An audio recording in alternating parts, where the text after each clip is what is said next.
Chapter 2191, Fame Spreads in Fenglin City. When Wang Zongquan saw the faint smile on Xiaofan's face, a chill suddenly swept through him, his body shuddering involuntarily. No. No need to continue. I admit defeat. Wang Zongquan said hurriedly, afraid that he would be executed if he delayed his answer by even the slightest bit. Although he had clashed with Xiaofan for only a very brief moment, he understood more clearly than anybody else present just how frightening Xiaofan was. It was no exaggeration to say that, if Xiaofan had wanted to, he definitely could have consigned Wang Zongquan to eternal rest with that previous move. Now, when Wang Zongquan looked at Xiaofan, he felt that he was seeing a humanoid demon. Aside from this conclusion, he could not think of any other possibility. After all, despite having wandered the entire world, he had never heard of anyone becoming a neutralizing grandmaster in their early 20s. Moreover, unlike other people, Wang Zongquan had personally clashed with neutralizing grandmasters before, so he knew full well just how frightening an existence they were. Neutralizing grandmasters could no longer be considered human, they were superhuman. Even ordinary firearms were useless against neutralizing grandmasters, as grandmasters could preemptively take evasive maneuvers by relying on their extraordinary senses. Meanwhile, before a neutralizing grandmaster, apex internal force experts like Wang Zongquan were akin to little children. Their life and death were no longer within their control. At this moment, Wang Zongquan started to feel animosity for Xingluo. Had he known that Xiaofan was a neutralizing grandmaster, with even 10 times his courage, he still wouldn't have dared to kick up a ruckus at the Heaven's Rumble Training Center. Since we have solved your concerns, then we can discuss the matter of you coming here to cause a commotion, Master Wang, Xiaofan said. As soon as Xiaofan was done speaking, Wang Zongquan's complexion turned ashen. Even top-ranking training centers and dojos could not bear the wrath of a neutralizing grandmaster. The fate of a lone apex internal force expert like himself went without saying. Not to mention, he was currently right in front of Xiaofan. He couldn't run away even if he wanted to now. Hall Master sure, just state however much compensation you want. I'll pay it so long as I have it, Wang Zongquan said with great anxiety. Right, I just received 6 bottles of the Green God Company's life potion. Let's add them to the compensation as well. Neutralizing grandmasters were different from the average person. The amount of nutrients their bodies required daily far exceeded the average person's. Moreover, if they wanted to improve their physical fitness further, consuming ordinary food and nutrient fluids would no longer suffice. At the very least, they needed S-rank nutrient fluids. Meanwhile, the life potion was something even more valuable than S-rank nutrient fluids.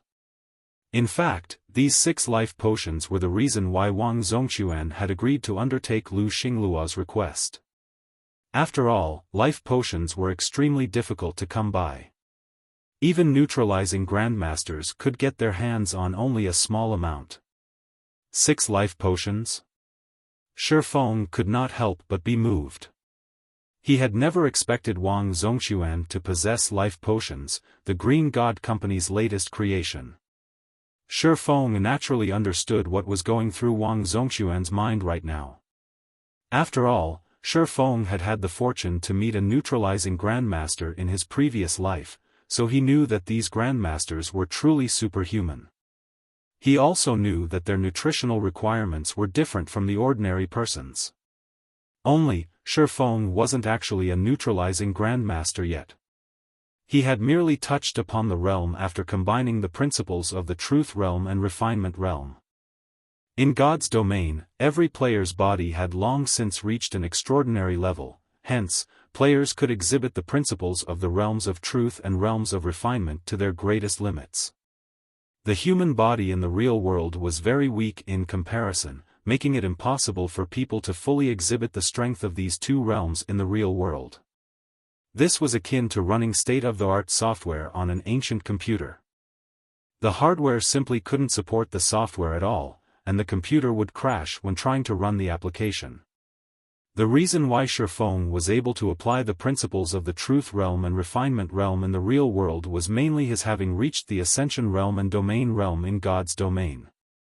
Even so, he had already sustained some minor internal injuries from executing that one move.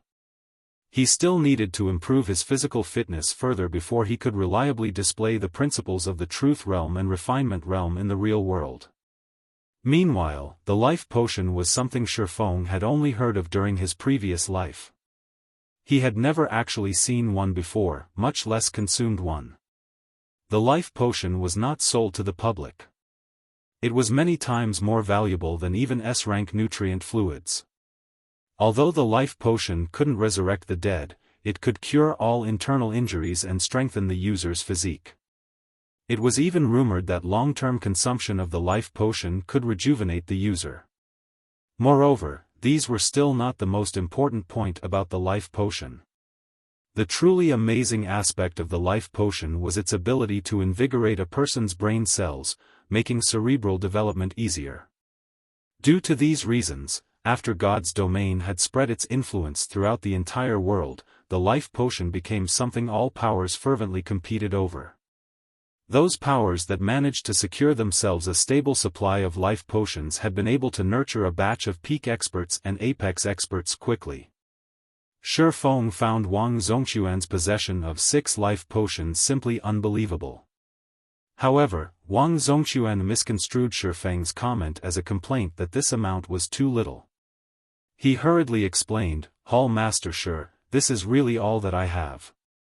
However, I heard that 9 State City is about to hold an internal auction and that life potions will be sold there. Here is the invitation card I received. Aside from this, I really don't have any more life potions." Xiaofan could tell that Wang Zongquan was not lying. He also understood that it was already plenty amazing for someone like Wang Zongquan to obtain 6 life potions. After all, ordinary martial arts masters couldn't get their hands on even 1 bottle, let alone 6. Fine. We'll forget about monetary compensation, but I need you to help me with a matter, Xiaofan said, nodding as he accepted the invitation. Wang Zongquan inwardly breathed out a sigh of relief at Xiaofan's words. He then said confidently, "Hall Master Shi, please speak freely. As long as it is something I can accomplish, I'll definitely do it. It's very simple. I want you to go teach Lu Xingluo a lesson," Xiaofan said, smiling as he patted Wang Zongquan's shoulder. Since Lu Xingluo had already taken the initiative to make trouble for him, Xiaofan naturally had to respond in kind. Although Xiaofan was currently slightly stronger than Wang Zongquan, he was quite inferior to the professional hitman when it came to dealing with people outside of an official competition. If he tried to take action against Lu Xingluo, his actions would no doubt get exposed very quickly. Not to mention, Xiaofan didn't have that much free time to take part in such matters, he had his hands full dealing with Zero Wing. This, Wang Zongquan could not help being shocked by Xiaofan's request. Hall Master Shi, Lu Xingluo is the Starline Corporation's heir.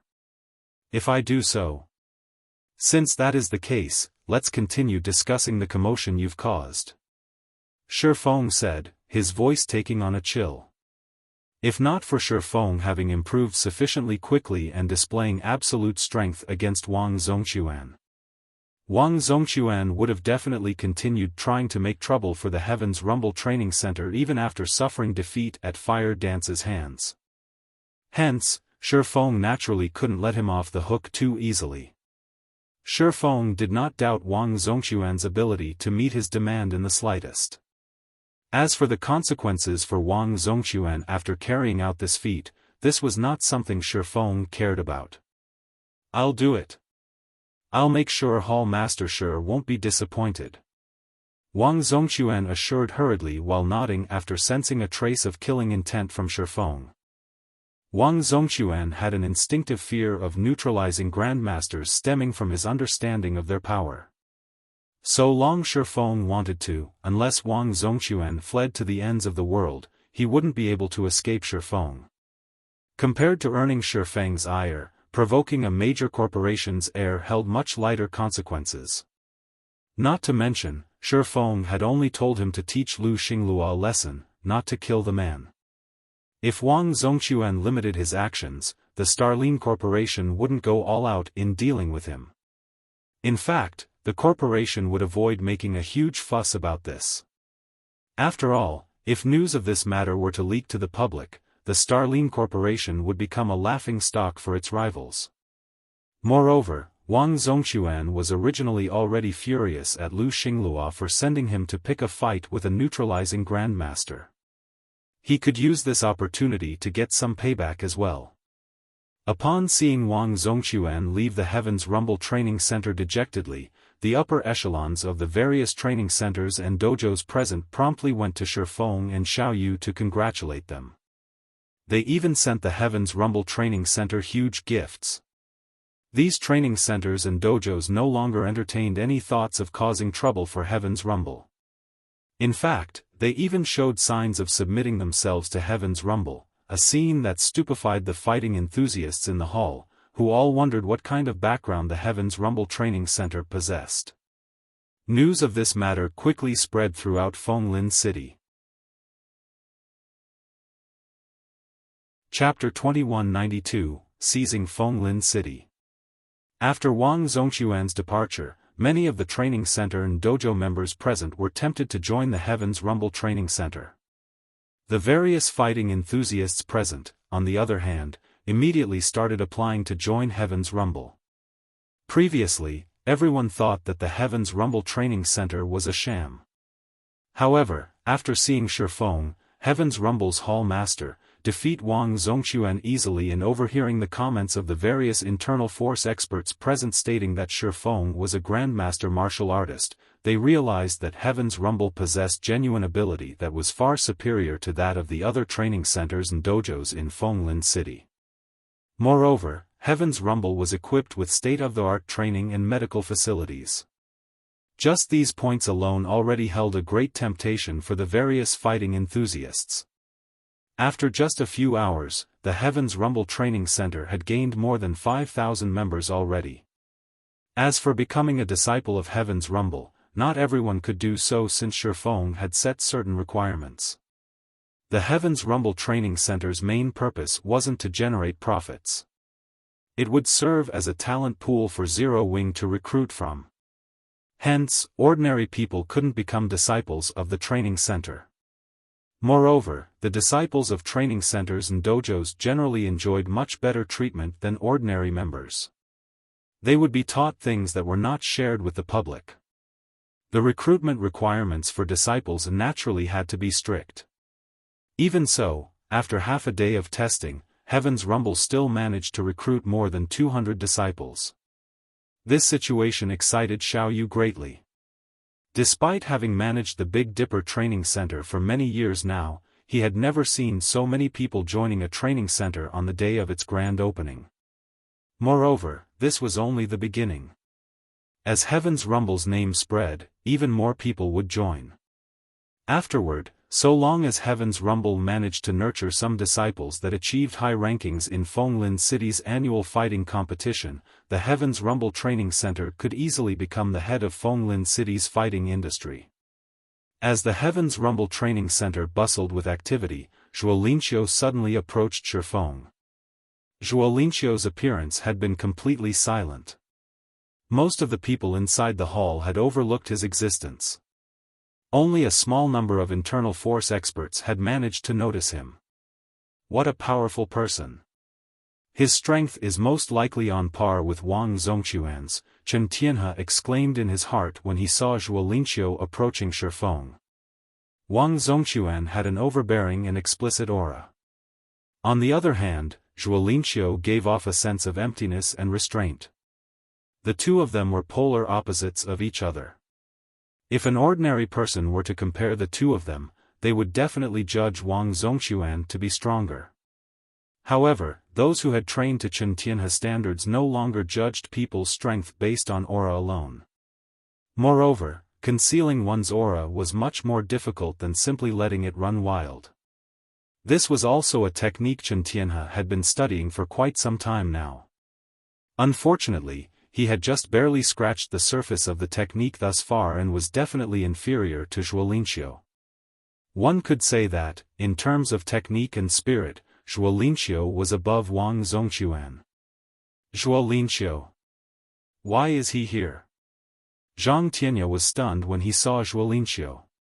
Unlike Chen Tianhe, Zhang Tianya was not only an internal force expert but also the heir of one of Fenglin City's top 5 financial groups.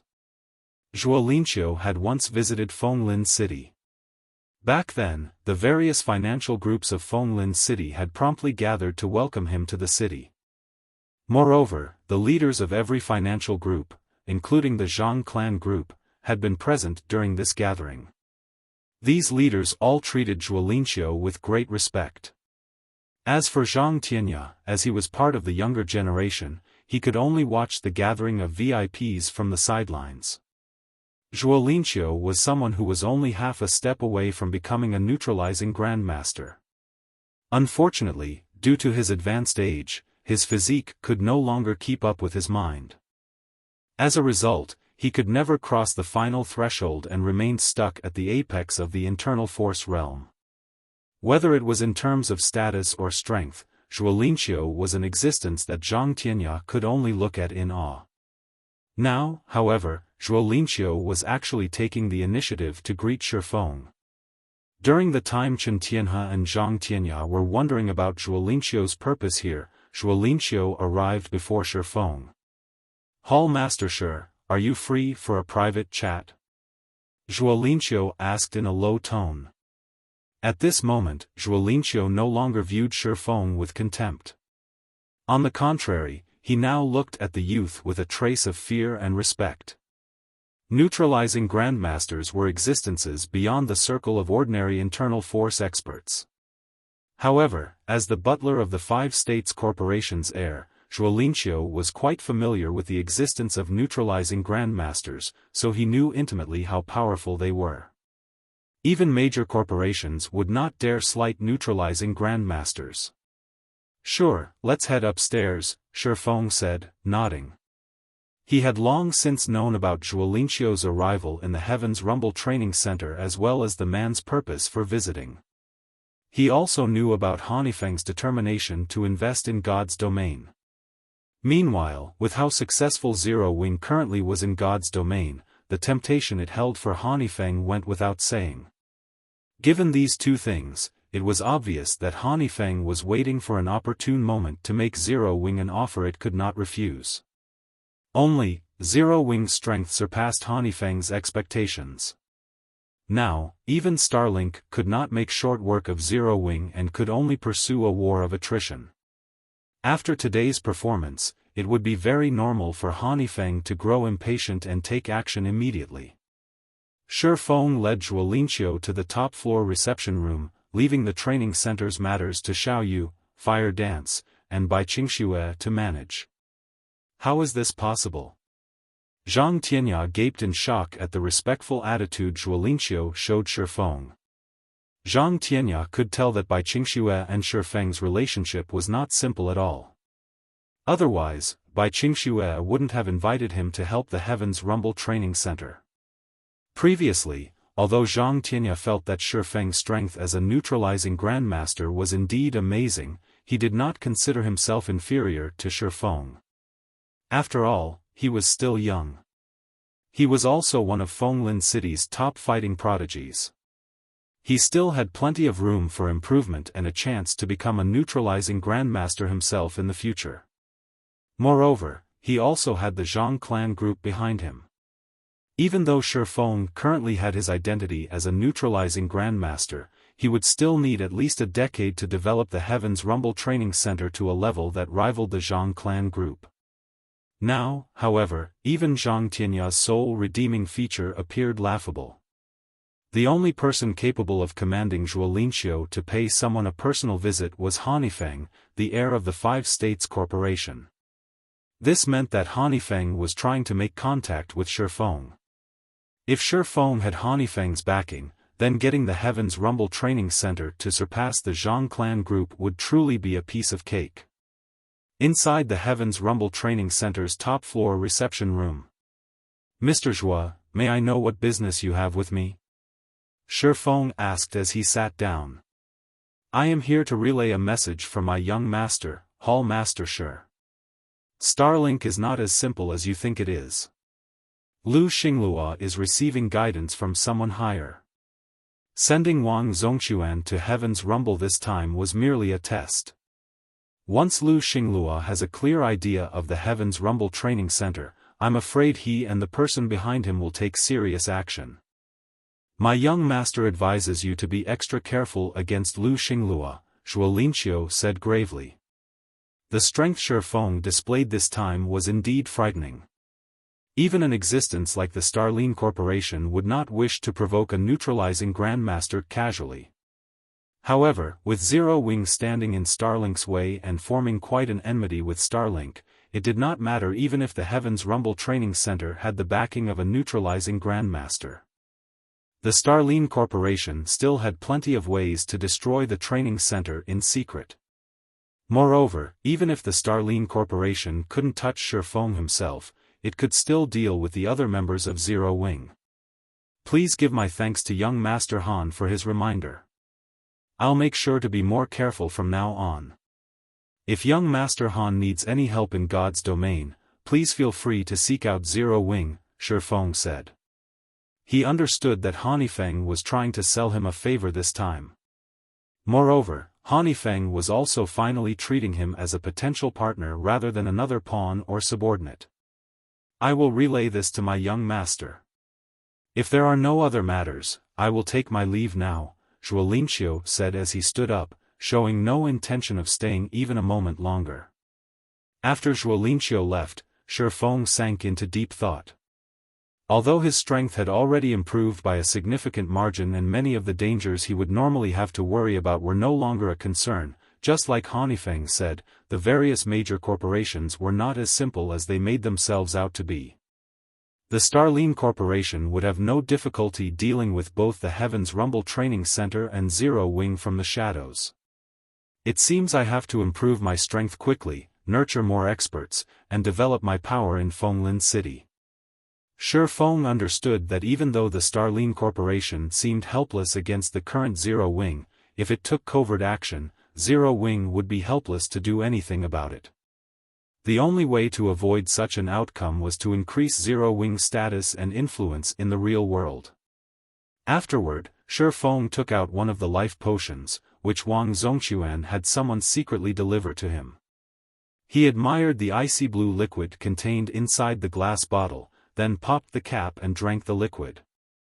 He needed to improve his own physique first, above all else. Chapter 2193, Life Potion's Effects. The instant Xiaofan consumed the life potion, a cool sensation spread across his entire body. Shortly after, his body started heating up as if all its cells had just gained new life. Amazing! My injured muscles recovered significantly as soon as I drank it. With this, I'll be completely healed in less than half an hour. Xiaofan was shocked to feel his injuries healing at a rapid pace. The injuries he sustained from overexerting his muscles had been severe and would have taken at least 2 or 3 days to fully recover even with the help of the most advanced medical facilities in the world. Now, however, he would need only half an hour to make a full recovery. The life potion's effects were truly divine. Moreover, aside from it healing his injuries, Xiaofan could also sense it starting to invigorate and strengthen his body's cells. By the time his body completely absorbed the life potion, his physical fitness would have definitely improved by quite a significant margin.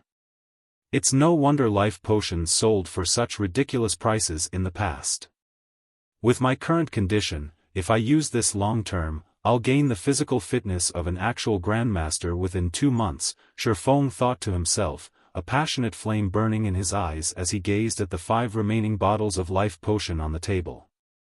Recently, his physical fitness had hit a bottleneck. Despite a greater training load, his gains were negligible. He would have to train for a very long time to see any noticeable improvements. If he wished to improve his strength quickly, the only way to do so was by becoming a neutralizing Grandmaster.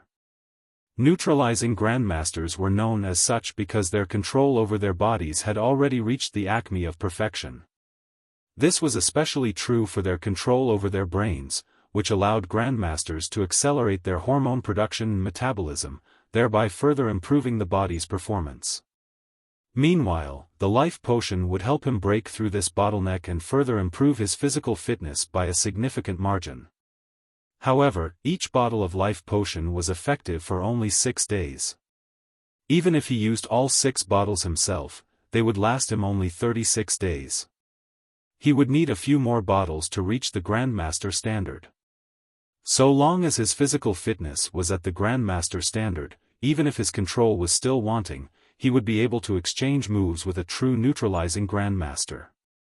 An hour later, seeing as it was close to 6 in the evening already, which meant that daytime was approaching in God's domain, Xiaofan decided to make his way back to Zero Wing's headquarters and further strengthen the headquarters security.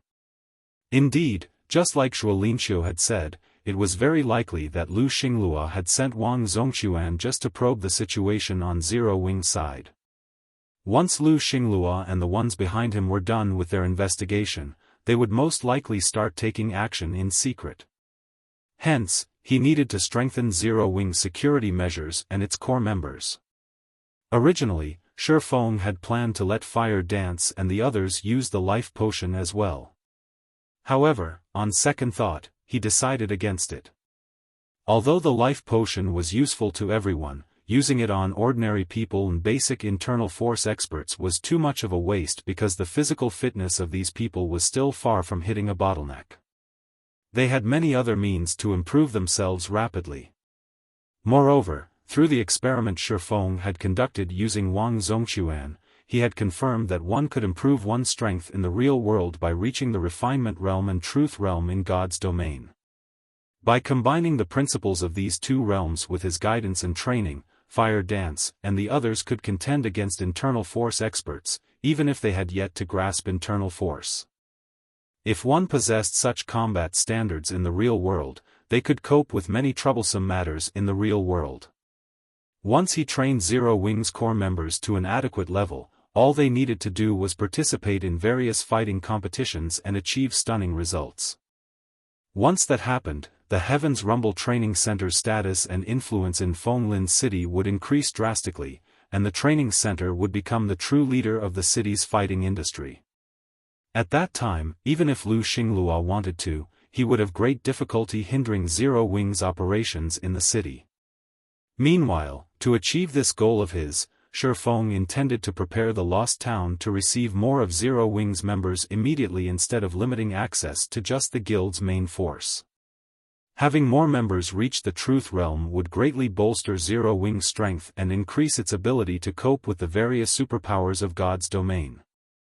After all, now that Stone Forest City was achieving such enormous success, the superpowers definitely wouldn't just sit still and let it be. After Xiaofan finished updating the security measures in Zero Wing's headquarters, he logged back into God's domain. When Xiaofan appeared back inside his special forging room in the candlelight trading firm, he suddenly felt his mind was more unrestrained than before, as if it had more scope for processing things now. So, this is the effect of the life potion? Xiaofan could not help but be surprised. With his current state, he felt that he could learn even a silver combat technique. Previously, although he had obtained a silver legacy stone tablet, he had yet to use it even now because he already difficulty learning bronze combat techniques, let alone silver combat techniques. Even domain realm experts would have a very low likelihood of mastering one. The reason why this was the case wasn't a deficiency in combat standards but two other issues. The first issue was an inadequate physique. Executing a silver combat technique required a physique at the Tier 3 standard at minimum. The second issue was an insufficient brain capacity. Silver combat techniques were extremely complex. If one's brain was not sufficiently active, it would not be able to process the complex actions required to execute the technique. Of course, this problem could be solved so long as one continuously improved their physique in God's domain. However, a Tier 2 physique was still far from the point where it could lower the mental difficulty of learning a silver combat technique. During the time Xiaofan was researching the benefits of the life potion, Aqua Rose suddenly called him. "Guild leader, I have 2 people here who say they want to meet you," Aqua Rose said. "Both of them are here on someone else's behalf. They say it's related to an agreement you have with the Midnight Tea Party's vice commander, Endless Scars." "Endless Scars?" Nodding, Xiaofan said, "All right, I'll head over right away." Endless Scars had previously sought his help with a matter, and he had agreed to help her out in his personal capacity. However, there had been no word from her after that, so he had gotten the impression that the woman had already forgotten about their agreement. He never thought that she would contact him now. However, an agreement was an agreement. Since Endless Scars had sent someone to contact him, he naturally had to go meet with these representatives. He took out a guild transfer scroll and teleported back to the White River City Guild residence. Inside the top-floor reception room of Zero Wings residence in White River City. Aside from Aqua Rose, there were currently 2 other people, a man and a woman, in the reception room. Both looked to be around 30 years old. Although the man had a gaunt frame, he gave the impression of a wild wolf. The aura he radiated was sharp and unruly in nature.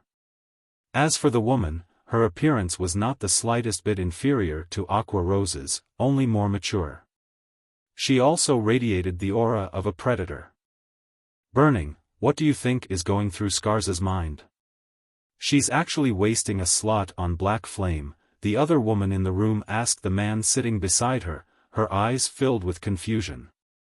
"Although Black Flame has indeed reached the domain realm, our task isn't something that can be accomplished with just superior combat standards. In my opinion, Black Flame isn't comparable even to Li Jia. I don't know, but the slot belongs to Scars. How she decides to use it is beyond my control. If we find out that Black Flame really isn't good enough, it won't be too late to replace him with someone else," the man named Burning Sea replied, smiling as he shook his head. While the 2 were conversing in private, Xiaofan had entered the room. The instant Xiaofan entered, the pair started scrutinizing him. Similarly, Xiaofan studied the duo. "Who are these 2 people?" Xiaofan was surprised when he inspected the duo using omniscient eyes. The man was a level 72 berserker named Burning Sea, and he had 5 pieces of epic equipment on him. As for the woman, she was a level 72 cleric named Frozen Gem. Although she sported only 3 pieces of epic equipment, the quality of her staff was indiscernible even with omniscient eyes. The equipment standards of these 2 players were undoubtedly among the best available in God's domain right now. Ordinary peak experts definitely were no match for them. Moreover, both players actually radiated an aura that was much more intense than that of a great lord.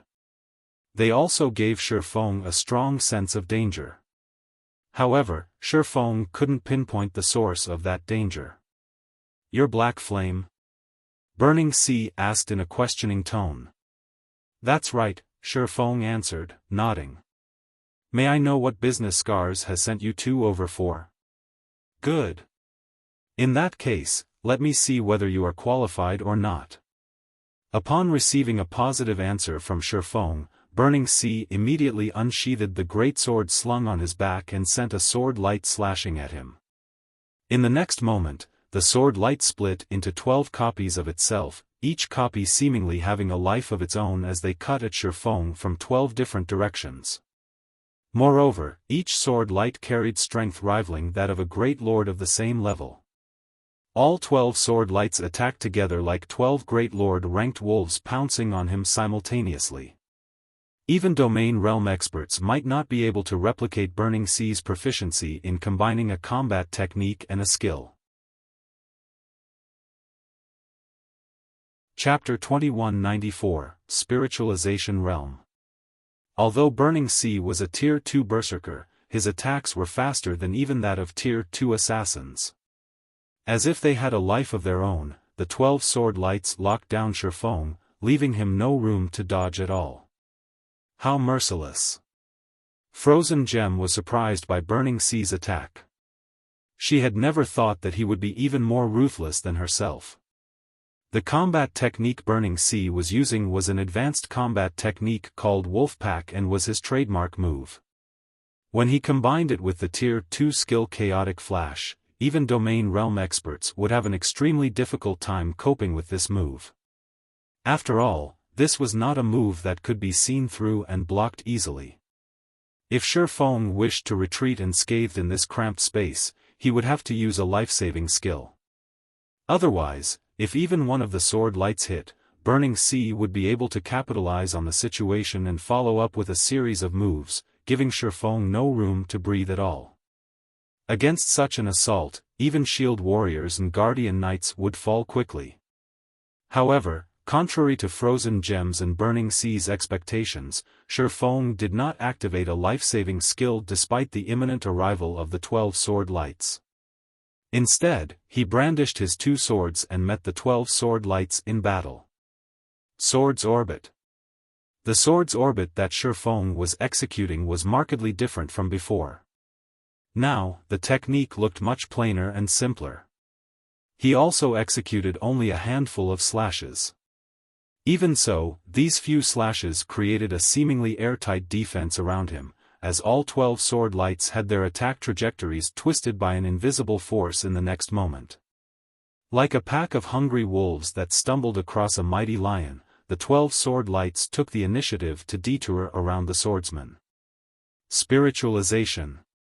His technique usage has already reached such a standard? Frozen Gem exclaimed when she saw Xiaofan smoothly and effortlessly neutralizing Burning Sea's attacks. Meanwhile, when Burning Sea saw this scene, he promptly halted his offensive and quietly eyed Xiaofan as if he had just found some kind of treasure. Amazing! I never thought that you'd already be in the spiritualization realm. No wonder Scars wants to give her last slot to you. Burning Sea raved in excitement.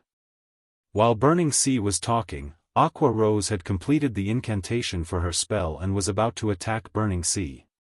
However, Xiaofan stopped her midway, then calmly asked, "May I know what you two are doing here? Also, what is this spiritualization realm you mentioned?" Xiaofan was aware that Burning Sea's attack was some sort of test for him. This was obvious from how Burning Sea had stopped attacking as soon as Xiaofan neutralized the Berserker's first move. As for the spiritualization realm the two spoke of, this was Xiaofan's first time to hear about such a thing. Sorry. We are inviting you to help us with a very important mission. We cannot afford any carelessness on this mission, so we needed to test you. Still, I never thought you would be this powerful. As expected of the person Scars views favorably, Burning Sea apologized sincerely. As for the spiritualization realm, it is a realm referring to the usage standard of combat techniques, which we discovered in God's domain. Of course, this is only a name we coined ourselves. As for what it is actually called, we aren't very sure either. I see. Realization immediately dawned upon Xiaofan when he heard Burning Sea's words. May I know what Scars is asking me to do? The only realm he could think of that could be found in God's domain was the realms of truth. Apparently, Burning Sea's group had yet to come into contact with NPCs knowledgeable about the realms of truth or find any related information, hence, they were referring to the realms of truth using a name of their own. It was also no wonder Xiaofan felt that Burning Sea's Wolfpack was special. The Berserker's execution of Wolfpack was completely different from the average combat technique. He had obviously applied the principles of the realms of truth. However, when Xiaofan thought about how other people had also come into contact with the realms of truth and had even achieved a certain amount of success in them, he was still surprised. Burning Sea, in particular, had clearly entered the truth realm already. This definitely wasn't good news to Xiaofan. Now that other people were exploring the realms of truth, Zero Wing's advantages would undoubtedly decrease considerably. The only thing worth celebrating now was that Zero Wing had a systematic training system for the realms of truth, whereas other people would have to slowly explore and master the realms of truth on their own. We discovered a mysterious secret land in the Sea of Death, and we wish to raid it. Only, that place is very special, tools cannot be used there, and everyone is suppressed to tier 0. We can use only the most basic skills and spells. Moreover, entering and leaving the secret land are extremely difficult. Contact with the outside world is also impossible. We have gone through great lengths to obtain the entry slots for this secret land, so we need the help of experts like yourself to secure the treasures there, Frozen Gem explained. In a situation where tools could not be used and skills and spells were heavily suppressed, players could rely only on their own combat standards to fight inside the secret land. A mysterious secret land in the Sea of Death? Xiaofan concealed his surprise at Frozen Gem's words. Could they be talking about one of the Thunder God's secret lands? The Sea of Death was considered a forbidden land for players because the Sea of Death was where the Thunder God had perished. The Thunder God had set up plenty of secret lands in the Sea of Death, every one of which contained a considerable number of treasures. There were even fragmented legendary items and peak legacies in some of these secret lands. In the past, players had gradually discovered the Thunder God's secret lands after level 80. The various powers then frantically explored these secret lands. Since these secret lands were one of the first few places where players started encountering fragmented legendary items, the intensity of the competition over these secret lands was obvious. However, the Thunder God's secret lands were located in another space, making them impossible to enter and leave through normal means. There were several ways to enter these secret lands, and one of the most reliable ways was by obtaining special quest items that were dropped only by level 70+ sea monsters in the Sea of Death and then completing the quest these items provided. Another method was by obtaining the entry pass through killing special sea monsters. However, these special sea monsters did not appear in specific locations. Even if a first-rate guild went all out in search of these special sea monsters, they might not necessarily find one. The last method was by obtaining the guidance of the Thunder God's legacy and then completing a series of quests, which would then allow one to enter the Thunder God's secret lands. Xiaofan had never imagined that Endless Scars would be lucky enough to be able to enter one of the Thunder God's secret lands now. Alright, but I want priority selection over one of the dropped items, Xiaofan said after giving the matter some thought. He naturally couldn't provide his help for free. There were far too many excellent items inside the Thunder God's secret lands. Every item in these secret lands was a treasure that could help improve a player's strength significantly. However, these were not the things Xiaofan was aiming for. Currently, the various superpowers were keeping a close eye on Zero Wing.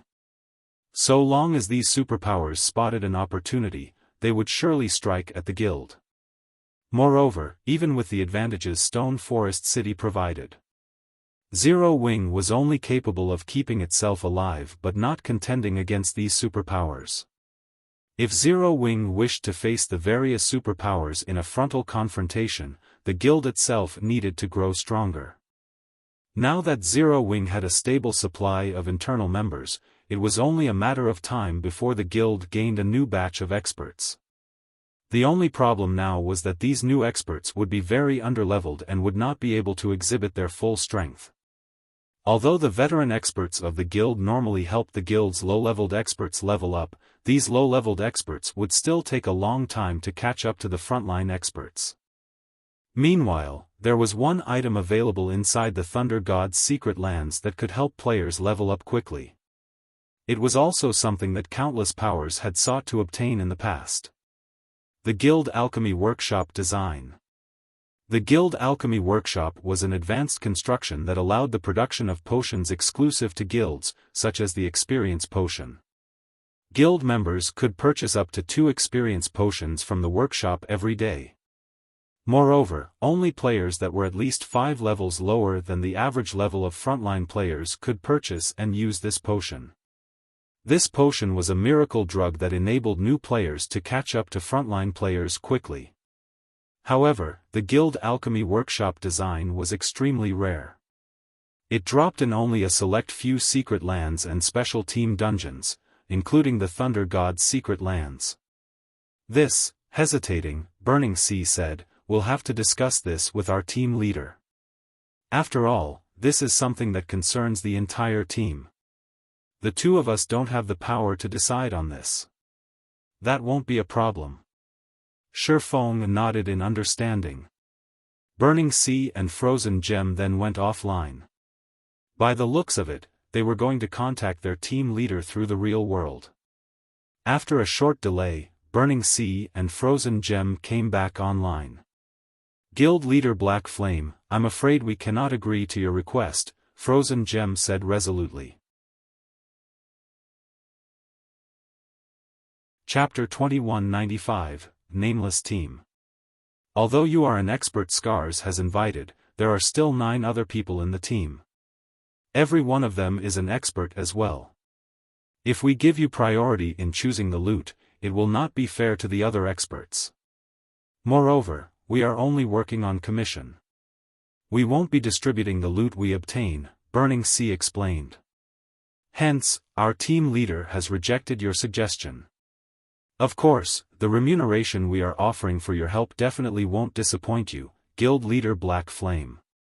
Our team leader knows that Zero Wing has recently recruited a lot of new people in the real world and is also being targeted by Starlink, so it should be fast-tracking a batch of experts through the Heaven's Rumble Training Center. Our team leader is willing to pay you 30 S-rank nutrient fluids. 30 S-rank nutrient fluids?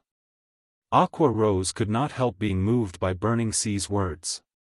She was no longer an ordinary guild elder who was ignorant about the world. Instead, she was part of Zero Wing's core upper echelon and knew just how valuable S-rank nutrient fluids were. Originally, S-rank nutrient fluids were used only by fighting experts to recover quickly from a heavy injury. However, S-rank nutrient fluids' utility wasn't limited to healing injuries. If consumed after fighting an intense battle in God's domain, S-rank nutrient fluids aided in the development of one's brain capacity by providing the necessary nutrients. This was something Aqua Rose had personally experienced before. In fact, her consumption of S-rank nutrient fluids was a major factor behind the rapid improvement of her combat standards. Moreover, aside from herself, others such as Fire Dance, Violet Cloud, Cola, Shadow Sword, Alluring Summer, and Silent Blade also had similar experiences. However, S-rank nutrient fluids were extremely difficult to come by even if one had the money to purchase them. After making use of both Aqua Rose's and Gentle Snow's connections, Zero Wing had managed to secure only an additional dozen or so bottles. Since then, the guild had used up all its S-rank nutrient fluids, including the ones the White Tiger Dojo provided. As a result, the rate of improvement of Zero Wing's core upper echelons had recently been gradually decreasing.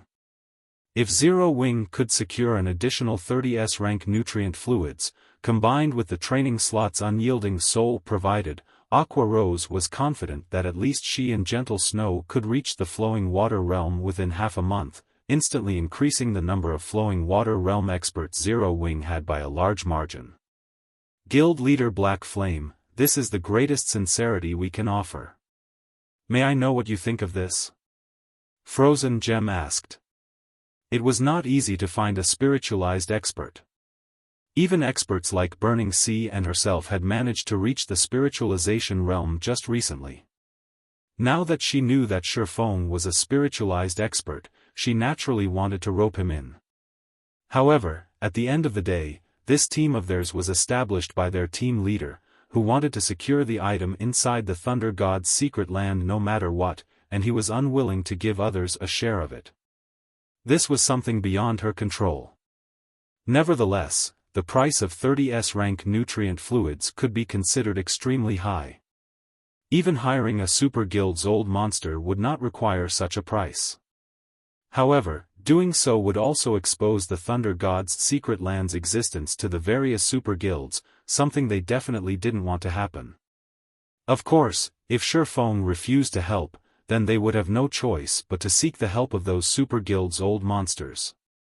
After all, once they secured the item inside the Thunder God's secret land, they wouldn't really care whether those super guilds entered the secret land or not. What an irresistible offer. Alright, I agree, Xiaofan said, nodding while revealing a bitter smile. At the same time, Xiaofan also grew curious about the team leader Burning Sea and Frozen Gem mentioned.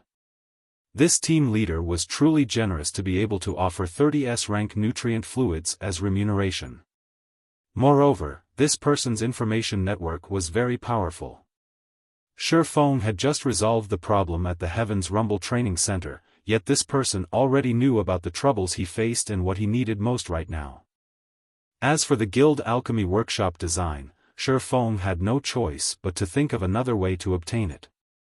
Not to mention, the design didn't have a 100% drop rate. His request before was merely for insurance. Afterward, Xiaofan signed a contract with Burning Sea.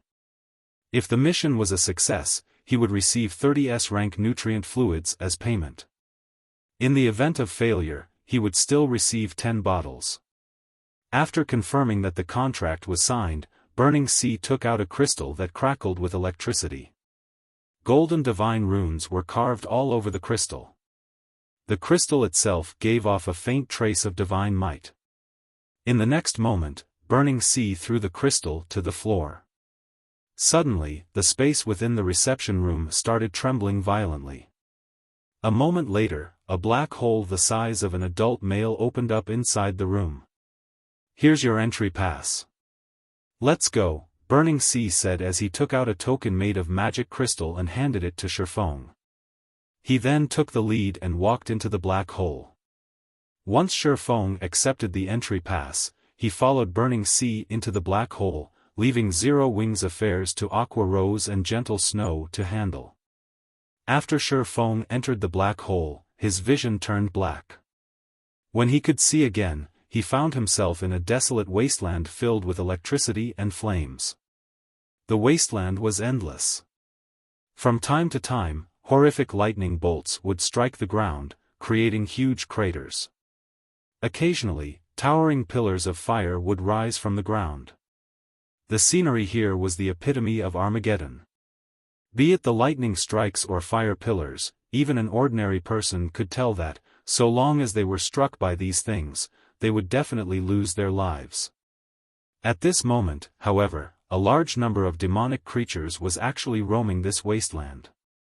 These demonic creatures were all level 70 or above, and even the weakest among them was at the Lord rank, with many of them being Great Lords and Grand Lords. Moreover, the instant Xiaofan stepped into this wasteland, his tier was suppressed to tier 0. This wasteland was undoubtedly a forbidden land for players. If an ordinary expert were to come here, they would most likely lose hope immediately. After all, if a player's tier dropped to 0, the effectiveness of their skills and spells would fall drastically. Their basic attributes and physique would decrease as well. Under these circumstances, ordinary expert players would have difficulty fighting even special elite-ranked monsters of the same level, let alone lords and great lords. This would be akin to tossing an ordinary player into a team dungeon filled with boss monsters. The new guys here? Now that everyone's here, we can start advancing. At this moment, several voices came from a short distance behind Xiaofan. Turning around, Xiaofan noticed 7 people sitting on a gravel pile and resting. The group consisted of both young and old, male and female. Even the lowest leveled player in this group of 7 was level 72. Moreover, their equipment standard was not the slightest bit lower than Burning Sea's. Endless Scars sat among this group of 7. Only, the current Endless Scars was a lot different from the last time Xiaofan met her. Now, not only had her weapon and equipment undergone a massive improvement, but even the aura she exuded had transformed significantly. As if she were a demon that had just walked out of the abyss, her aura was filled with coldness and madness, entirely different from her calm and cheerful aura from before. When Endless Scars saw Xiaofan, she simply greeted him with a nod. "Hello, I am the leader of this expedition team," Samsara, a white-haired man who appeared to be in his 30s said as he approached Xiaofan. The white-haired man gave off a friendly vibe, Xiaofan did not feel uncomfortable in the slightest while in the man's presence. However, the white-haired man was actually the highest-leveled player present, having already reached level 73. He could already rival Fire Dance, who was currently grinding relentlessly in the bottomless abyss, in terms of levels. As for the equipment the man wore, even the weakest piece was level 70 dark gold rank. In addition, he also sported 6 pieces of epic equipment. The shield and one-handed axe he carried were also of indiscernible rank. However, even though omniscient eyes could not discern the rank of the white-haired man's shield and axe, Xiaofan recognized them because they had been extremely famous in his previous life. They were a set of magic weapons called the Purple Thunder set. The set's overall performance was much better than that of individual magic weapons. "Hello." Xiaofan nodded as he looked at Samsara, his mind filled with confusion. His confusion was because he had never heard of the name Samsara in his previous life. Moreover, the Purple Thunder set's owner should be a Tier 5 female guardian knight, and the Purple Thunder set had never changed owners, as far as he knew. The female guardian knight had relied on this magic weapon set to rise to fame in God's domain. "Our mission this time is to reach the Thunder Temple in the deeper area of this plane. You've seen the situation here for yourself already. Since you're a swordsman, you and Happy Art will be responsible for the healer's safety as well as supporting the others in the team. Do you have any problems with this arrangement?" Samsara asked as he pointed at a female shield warrior with a beautiful appearance and a magnificent body. At this time, Xiaofan was only one level away from the level 80 threshold. Currently, however, he had disguised himself as a level 72 swordsman, a very standard level in this team. As for his equipment standard, he had matched it to the equipment standard of current Apex experts. Anyone using an identification skill on him now would find that he was wearing 5 pieces of epic equipment, with the rest being level 70 dark gold equipment. Unless someone in the team could see through the concealment ability of his fragmented legendary ranked Nightwalker's cape, they would see only this information and nothing more. "That's fine." Xiaofan nodded. In such a poor environment, fights would undoubtedly be drawn out and challenging. Hence, the healer could be said to be the backbone of the team. If the healer died, the team would not be able to advance at all. Moreover, the poor environment here had a much greater effect on magical class players, as their life-saving skills would be much less effective than usual. Hence, prioritizing the protection of the healer was indeed the best decision. "Since there are no problems, everyone, let's move according to the original plan," Samsara said to the others in the team. Upon hearing Samsara's command, everyone quickly fell into formation. The Guardian Knight Samsara took the lead while Burning Sea and Endless Scars supported him from the sides. The assassin and ranger of the team went to lure monsters over. As for Xiaofan and the shield warrior Happy Art, they flanked Frozen Gem, who was the team's healer. "New guy, the monsters here are very powerful. Run to me if you find yourself unable to hold on," Happy Art said as she clapped Xiaofang's shoulder in a friendly manner. "Alright, I'll be troubling you at that time," Xiaofan responded. Xiaofan could tell that this beautiful shield warrior was very powerful. Her strength was most likely on par with Burning Sea. She would be treated as a genius even in super guilds, although he had never heard of the name Happy Art in both his past and current lives. As a shield warrior, she would be much better at tanking monsters than a swordsman like himself. Since the other party was showing him goodwill, he naturally wouldn't reject it. After Samsara finished making sure everyone knew what they needed to do later, he led the team deeper into the desolate wasteland. Chapter 2196, Monstrous Strength. Lightning bombarded the desolate wasteland. Even expert players, if they weren't careful, would be struck and turned to ash. However, Samsara and the others advanced through the wasteland as if the lightning didn't exist at all. Only the swarming demonic creatures gave them any trouble. Thunder Tiger, Demonic Creature, Lord. Level 76. HP 36000000/36000000. Hell Python, Demonic Creature, Great Lord. Level 77. HP 63000000/63000000. Even under normal circumstances, these demonic creatures were already tough opponents, but in the Thunder God's secret land, where players' tiers were reduced to 0, these monsters were even more of a challenge. These monsters attacked in groups of 20 or more and could easily annihilate a 100-man team of ordinary experts. Everyone, get ready. Old Locust and Formless, lure some of the monsters away. Everyone else, follow the plan. Samsara calmly directed his team as he watched the approaching demonic creatures. Leave it to this old man, the elderly assassin named Maple Locust declared as he charged forth. Meanwhile, the young ranger, Formless Arrow, freed his bow and fervently fired his arrows. He released 36 arrows, hitting 18 3-meter-tall thunder tigers, in the blink of an eye. Moreover, every arrow found its target in the thunder tiger's eyes, blinding the demonic creatures even if they didn't cause any substantial damage. Unable to see their prey, the thunder tigers halted their advance and swung their heads in confusion. Maple Locust made his way to the group of demonic creatures and used a smoke bomb, obscuring the area with smoke. The smoke drastically limited visibility in the area, and the thunder tigers were not immune to its effects. Meanwhile, Maple Locust quickly located the 7 demonic creatures he hadn't blinded and threw his daggers, each dealing over -6,000 damage. His damage was overwhelmingly low for a Tier 2 expert. The 2 Hell Pythons and 5 Thunder Tigers bellowed with fury as the daggers found their marks. Enraged, they charged through the smoke screen and pounced on the assassin.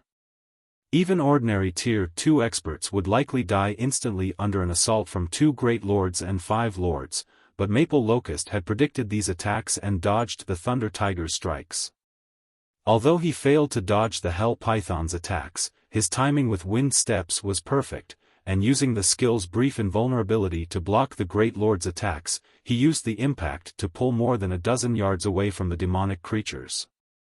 The techniques Maple Locust and Formless Arrow displayed were frighteningly impressive. Their timing and use of their surroundings were amazing. Even peak experts would be shocked to see it. After all, both players were currently Tier 0, not Tier 2. The assassin quickly lured the 7 demonic creatures through the smokescreen and toward the team. Seeing this, Samsara, Burning Sea, and Endless Scars promptly aggroed the 2 Hell Pythons, with Samsara and Burning Sea working together against one, while Endless Scars pinned down the other by herself. The Shield Warrior, Happy Art, aggroed 3 of the remaining Thunder Tigers, and Xiaofan worked with Heartless Sword against the last 2. Maple Locust and Formless Arrow then got to work, luring the other 18 Thunder Tigers away from the team. All of these players wore the best equipment available in the game right now, and although their tiers had been suppressed, their basic attributes rivaled ordinary Tier 2 players of the same level. Hence, they had no trouble pinning down a level 76 Lord. However, whether or not they killed the Lord would depend on their individual standards. The tier suppression in the Thunder God's secret land also affected players' skills and spells. As a result, players would not deal a lot of damage within the secret land. If players wished to increase their damage against these monsters, they had to maximize their efficiency with their combat standards, skills, and spells. As the team fought, each member skillfully combined their combat techniques with their skills and spells. The power they exhibited was far beyond what ordinary skills and spells were capable of, and they didn't waste a single hit as every attack struck the demonic creatures. As a result, the demonic creatures' HP continuously decreased. The team's overall DPS was only slightly less than that of ordinary Tier 2 experts. Who are these people?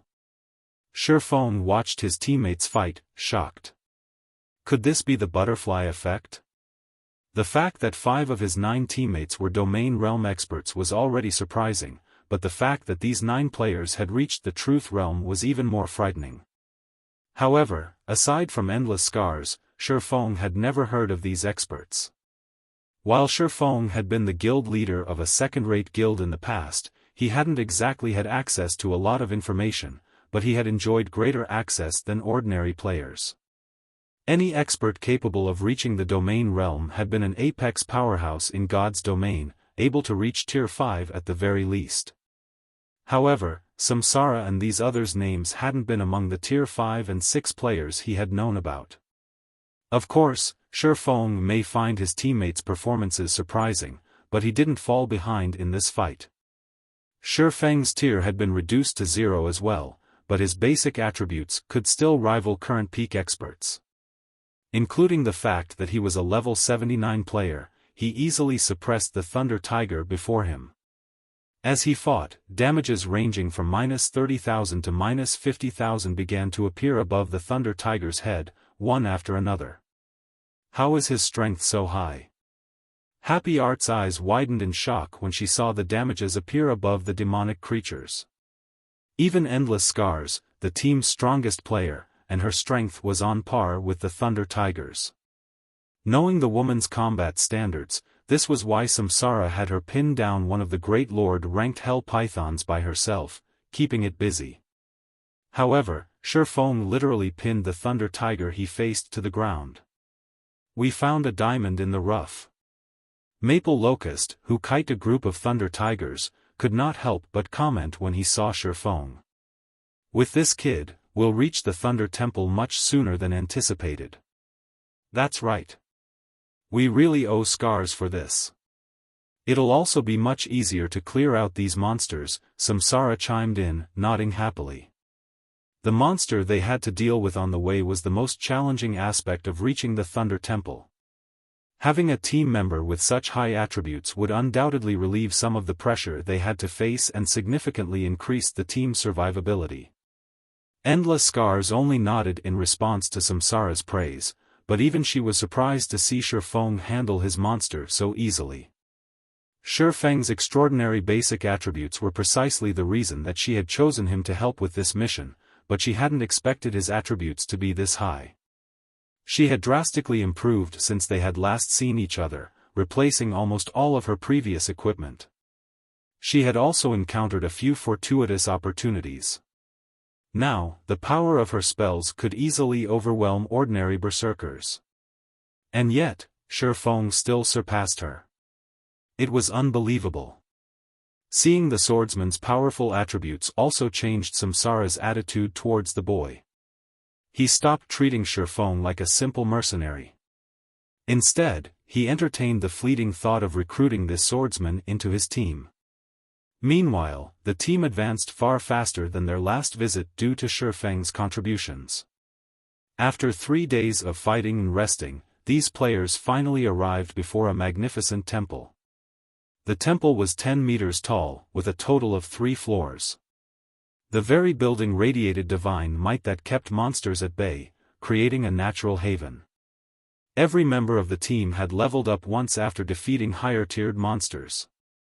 Now, Xiaofan was only 9% away from reaching level 80. However, Xiaofan detected several dozen sources of killing intent as the team approached the Thunder Temple. Players? Xiaofan mumbled as he spotted several dozen people exit the temple. Entering a Thunder God's secret land was not an easy task, especially for current players. Xiaofan had already been surprised to learn that Samsara's group had entered one, yet they encountered other people in this secret land, as well. Moreover, Xiaofan found a familiar face among this group. Hidden Soul, the player known as Pride in the Flower of 7 Sins. You're late, Samsara. Unfortunately, the Flower of 7 Sins has claimed this Thunder Temple, a keen-witted man in his 40s said. Smiling at Samsara, he continued, hand over the Thunder God's secret key, and I won't hold you accountable for your previous transgressions. Supreme Sky. Crap. Everyone, retreat. Samsara shouted, paling when he saw the middle-aged man. It's too late. Activate the array, the man named Supreme Sky barked with a scornful expression. Immediately, over 20 Tier 2 assassins appeared around Samsara's team. They exploded into scattering blood mist. Despite the fact that players couldn't use tools in the Thunder God's secret land, this strange blood mist formed a magic array that enveloped the Thunder Temple and the players around it. Chapter 2197, Reckless. The instant the blood-red magic array formed around the Thunder Temple, Samsara's team lost 20% of their basic attributes. A blood magic seal. Samsara's expression darkened further when he saw the blood-red magic array that had manifested above the Thunder Temple. The blood magic seal wasn't a magic tool, but a special spell that players could learn. The Flower of Seven Sins had acquired its skill book in an ancient demonic ruin. Unlike normal spells players could learn, the blood magic seal didn't have a tier requirement. To cast, it required a minimum of 6 players, and the moment they cast the spell, they'd sacrifice themselves to the demon god to create the sealing magic array. The strength of the sealing array was relative to the number of sacrifices made. The more players that sacrificed themselves, the stronger the magic array would become. With the minimum 6 players, the magic array would be powerful enough to trap a great lord. Since the Flower of Seven Sins team had sacrificed more than 20 players to cast the spell, not even a mythic monster could break out. Why should we fear them, leader? They may outnumber us, but we're no pushovers. Happy Art said. Every member of their team was even stronger than God's domain's peak experts. Even the various superpowers would fear them. Now, without the sacrificial assassins, the enemy team only had a little over 30 players. Even under the magic array's suppression and facing the Flower of Seven Sins experts, their team shouldn't have any issue killing these people. They didn't need to flee. Art, the situation is not as simple as you assume. These people are the Flower of Seven Sins cadre. Even the weakest of them can rival peak experts, Frozen Gem explained as she stared down their enemies. Moreover, their leader is Supreme Sky, one of the Flower's 7 commanders. She wouldn't have paid their opponent any mind if they were facing another superpowers expert team, even a 100-man team, but these weren't some random nobodies. Every one of them was just as strong as she was. One of the Flower of Seven Sins' commanders. Happy Art felt a chill crawl down her spine, and her expression changed. She was not some ignorant player. In fact, she had far more access to information than superpowers peak experts. She was, after all, one of the top prodigies the Super Guild, 13 Thrones had nurtured. 13 Thrones was even stronger than Battle Wolves, and it had far more information than most superpowers. The Flower of Seven Sins, however, was a transcendental assassin organization. Countless experts worked for the organization, and its inner structure was a mystery. Even until now, the various super guilds knew very little about the Flower of Seven Sins. They didn't even know how many cadres worked for the organization. Information about the Flowers of Seven Sins' 7 commanders, who held the most power within the organization, was scarce. Most players only knew the identities of 3 commanders, all of which possessed unfathomable strength. Even the various super guilds' old monsters feared them. With Happy Art's current strength, she would be fortunate if she could last 2 or 3 moves against one of these commanders. Happy Art had never realized that Supreme Sky was one of these 7 commanders. I already told you that you can't get away from me, Samsara. Now, are you going to hand the key over willingly, or must I take it from you? Supreme Sky asked. What's the point of wasting your words on them, Brother Sky? Let's just kill them and take everything they have, a level 74 male berserker beside Supreme Sky said, licking his lips greedily as he watched Samsara's group. The berserker wore a set of white bone armor and carried 2 dark blue greatswords across his back. That's right. They're merely a bunch of reckless fools. Since they have designs on what belongs to the Flower of Seven Sins, we need to teach them a lesson, a level 74 female elementalist wielding an icy blue staff commented indifferently. The pressure Samsara and his team felt doubled when these two players had spoken, and their expressions had darkened even further. Both players were members of the Flower's senior cadre. The man was called Sandbones, and he was both extremely strong and talented.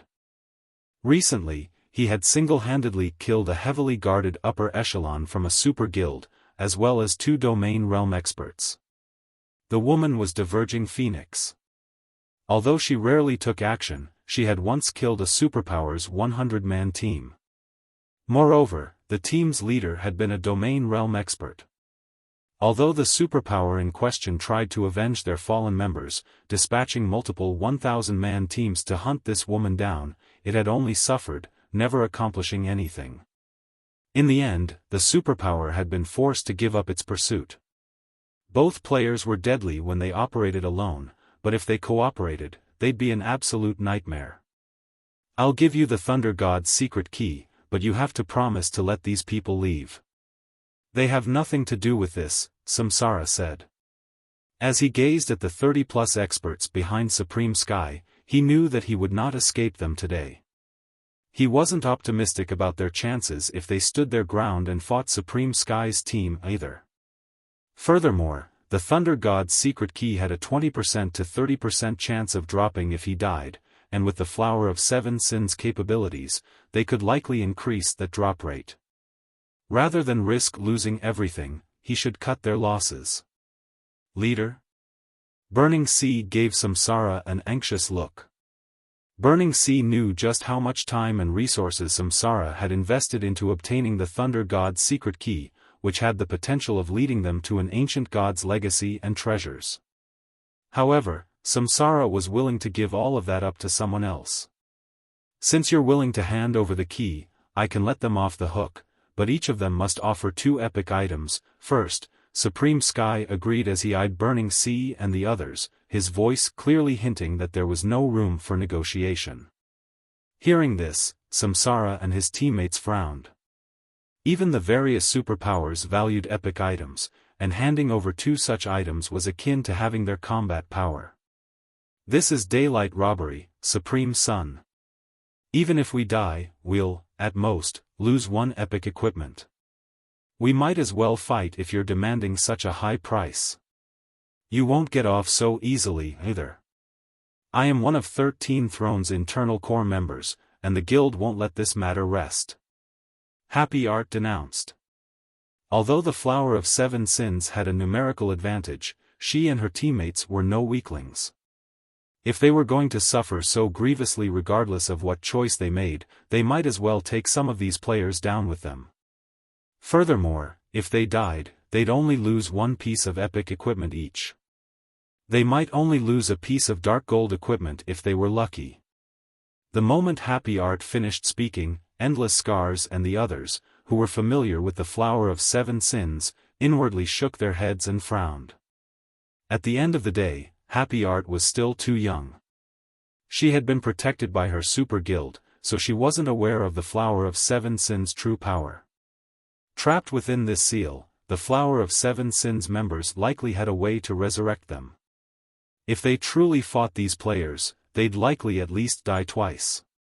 Moreover, each death would incur a more severe penalty than normal. Is that so? Then, why don't we put your conviction to the test? Supreme Sky said, laughing at Happy Art. Chapter 2198, Black Flame Takes Action. The Flower of Seven Sins members unsheathed their weapons, and the killing intent they radiated skyrocketed. Even Happy Art paled as their powerful auras washed over her. These players had intentionally suppressed their auras previously, so Happy Art hadn't realized what was so special about them, but now, she knew that every one of them was a threat to her life. She couldn't even imagine what kind of combat power all 30-plus players could display if they attacked together. You aim for mutual destruction? With just the 10 of you? Sandbone laughed at Happy Art. Brother Sky was doing you a favor by letting you offer 2 epic items, yet you don't know how to cherish such a thing. Not even all of the old monsters in your 13 thrones would dare utter a word before Brother Sky. Samsara and his team did nothing to refute Sandbone's arrogant claim. What Sandbone had said was indeed true. Although 13 Thrones was a veteran super guild, and its old monsters were amazing, they were nothing compared to Supreme Sky and the Flower of 7 Sins. Even if Supreme Sky killed its guild leader, 13 Thrones could do nothing but endure, much less if he killed a budding prodigy like Happy Art. Only the top 5 super guilds had any hope of picking a fight with the Flower of 7 Sins.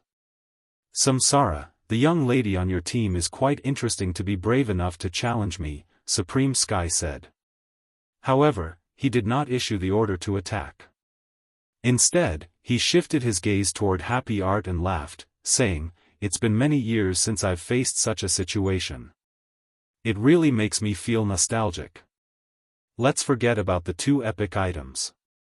Each of you can hand over a single epic item and leave, but as for the little girl, she'll have to give me 4 items. You." 11 Happy Art could feel rage boil within her. Supreme Sky was clearly toying with her. "Don't involve others in your vendetta with me, Supreme Sky. Even if you have a way to increase the Thunder God's secret keys drop rate, you're not guaranteed to get it." Samsara snarled. If he instructed his team members to give in to Supreme Sky's demands, their reputation would be in tatters. "Samsara, don't offer worthless threats. Do you think I would trap you here without preparing properly?" Supreme Sky asked as he glanced at Samsara. The moment the magic array activated, the blood curse affected every one of you. Your death penalties have been increased by 300%, and any special item that has a chance of dropping upon death is now guaranteed to drop. Once you're dead, I can forcefully resurrect you once. Do you think it'll really be so hard for me to obtain that key? Since you have refused the opportunity one so graciously offered, you can sacrifice your lives. After saying so, Supreme Sky waved a hand. Immediately, Sandbone and the other experts behind Supreme Sky charged at Samsara's group. "It seems we have no choice but to fight." As Samsara watched the Flower of 7 Sins members rush at his team, he issued a command in the team chat. "We're adjusting our formation. Art, you and I will stand at the forefront. Old Locust, protect Gem. Formless, support Scars. I've been waiting for you to say that, leader. I've grown bored of fighting monsters. I finally get to play with some peak experts." Formless Arrow exclaimed. "That's right. It's not every day that we get to meet a commander of the Flower of 7 Sins. I finally get the chance to see the flower's rumored strength," Heartless Sword commented, clearly anticipating the fight. The Flower of 7 Sins had always been incomparably mysterious. Most of the organization's outer members carried out its commissions. The Flower's inner members rarely took action, and cadre members rarely ever exposed themselves to the public. To battle maniacs like Heartless Sword, fighting so many cadre members from the Flower of 7 Sins was a dream. "My apologies, Black Flame. You've just joined the team, yet we've already dragged you into such a situation," Samsara sincerely apologized to Xiaofan. Endless Scars couldn't help but do the same. She was responsible for introducing Xiaofan to the team, after all. She had never thought that they'd become embroiled in such a dangerous predicament. However, before Samsara and Endless Scars could say anything more, Sandbone and his comrades were already within 30 yards of the team. Over a dozen ranged players from the Flower of 7 Sins immediately launched their attacks, sending hundreds of spells and arrows, all of which were incredibly accurate, flying toward Samsara and his teammates. As if they possessed a life of their own, they danced in the air, making it difficult for anyone to predict their trajectories. Happy Art, who had already reached the Void Realm, felt an immense amount of pressure bear down on her. She activated Shield Wall and focused her attention on dodging the incoming attacks, but even so, she had been struck 3 times and lost a considerable amount of HP. Samsara's situation was only slightly better, but when a few combination attacks struck, he stumbled backward as damages in the hundreds appeared above his head. When Formless Arrow tried to fire counterattacks, his arrows, which could pinpoint monsters' weaknesses, were utterly useless against Sandbone and the others. His enemies either dodged or blocked his arrows, failing to deal any damage. The difference between the two sides' combat power was obvious at a glance. Before Formless Arrow could fire a third volley, Sandbone and a dozen other melee players reached Samsara and Happy Art. 3 Flowers members worked together to pin down Samsara, and with the support from their ranged players, Samsara wasn't able to break free from their encirclement. 3 other experts pushed back Burning Sea. Although Endless Scars wanted to help Burning Sea and Samsara, Diverging Phoenix sniped at her from a distance, and she couldn't afford to split her attention. Meanwhile, Sandbone reached Happy Art, swinging both of his great swords at the young woman. Chaos Slash. The 2 great swords transformed into 16 phantoms, each flying toward Happy Art's blind spots like cunning snakes. Players' tears were reduced to 0 in the Thunder God's secret land, but all 16 of Sandbone's attacks were capable of causing sonic booms. His strength was definitely on par with a great lord's of the same level. Seeing this, Happy Art quickly adjusted her footwork and tried to deflect the attacks. "You're overestimating yourself." Sandbone sneered as he abruptly altered his attack trajectories, ensuring that Happy Art could only block them, not deflect them. Happy Art's defense was thorough, but Sandbone's combat standards and basic attributes were higher. When his attacks collided with her shield, they gradually shook apart her defensive stance. After taking a dozen or so hits, Happy Art finally exposed a hole in her defense, allowing one of the great swords to slip past her shield. But just before the great sword bit into Happy Art, a blue longsword stopped the weapon 3 inches away from the girl's side, and no matter how Sandbone pushed, he couldn't budge his weapon an inch farther. The unexpected development surprised Sandbone. His slash had contained a Grand Lord's strength. No one inside the Thunder God's secret land should be able to block his attack, yet when his great sword had met the blue longsword, he felt as if he had struck an impenetrable wall. Before Sandbone could react, another blue longsword flew toward him. On instinct, Sandbone brandished his other great sword to defend himself. Boom! The impact forced Sandbone to stumble 2 steps back, the great sword in his hand trembling violently. "Who are you?" Sandbone demanded, staring at the figure that had appeared beside Happy Art with a seriously unhappy expression. Anyone that could neutralize his attack and wielded even greater strength than his wasn't an ordinary expert. Not even Samsara could perform the feat. Black Flame. Chapter 2199, Suppressing the Mighty with Technique. Black Flame? Sandbone's lips curled slightly when he heard the name, a trace of excitement flashing in his eyes. "So, you're the guild leader of Zero Wing, the guild that foiled one of our previous operations. I've heard that you've defeated Sword Demon. It seems the rumors were true. With such strength, you qualify as a serious opponent." After saying so, Sandbone's aura transformed. If he had felt like a tiger, freed from its cage, he now felt like the Commotion. Despite the lack of aura, great danger hid within him. "Be careful, Black Flame. His attack trajectories constantly change and are unpredictable," Happy Art hurriedly warned Xiaofan when she noticed the transformation to Sandbone's aura. The fact that Xiaofan had saved her and that his strength was higher than Sandbone's had surprised her, but she had learned just how frightening this berserker was after her brief clash with the man. Experts like her were stronger than ordinary experts because they could sense an enemy's attack trajectories and defend themselves or launch fatal counterattacks. However, she had been overwhelmed against Sandbone's assault. She couldn't predict any of his trajectories and as a result, couldn't defend herself effectively. If a shield-wielding shield warrior had struggled to block Sandbone's attacks, then melee classes without shields, like berserkers, swordsmen, and assassins, would have an even more difficult time fighting this flower's member. But before Happy Art could finish her warning, Sandbone had activated Charge against Xiaofan, transforming into a blur before he reached his target. The Charge skill was guaranteed to inflict the fainted debuff.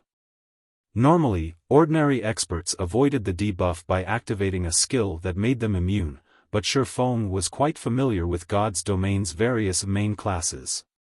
He knew that the fainted debuff would not take effect until less than 1 yard separated the user and their target. Hence, Xiaofan responded with a slash. Shadow Blade.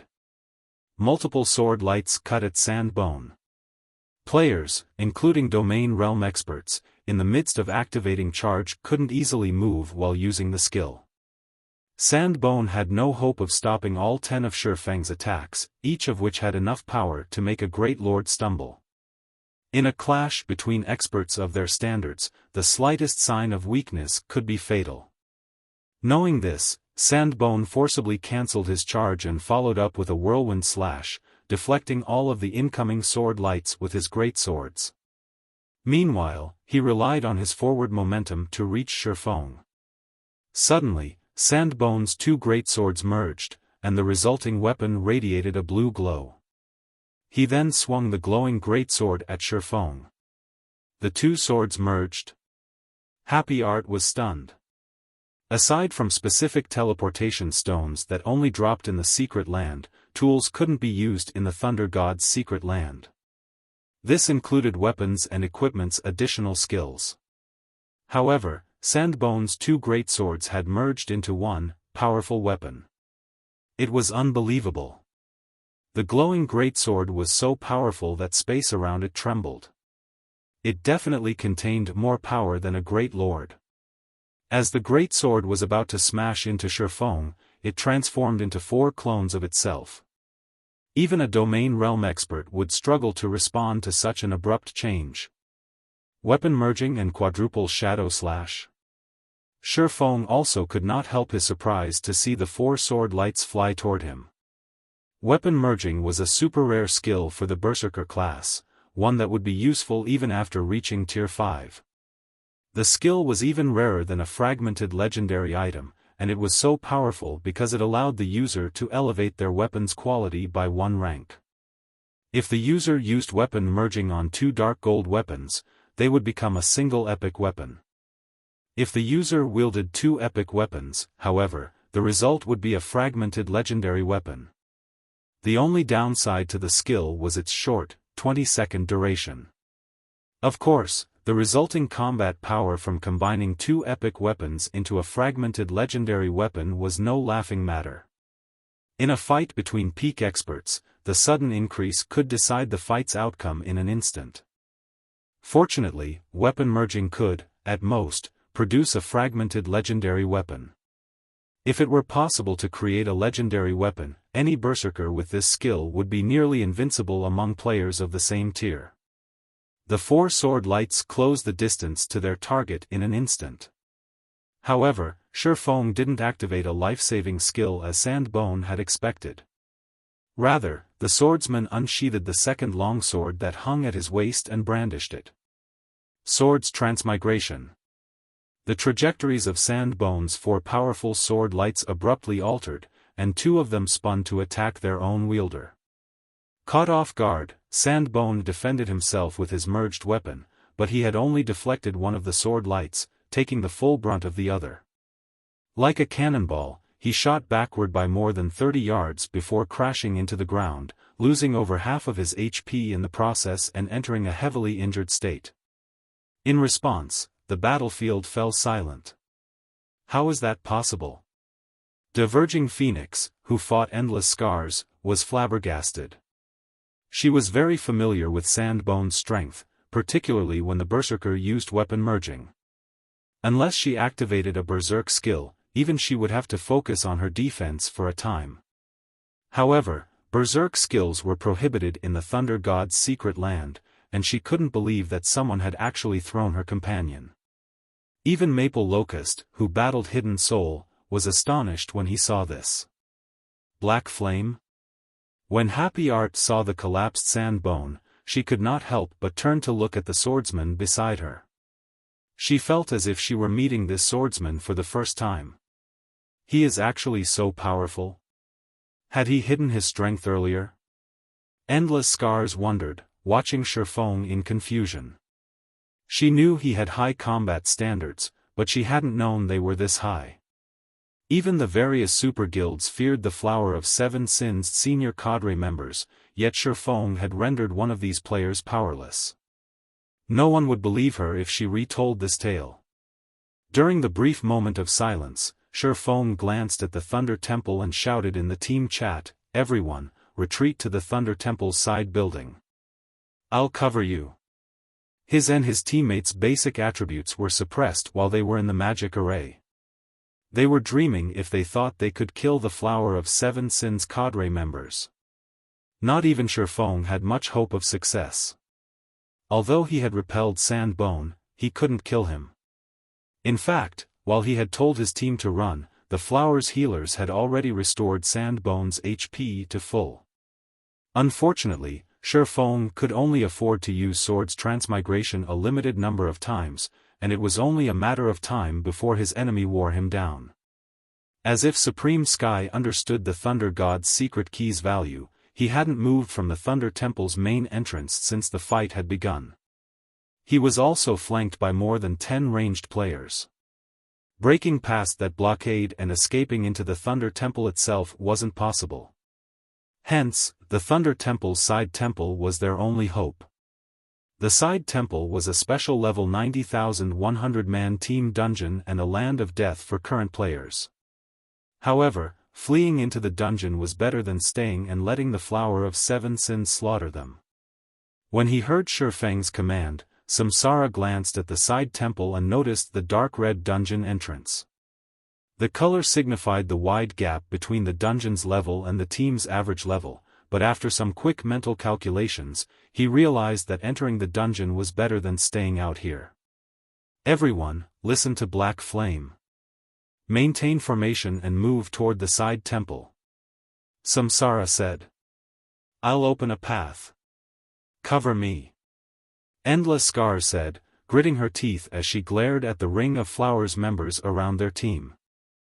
She then used the dozen or so elemental blades rotating around her to form a defensive net that would block incoming ranged attacks. She followed up with chanting an incantation, pulling some of her attention away from Diverging Phoenix. In response, a powerful force suppressed the area around her, blurring it. The mana within the space began to rampage, somewhat affecting players that came in contact with it. When Diverging Phoenix recognized what Xiaofan and his teammates were planning, she pointed a finger at Endless Scars and growled, "Don't think you can get past us so easily. Everyone, focus your attacks on her." Receiving the command, 8 of the Flowers of Seven Sins melee players charged at Endless Scars to interrupt her casting, but before they could come within 20 yards of her, arcs of lightning snaked out to counterattack. These lightning strikes were the result of Xiaofang's lightning edge, and the 8 melee players were forced to scurry back. Suddenly, a massive gash, 3 meters deep, split the ground between the Flowers melee players and Endless Scars. "If you want to get to her, you'll have to go through me first," Xiaofan said, smiling as he appeared beside Endless Scars. "Black Flame!" Diverging Phoenix bellowed. She immediately activated her strongest legacy skill, Divine Frost Lance. Under Diverging Phoenix's control, hundreds of frost lances flew toward Xiaofan and Endless Scars. She planned to blow both players to smithereens. Meanwhile, the 8 melee players continued to make their way toward their target. Although Xiaofan had incredible strength and had defeated Sandbone, all of them were peak experts. He couldn't protect Endless Scars from their coordinated and focused attacks. However, before the 8 melee players could move within 15 yards of the woman in question, the surrounding temperature abruptly plummeted. As the cold embraced their bodies, their movement speed and basic attributes decreased slightly. Chilling field. Due to the Thunder God's secret land's effects, Chilling Field had been reduced to a Tier 0 skill, but it was still a domain skill, suitable for group combat. Each containing 70% of Xiaofang's strength, 6 icicles formed around the swordsman with more than enough power to deal with the Flower of Seven Sins members before him. Sword's orbit. Dazzling stars glittered within a 15-yard radius around Xiaofan. His defense was far more solid when he combined the technique with his 6 icicles than when he executed it with 2 swords.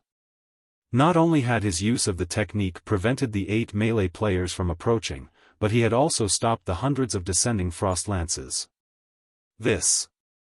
Isn't this a little too powerful?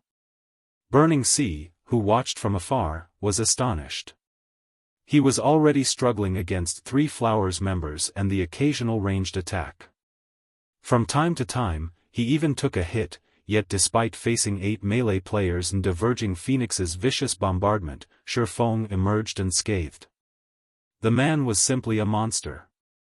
The situation even surprised Xiaofan. He had never expected the life potion to be so effective that it improved his sword's orbit. Without it, his defense wouldn't have been nearly as solid. With Xiaofan to defend her, Endless Scars finally finished casting her spell. Under her control, powerful streams of air shot up from the ground, each with the strength of a great lord. The Flower of Seven Sins members were forced to evade, which allowed Samsara and the others to break away from their opponents. Quick! This spell won't last long. Endless Scars shouted. Samsara and his companions shook off the Flower's members and followed Xiaofan into the side temple. Their enemies were left to watch as their prey escaped their grasp. Just before Xiaofan and his team could enter the side temple, a frosty sensation assaulted them. Instinctively, Xiaofan turned toward the sensation's source. Black flame, is it? Very good. I'll remember you, Supreme Sky coldly told the swordsman. Samsara and the other experts on the team shuddered when they heard Supreme Sky's declaration. For a moment, they felt as if the Grim Reaper had set his sights on their lives, which were no longer under their control. Is that so? I'll be waiting. Xiaofan said, flashing Supreme Sky a grin. Xiaofan had heard plenty about Supreme Sky during his previous life. The man had been famous for killing Super Guild's guild leaders many times, after all. However, since he had already ruined the man's plans, provoking him further didn't matter. Xiaofan was no longer the player he had been in the past, and now, he, too, stood at the apex of God's domain. As the Flower of Seven Sins members watched, Xiaofan led Samsara and the team into the Thunder Temple's side temple.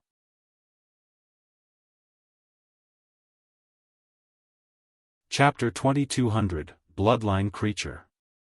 As Xiaofan and the others disappeared into the side temple, silence reigned outside of the Thunder Temple. Damn it! They actually managed to escape. Diverging Phoenix cursed.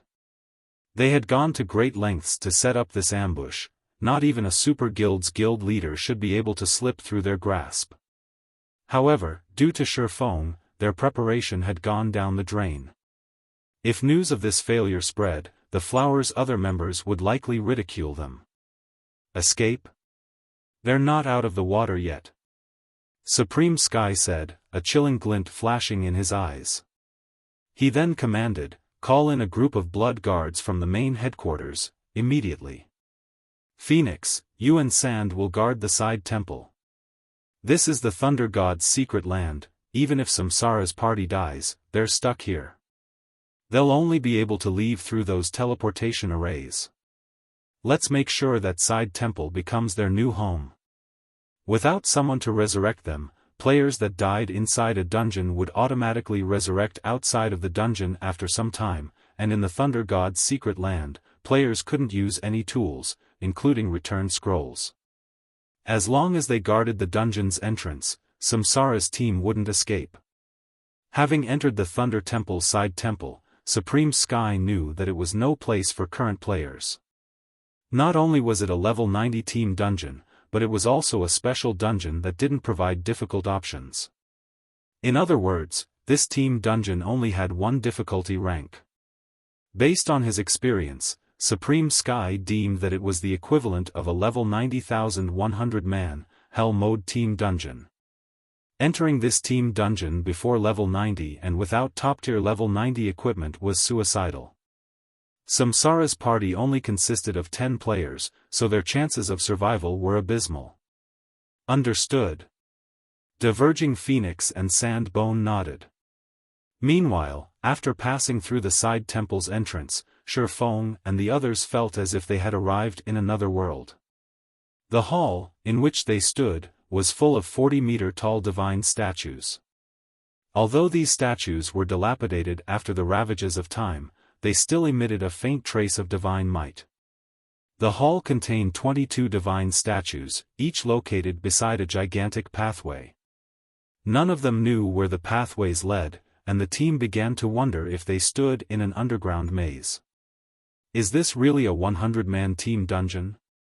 Burning Sea began to grow afraid as he looked around the colossal temple.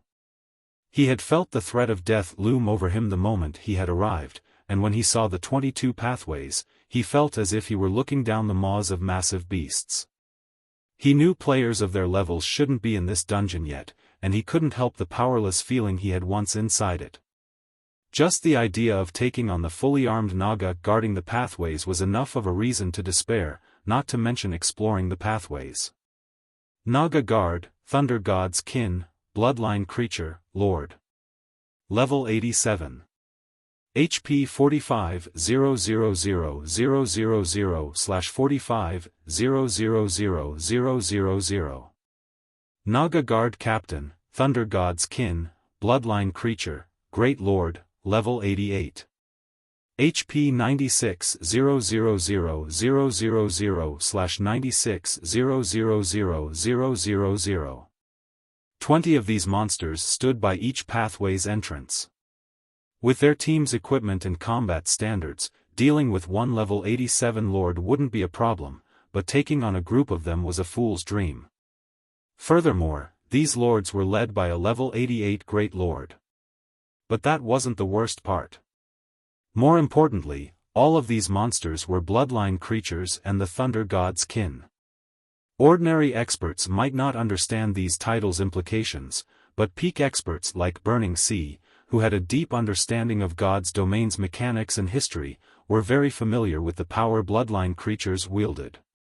A bloodline creature had inherited strength from a more powerful being, Bomb with superior bloodlines, as the name suggested. Although their bloodlines weren't on the level of archaic species, they weren't far from it. Meanwhile, being the Thunder God's kin meant these Nagas had inherited certain special abilities from the Thunder God. With these two factors combined, these Nagas would command extraordinary strength. Outside of the Thunder God's secret land, their team would, more or less, be able to cope with these Nagas, but here, they were Tier 0 players. Even if they worked together, they might not be a match for a single Naga guard. These monsters are too strong for us right now. Our only option is to wait, Happy Art reasoned with a bitter smile. Although they had escaped the Flower of Seven Sins ambush, they weren't anywhere close to being in a safer position. The only thing worth celebrating was the fact that as long as they didn't move, these monsters wouldn't attack. Even Samsara and Endless Scars were at a loss for words when they saw the monsters. Moving forward would mean their deaths, and the Flower of Seven Sins definitely waited for them outside the dungeon, but doing nothing wasn't a solution either. No. We're not out of options. Xiaofan said as he watched the Nagas guarding the pathways. We'll just have to take a huge risk. Any option is better than sitting here and doing nothing.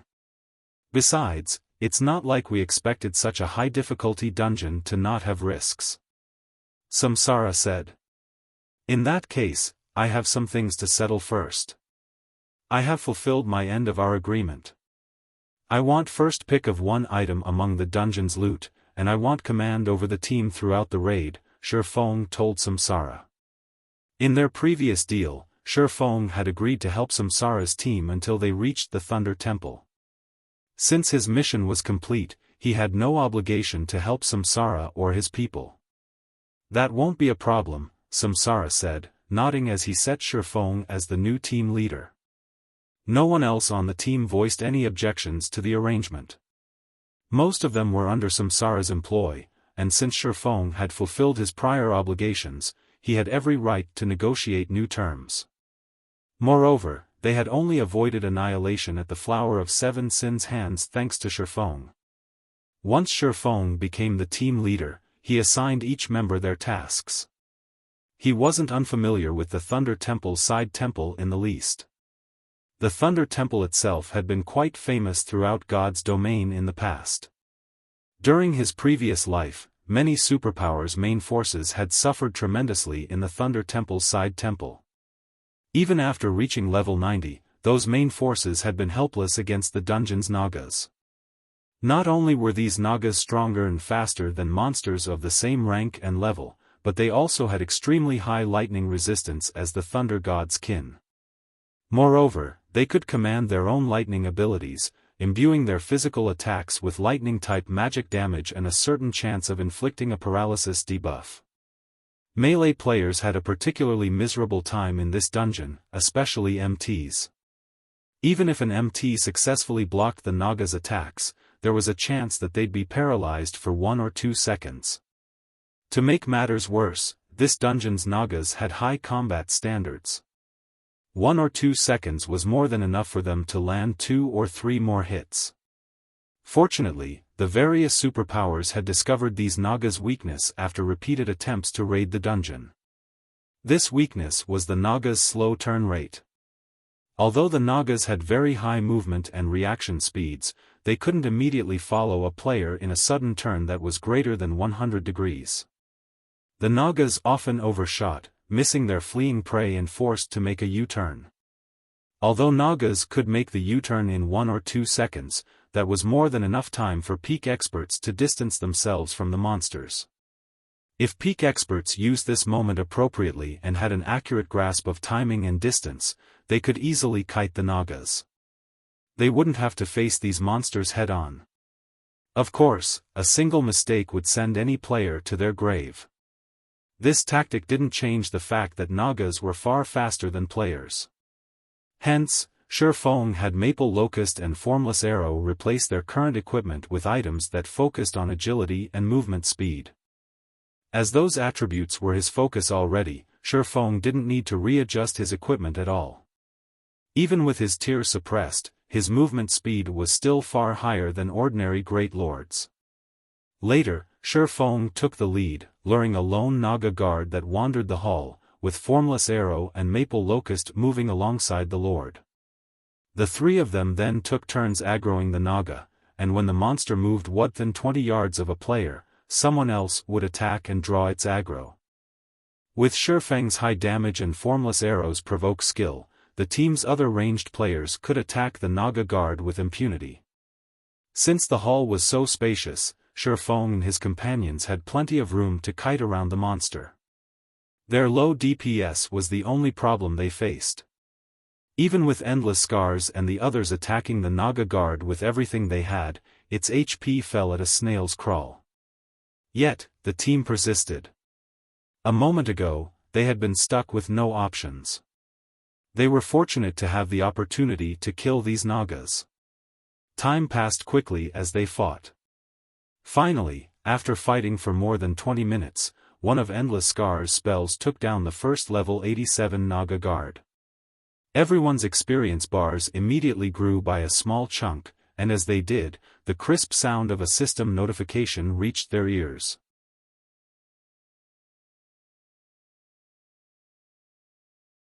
Chapter 2201, Flying Levels. System, you have killed a Naga for the first time. Activating the Thunder God's Trial. Kill 1000 Nagas. Current kill count -1. System, this trial is a reward quest for entering the dungeon for the first time.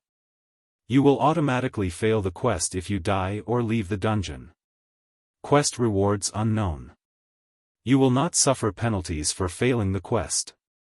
A kill counter, displaying the number of slain Nagas, then appeared in the corner of everyone's system interface. Kill 1,000 Nagas? Isn't this a little too demanding? Happy Art frowned as he read the system notification. They had spent more than 20 minutes just to kill one Naga guard, the weakest monster in this dungeon. They would need an absurd amount of time to slay 1,000 Nagas. Moreover, this was only a dungeon quest.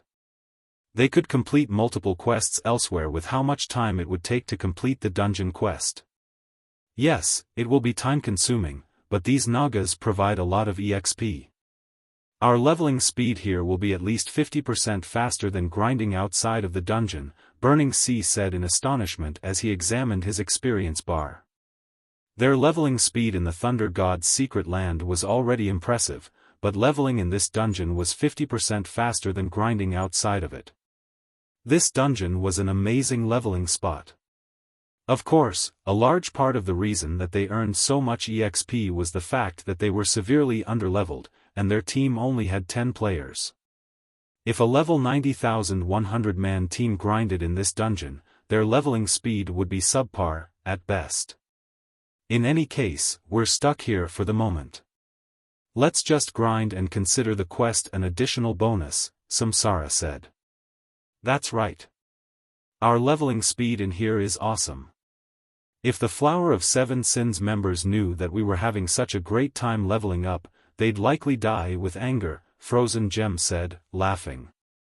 They forced us into a coma, thinking that we'd cave in sooner or later, but we'll see who outlasts who. Frozen Gem could easily guess what was happening outside the dungeon right now.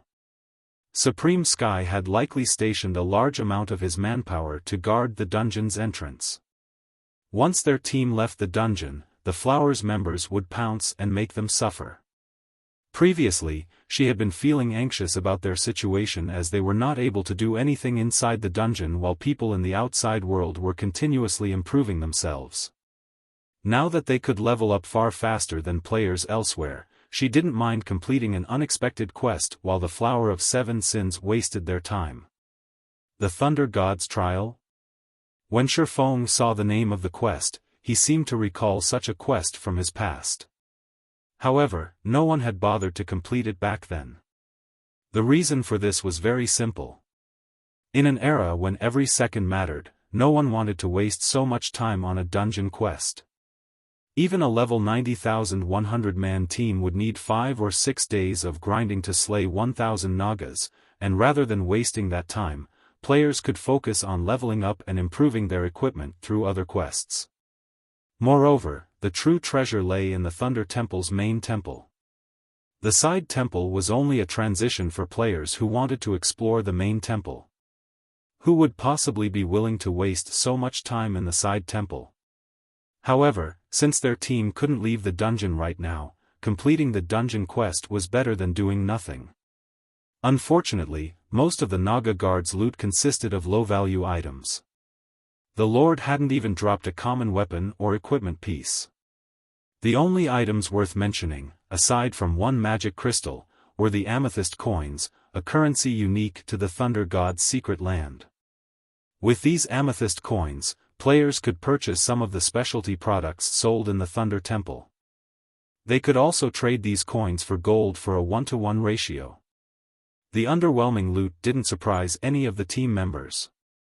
The Naga Guard was the weakest monster in the dungeon, and although it was a powerful foe to them, that was simply due to their low levels and inferior equipment. Seeing a random mob in a dungeon drop top-tier equipment would be strange. Following which, the team continued to grind the hall's Nagas. Although the method they used to slay these monsters was tedious, every time one fell, they watched their experience bars grow and rejoiced. As they finished off their 6th Naga Guard, the Lord dropped a blood-red stone fragment that immediately attracted Xiaofang's attention. A Thunderbolt gemstone fragment. Although it was only a gemstone fragment, not a piece of top-tier equipment, it had been incredibly famous in God's domain during Xiaofang's previous life.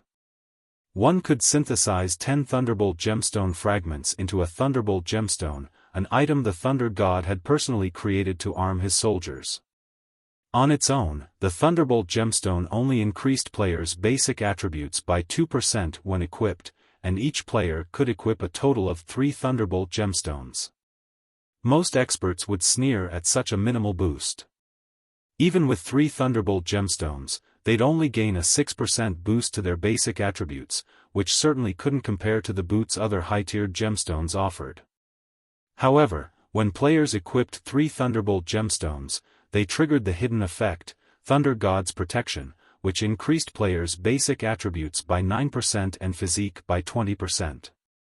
In other words, players could equip 3 Thunderbolt gemstones and gain a 15% boost to their basic attributes and a 20% boost to their physique.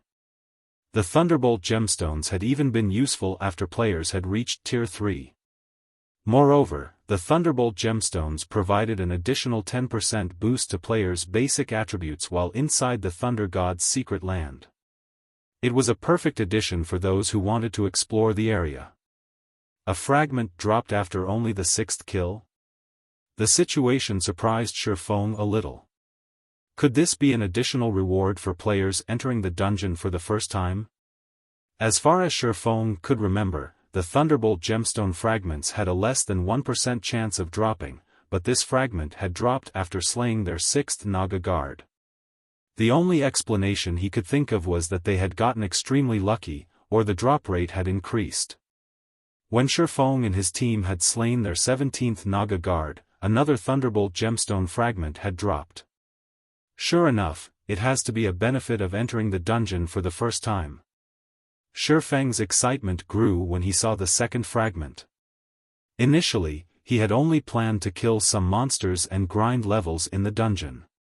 He had only planned to look for a way out of the Flower of Seven Sins trap after everyone had reached a high enough level. He hadn't actually considered raiding the dungeon completely, but if they could collect enough Thunderbolt gemstone fragments, his plans would have to change. Samsara and his teammates' basic attributes were still far from meeting the dungeon's minimum requirements, but if they could all equip 3 Thunderbolt gemstones, they could significantly shorten that gap. Considering their combat standards, raiding the Thunder Temple's side temple was entirely possible. After all was said and done, the Thunder Temple's side temple was a dungeon within an ancient god's secret land. The potential loot's quality could easily surpass that of a super large-scale team dungeon. Xiaofan then informed the rest of the team about the Thunderbolt gemstones, which instantly motivated them to grind more Naga guards.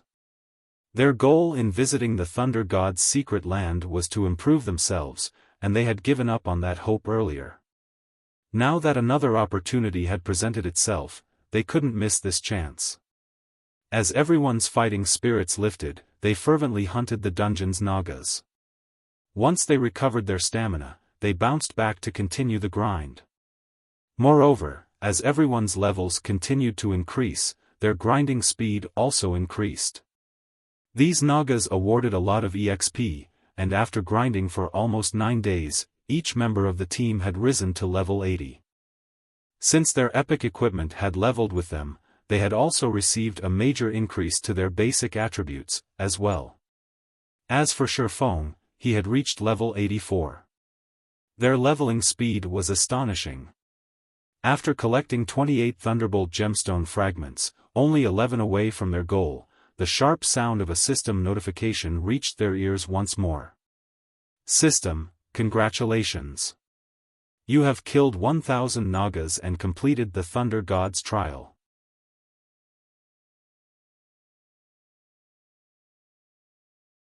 Chapter 2202, Rewards of the Thunder God's Trial. The team had only realized that they had completed the Thunder God's trial after they received the notification. They had been so focused on eliminating the Naga guards and guard captains, excited by the prospect of collecting Thunderbolt gemstone fragments, that they had pushed the trial to the back of their minds. After all, the Thunderbolt gemstones were wonderfully effective. Now, aside from Samsara and Happy Art, the 2 MTs, each team member had 3 Thunderbolt gemstones equipped, their basic attributes rising by a total of 25%. Moreover, they had regained the physique of a Tier 1 player. Since they had also reached level 80, slaying these Naga guards and guard captains had become much easier. In fact, Samsara and Happy Art could now tank a Naga guard captain all on their own. However, doing so placed a huge burden on the team's 2 healers, so they continued to use their earlier strategy to kite the Nagas. That way, the 2 healers didn't have to concentrate on casting healing spells and could launch their own attacks from time to time, increasing their grinding speed. We're finally done. When Xiaofan saw the system notification, he could not help but feel that this quest had been a true challenge. If not for their special circumstances, they wouldn't have bothered to attempt it. It was just too time-consuming. System, you have completed the Thunder God's trial. Rewarding Thunder God's Pearl. Thunder God's Pearl, Dark Gold rank. This pearl contains the Thunder God's power. Can be used inside the Thunder God's secret land to activate the Thunderbolt barrier. The more Thunder God's pearls that are used to activate the Thunderbolt barrier, the stronger the barrier will become. Up to a maximum of 6 Thunder God's pearls can be used at the same time. Duration, 20 minutes. Cooldown, 1 hour. The Thunderbolt barrier? When Xiaofan saw the Thunder God's pearl, an ecstatic expression lit up his face. He had never expected the Thunder God's trial to provide the very key to conquering the Thunder God's secret land. Players couldn't use powerful tools, such as magic arrays or summoning scrolls, in the Thunder God's secret land. On top of the fact that players' tiers were reduced to 0, exploring the secret land was a daunting task. This was especially true when players faced the bosses in the Thunder Temple's side temple. Normally, when Tier 0 players couldn't rely on external items, they'd reach their limit when fighting Great Lord-ranked monsters, but the weakest boss in the side temple was a Grand Lord. Moreover, they were not ordinary Grand Lords. All of the Grand Lord bosses in the side temple possessed special bloodlines, which made them far stronger than ordinary Grand Lords and a nightmare to raid.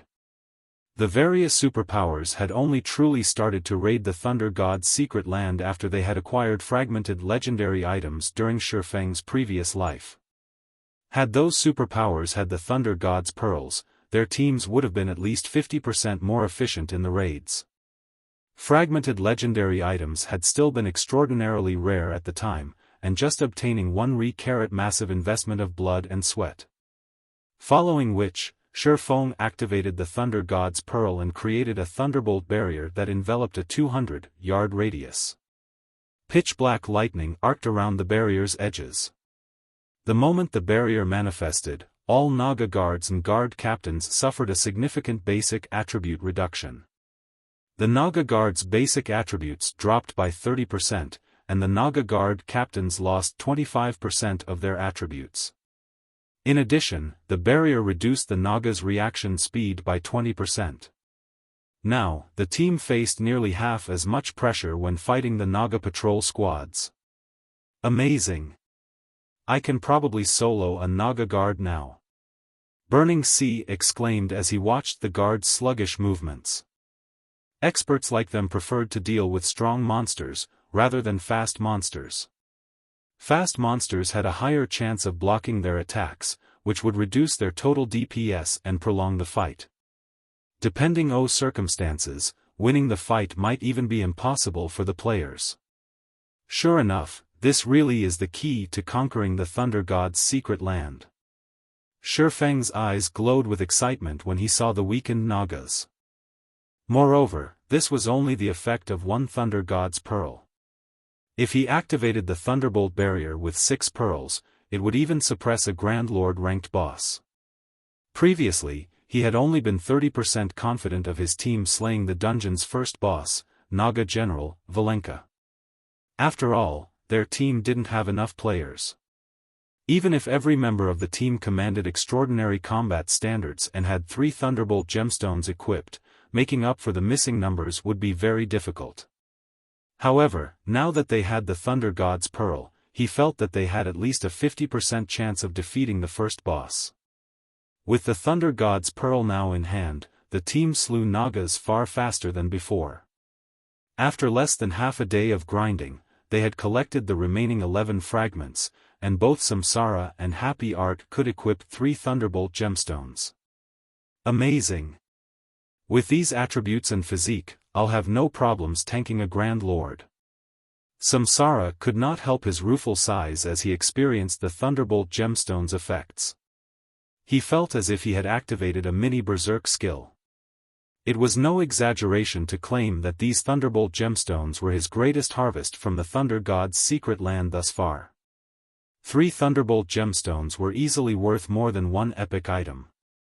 Epic items might have a wide level range, but they still had a level limit. Take the epic weapons and equipment he currently used, for example. He could use most of them until he reached level 100, but the Thunderbolt gemstones, on the other hand, would even be useful after that. In fact, these gemstones might even be useful after he reached Tier 4. Once Samsara and Happy Art had gained their sets of Thunderbolt gemstones, the team grew restless and suggested that they challenge the side temple's first boss. Naturally, Xiaofan didn't object. He, too, had been waiting for this moment for a long time. Although he had explored the Thunder God's secret land in the past, by the time he had first visited it, the various superpowers had raided the side temple several times.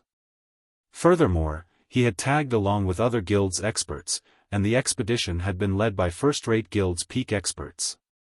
Naturally, the leading first-rate guilds had claimed all the good loot. Experts from lesser guilds, like himself, who had come across a few entry passes to the Thunder God's secret land, had only been able to claim the scraps the first-rate guilds didn't want. Even so, he had obtained more than enough treasure to celebrate. An ancient god's secret land was far higher quality than other secret lands. Even after some other team had claimed the side temple's first clear, and the quantity and quality of the drops had fallen, the dungeon's loot had still been considered top tier. Now that he had an opportunity to join the first team of players to raid the Thunder Temple's side temple in this life, why wouldn't he be eager to get started? Later, after Xiaofan and the team had rested for an hour or so, he led them straight toward the Guardian Hall, where the Naga general waited. The team had long since annihilated the Nagas outside the Guardian Hall. Now, only the Naga general and 2 of its bodyguards remained within. However, when the team entered the hall and saw the boss they intended to raid, they couldn't help but gasp. Naga General, Valenka, Bloodline creature, Archaic species, Grand Lord. Level 89. HP 320,000/320,000,000.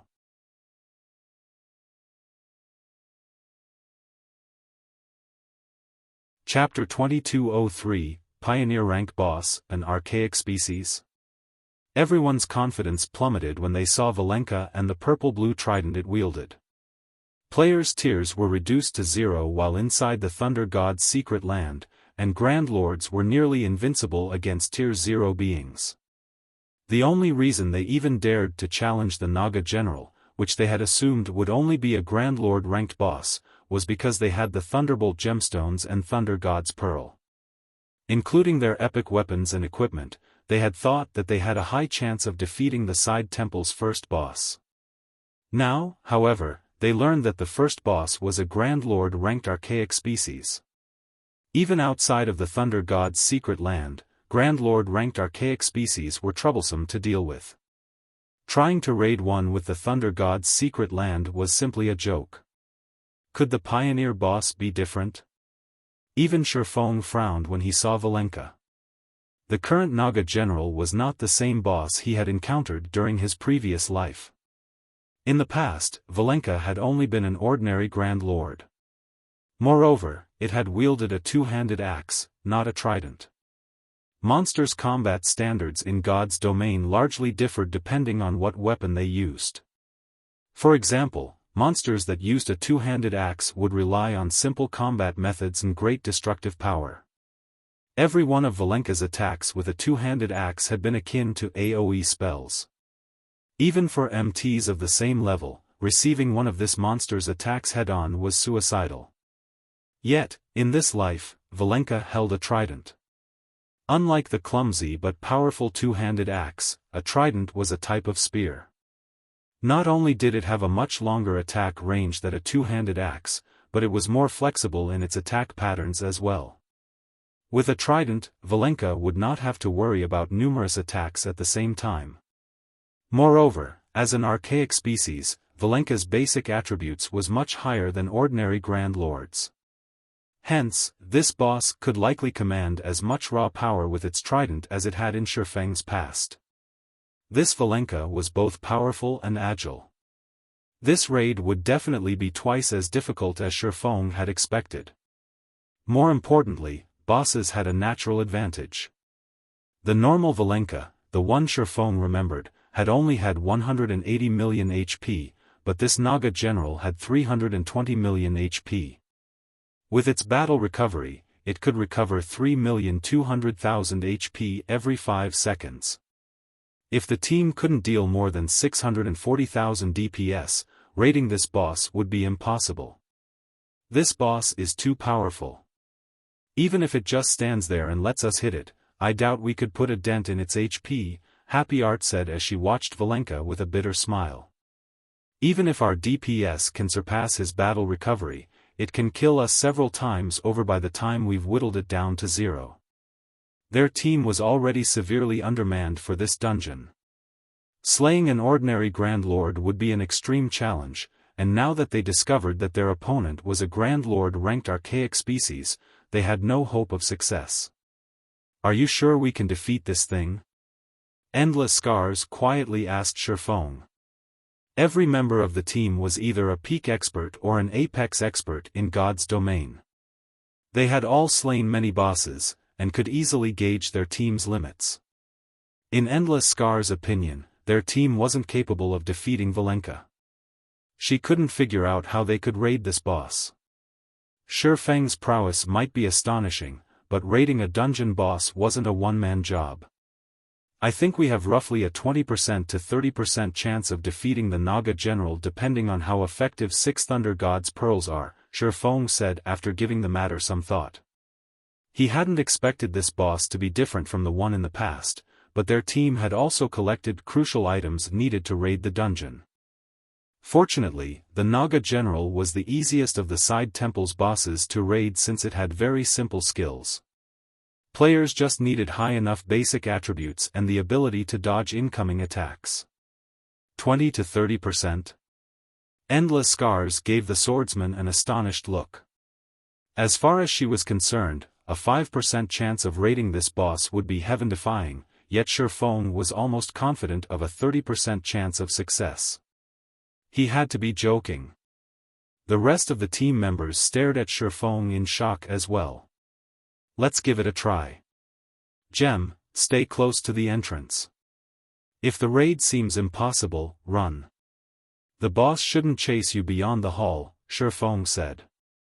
Alright, Frozen Gem nodded as she walked toward the hall's entrance. Even if Xiaofan and the others died, she would be able to resurrect them. The death penalty inside the dungeon was quite light, and her resurrection spell could reduce it further. Xiaofan then instructed Happy Art to tank the boss while Samsara tanked the 2 level 88 Great Lord ranked Naga bodyguards. Meanwhile, Xiaofan would stay close to Happy Art. Xiaofang's arrangement confused his teammates. Samsara was clearly stronger than Happy Art, yet Xiaofan instructed him to manage the side mobs.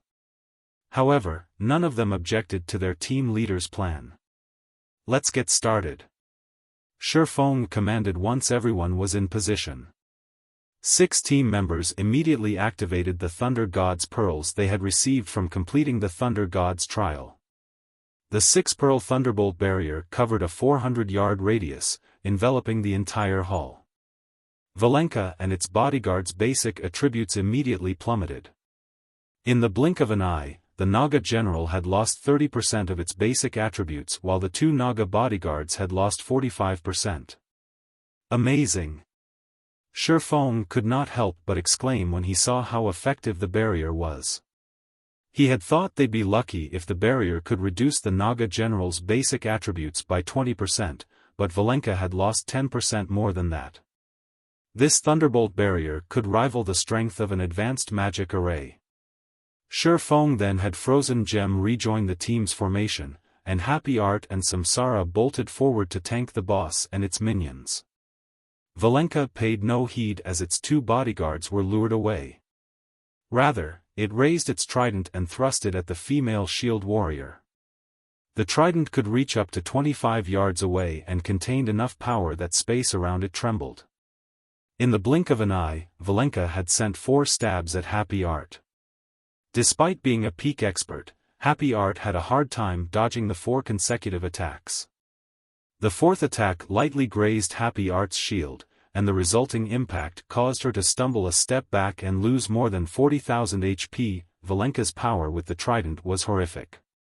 Moreover, this was the result after the boss had been suppressed by the Thunderbolt barrier. If Valenka were at its peak, the consequences for daring to challenge it would have been dire. Fortunately, Happy Art was no weakling. With the boost provided from the 3 Thunderbolt gemstones, she had more than 170,000 HP at her maximum even after her tier had been reduced to 0. Losing 40,000 HP was just barely tolerable. However, Valenka wasn't done as it thrust its tail into the ground to resurface behind the shield warrior. Although Happy Art had sensed the attack, she couldn't turn around in time to defend herself due to the prior impact. Just before the tail slammed into Happy Art, Xiaofan grabbed her arm and dragged her out of harm's way. Wielding Killing Ray in his other hand, he sliced at the Naga general's tail, sending it smashing into the boss with more speed than before. -2,213,796. An eye-catching amount of damage appeared above Valenka's head, stunning the team members. Thus far, these players had only dealt around -20,000 damage with each attack, so it was hard not to notice a damage of over -2 million. Even that is possible? Burning Sea gaped in shock when he saw Xiaofan turn the boss's attack against itself. He had never thought that it was even possible for a boss to damage itself. Boss monsters generally had above-average combat standards, and trying to force a boss to damage itself was like getting a player to turn their own attacks against themselves. It should be utterly impossible. Yet, Xiaofan had done just that. Over 2 million damage? We should be able to defeat him within 20 minutes. When Xiaofan saw how much damage Valenka had dealt to itself and took into account the team's overall DPS, he breathed a sigh of relief.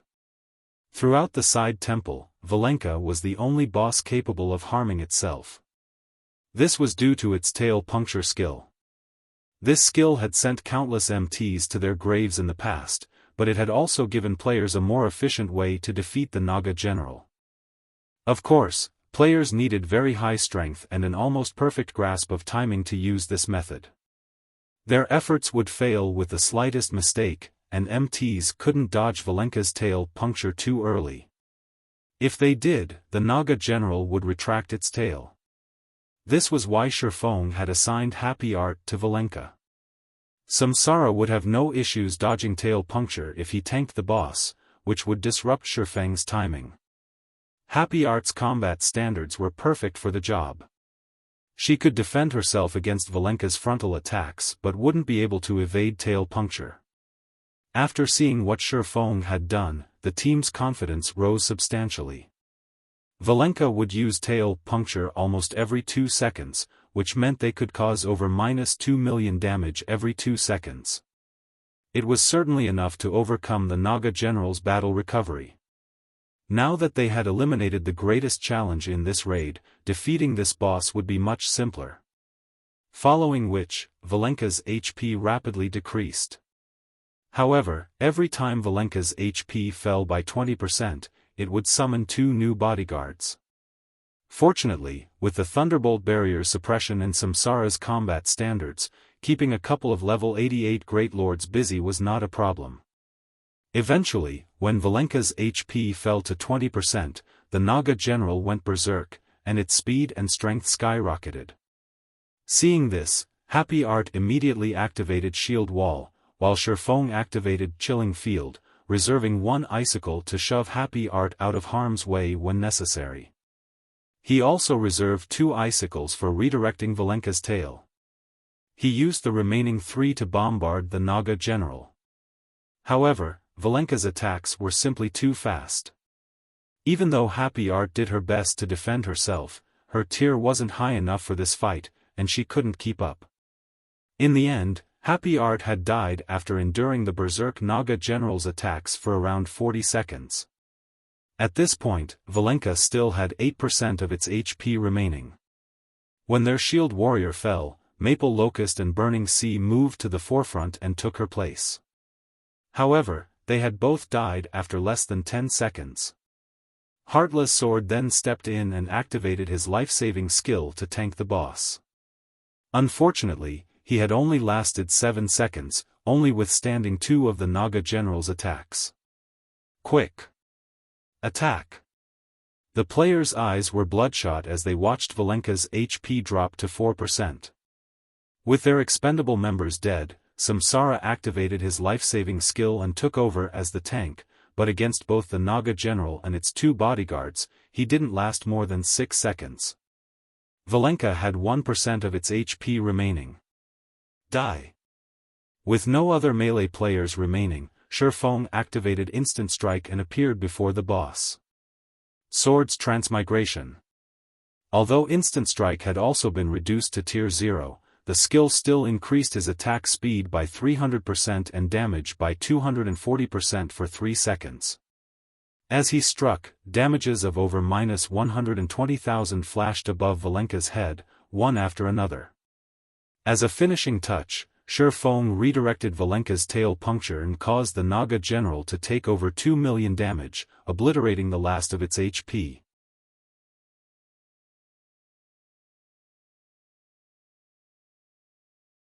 Chapter 2204, Naga General's Loot.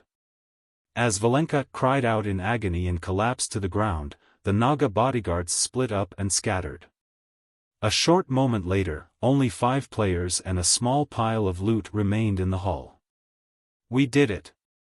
Frozen Gem could not help but cheer.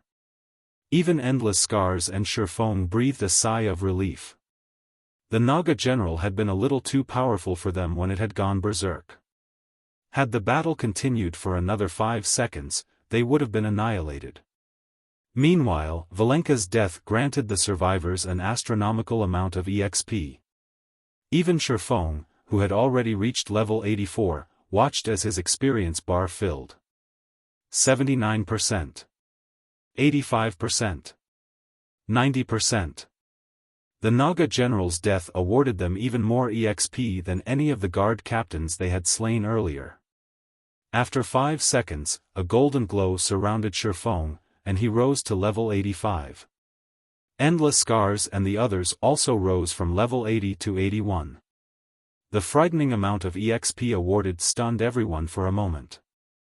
After level 80, players had to grind for 4 or 5 days elsewhere to reach the next level, but after killing one Naga general, they had gained enough EXP to do just that. This boss gave us so much EXP. If we can kill a few more of these bosses, we'll be able to take those people from the Flower of 7 Sins by storm when we get out of here, Formless Arrow excitedly stated. Right now, they stood at the very peak of God's domain with their levels. Although they had not left the side temple, they had received reports regarding the outside world. Even the highest leveled expert among the various superpowers was only level 79, and most peak experts were only level 77. On the other hand, their team had reached level 81. Everyone would be shocked when this came to light. In God's domain, players' levels were extremely important, after all, especially for peak experts. Once they reached a certain level, they could explore new maps and secure better items and benefits. Furthermore, they would have less competition when exploring these higher-level maps. Moreover, level suppression had always been a factor in this game. Although level suppression wasn't incredibly effective, it would be significant with a gap of 5 or more levels. That's right. They've likely never expected us to level up so quickly, Frozen Gem said, smiling. If we can survive in here for a while longer and increase the level gap to 5, will have a chance of turning the tables. Furthermore, the various superpowers have begun to show up in the Thunder God's secret land. Endless Scars also nodded in response to Formless Arrow and Flower Gem's sentiments.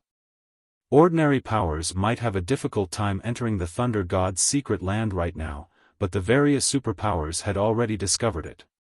This was also why their team had been in such a hurry to enter the Thunder Temple. Now that so many days had passed since they had entered the dungeon, the various superpowers had already sent in expedition teams. Once the various superpowers entered the Thunder God's secret land, the Flowers of Seven Sins would find the place harder to hold within its iron fist. In turn, this would increase their team's chances of escaping. Alright, we need to resurrect everyone quickly. We'll be in trouble if they resurrect automatically, Xiaofan said, shaking his head. Valenka was the easiest boss in the Thunder Temple's side temple, and the only one they had the strength to kill right now. Even with the 6 Thunder Gods' pearls, they'd need a 100-man team to raid the rest of the dungeon's bosses. Oh. Frozen Gem only remembered that she needed to resurrect her fallen comrades after Xiaofan's statement. She then got to work. Samsara and the others returned to life a moment later. They couldn't help their elated grins when they saw Valenka's corpse. They hadn't actually expected the raid to succeed, and they couldn't help but look upon Xiaofan with admiration. They had just taken down a level 90 Team Dungeon's boss. Moreover, this was a team dungeon inside the Thunder God's secret land.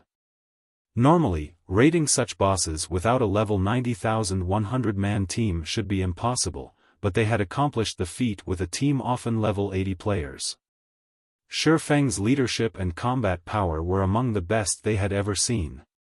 After their moment of excitement, the team members turned their gazes to the loot beside Valenka's corpse. Although Valenka was only a Grand Lord ranked Archaic species, it had dropped an astonishingly high number of items. There were easily more than 20 items in the pile, and every one radiated a dazzling glow. It was easy to tell that these were all top-tier items. As the team watched, Xiaofan began to appraise the loot. Valenka was the side temple's first boss. Xiaofan had expected it to drop average loot at best, but he couldn't help but gasp as he appraised the items. The Naga general had dropped a total of 23 items. There were 3 pieces of dark gold equipment that could be used from level 80 to 100, a plate armor helmet, a pair of cloth bracers, and a leather belt. All 3 pieces of equipment could definitely be considered top tier at this stage of the game. Even Samsara, who had seen his fair share of top-tier equipment, audibly gulped. Normally, equipment that dropped in dungeons had a fixed level, but all 3 pieces of dark gold equipment Valenka had dropped could level with their users. Valenka had also dropped 6 pieces of level 80 to 90 fine gold equipment. 4 of the 6 pieces were parts of the Thunderbolt set, a set equipment players could only obtain from the Thunder God's secret land. Although the Thunderbolt set was only a 4-piece, fine gold set equipment, it had been incredibly famous among those who grinded in the Thunder God's secret land in the past. Once a player collected all 4 pieces, the set would provide basic attribute buffs that could rival dark gold equipment. The 2-piece set effect also increased spell effectiveness by 30%, while the 4-piece set effect increased players' basic attributes by 10% and weakened the Thunder God's secret land suppression. If players equipped the complete Thunderbolt set, their tier would only fall to Tier 1. The Thunderbolt set's effects might be a joke in the outside world, but within the Thunder God's secret land, they worked wonders. When players had first discovered the Thunderbolt set in the past, it had instantly become a treasure that countless magical class players had sought. And now, Valenka had dropped the entire set. It was a miracle. When the rest of the team saw the Thunderbolt set's effects, their eyes glowed. They knew how bitter it felt being reduced to a Tier 0 player in the Thunder God's secret land, so they recognized how astounding it would be if they could fight as Tier 1 players in this secret land.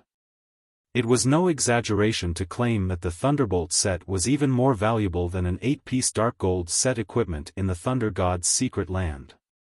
While everyone cooed over the Thunderbolt set, Xiaofan shared the next item's attributes in the team chat. When the team saw this item, they all gasped, including Samsara and Endless Scars. The Thunder Eagle's Summoning Flute.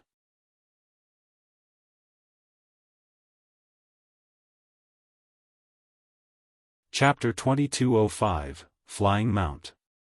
The Thunder Eagle's summoning flute looked just like any ordinary flute, made of wood, with dark purple runes carved into it. How is this possible? Am I seeing things? I thought flying mounts only dropped from level 100 plus maps. When Burning Sea and the others saw the summoning flute, they audibly gulped, they couldn't believe their eyes. As domain realm experts, they had seen countless top-tier treasures. Each of them even carried several epic weapons and equipment pieces, but they couldn't help their surprise and excitement when they saw a flying mount.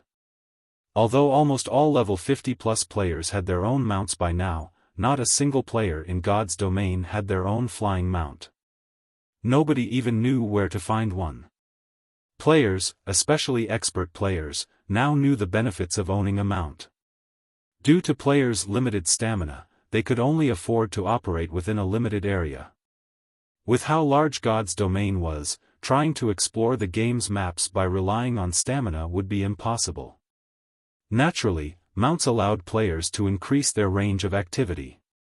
Furthermore, after level 50, not many maps had teleportation points, and players would find even fewer as they explored higher-level maps.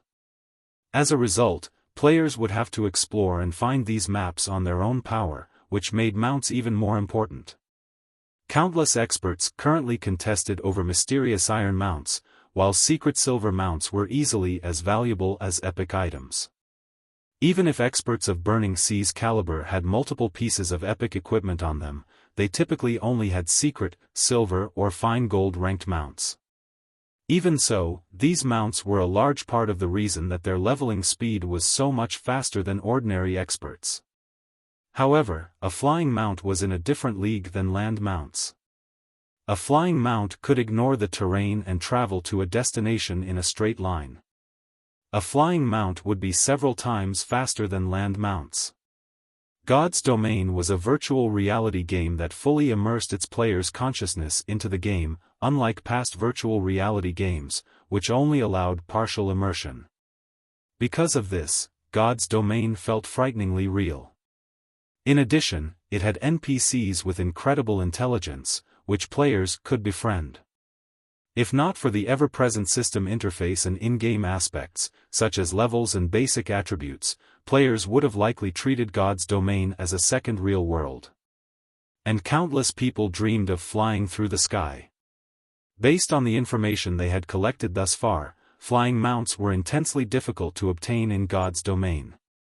Unlike land mounts, players couldn't use their coins to purchase flying mounts from NPCs. Even Xiaofan was shocked to see the Thunder Eagle's summoning flute, not to mention Burning Sea and his companions. He remembered the Thunder Eagle flying mount from his past and knew that it could drop in the Thunder God's secret land. However, he only recalled that the Thunder Eagle dropped in the secret land's deeper regions. To be precise, I should underscore VE only dropped within the level 100 dungeon, Thunder God's Mountain, and with an upcarrot rate, at that. Even after 10 years in God's Domain, less than 10 players had owned one.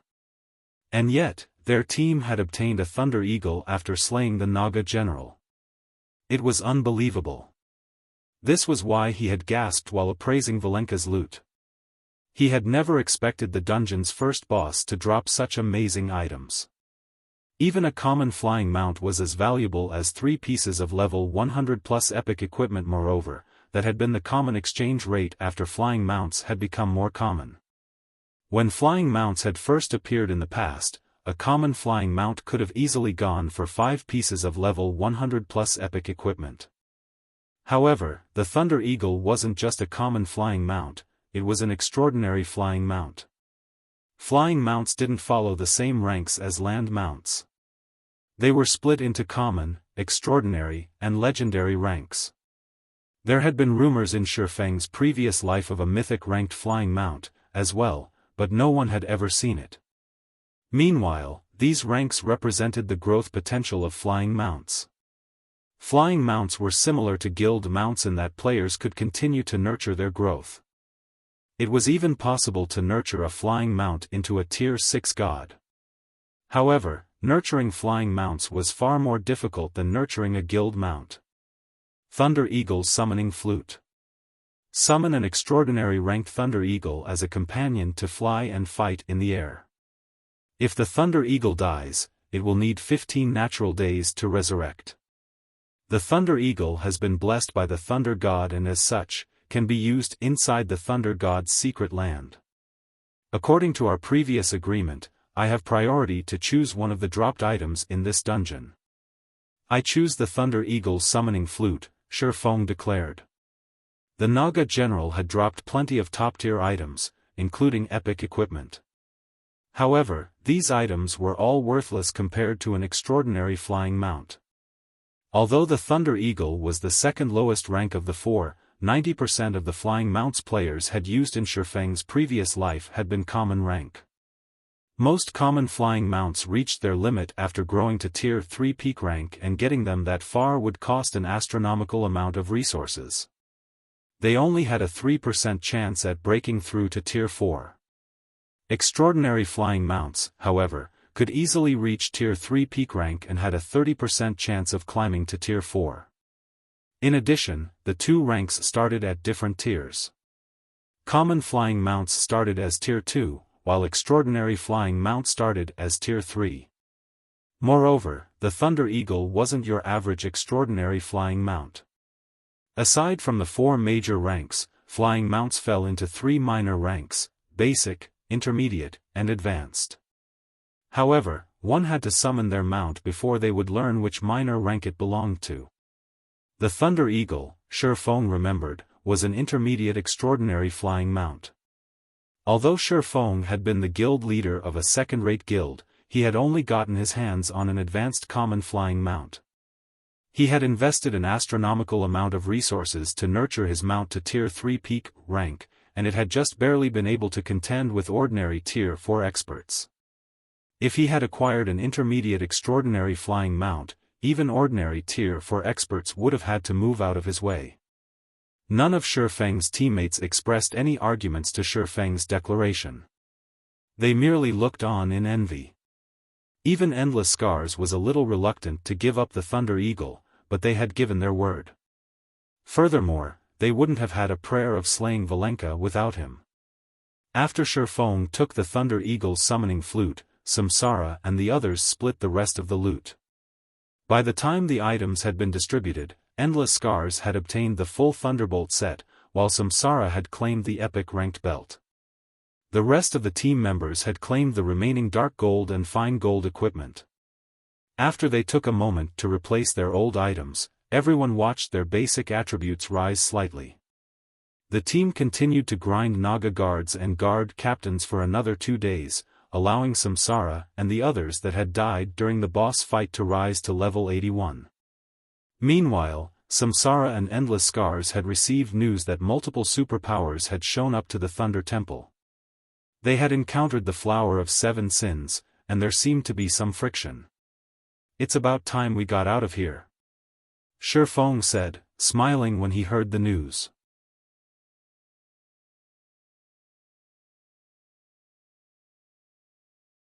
Chapter 2206, Commotion Outside the Temple.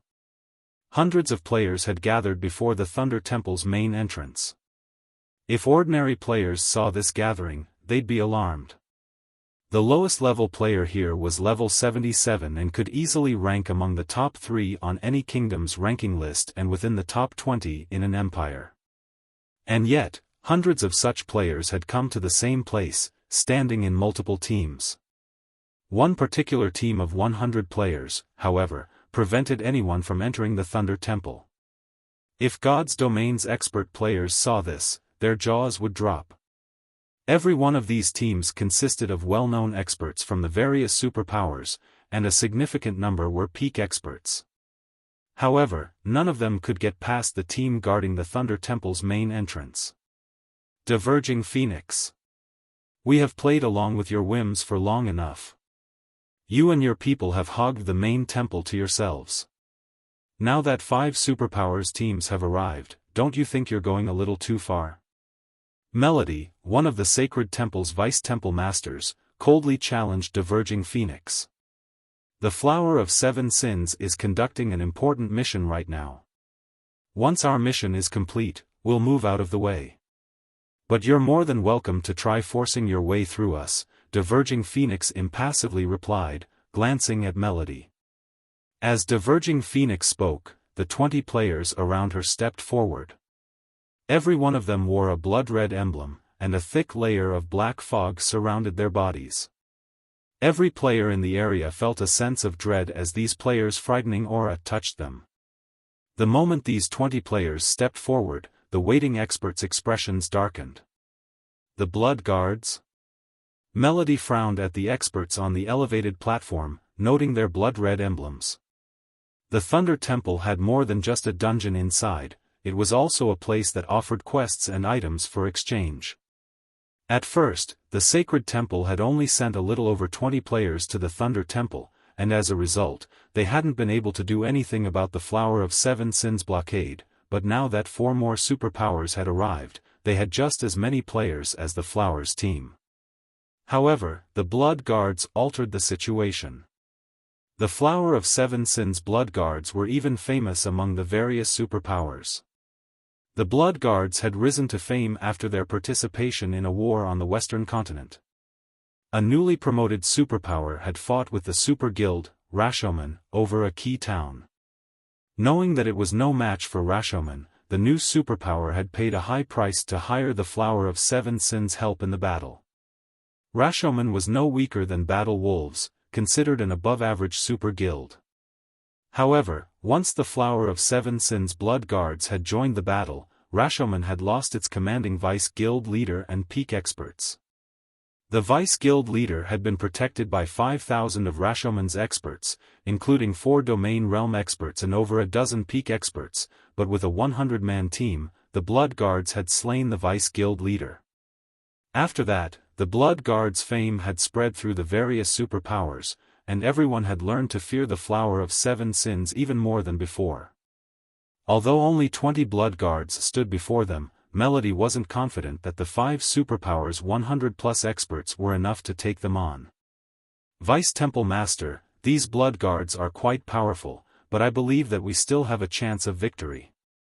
As we wait, more superpowers will start to enter the Thunder God's secret land. If that happens, we'll lose our advantage, Ruthless Sky, the Gale Sword Meister, said. The Blood Guard was quite famous, but more than a month had passed since their battle with Rashomon. At this point, the various superpowers had obtained more epic items, combat techniques, and legacies, growing far stronger than they had been. Furthermore, these superpowers, excluding the Sacred Temple, had each sent a domain realm expert to accompany their teams. Even if their 5 teams were no match for the Blood Guards, they should be able to distract these players while Melody and the other superpowers' upper echelons made it into the main temple to investigate the situation. Alright, tell everyone to get ready to move. Melody commanded. She understood that the longer they let this continue, the less of an advantage the Sacred Temple would have. Leave it to me. Ruthless Sky said, laughing. The secret pavilion had titled him one of the 8 sword meisters, and since then, he had improved himself considerably. He had even mastered a bronze combat technique and was confident of contending with the sword freak, Miracle Dragon, who had recently reached the domain realm. He should have no problems against these 20 Blood Guards, who mainly consisted of flowing water realm experts.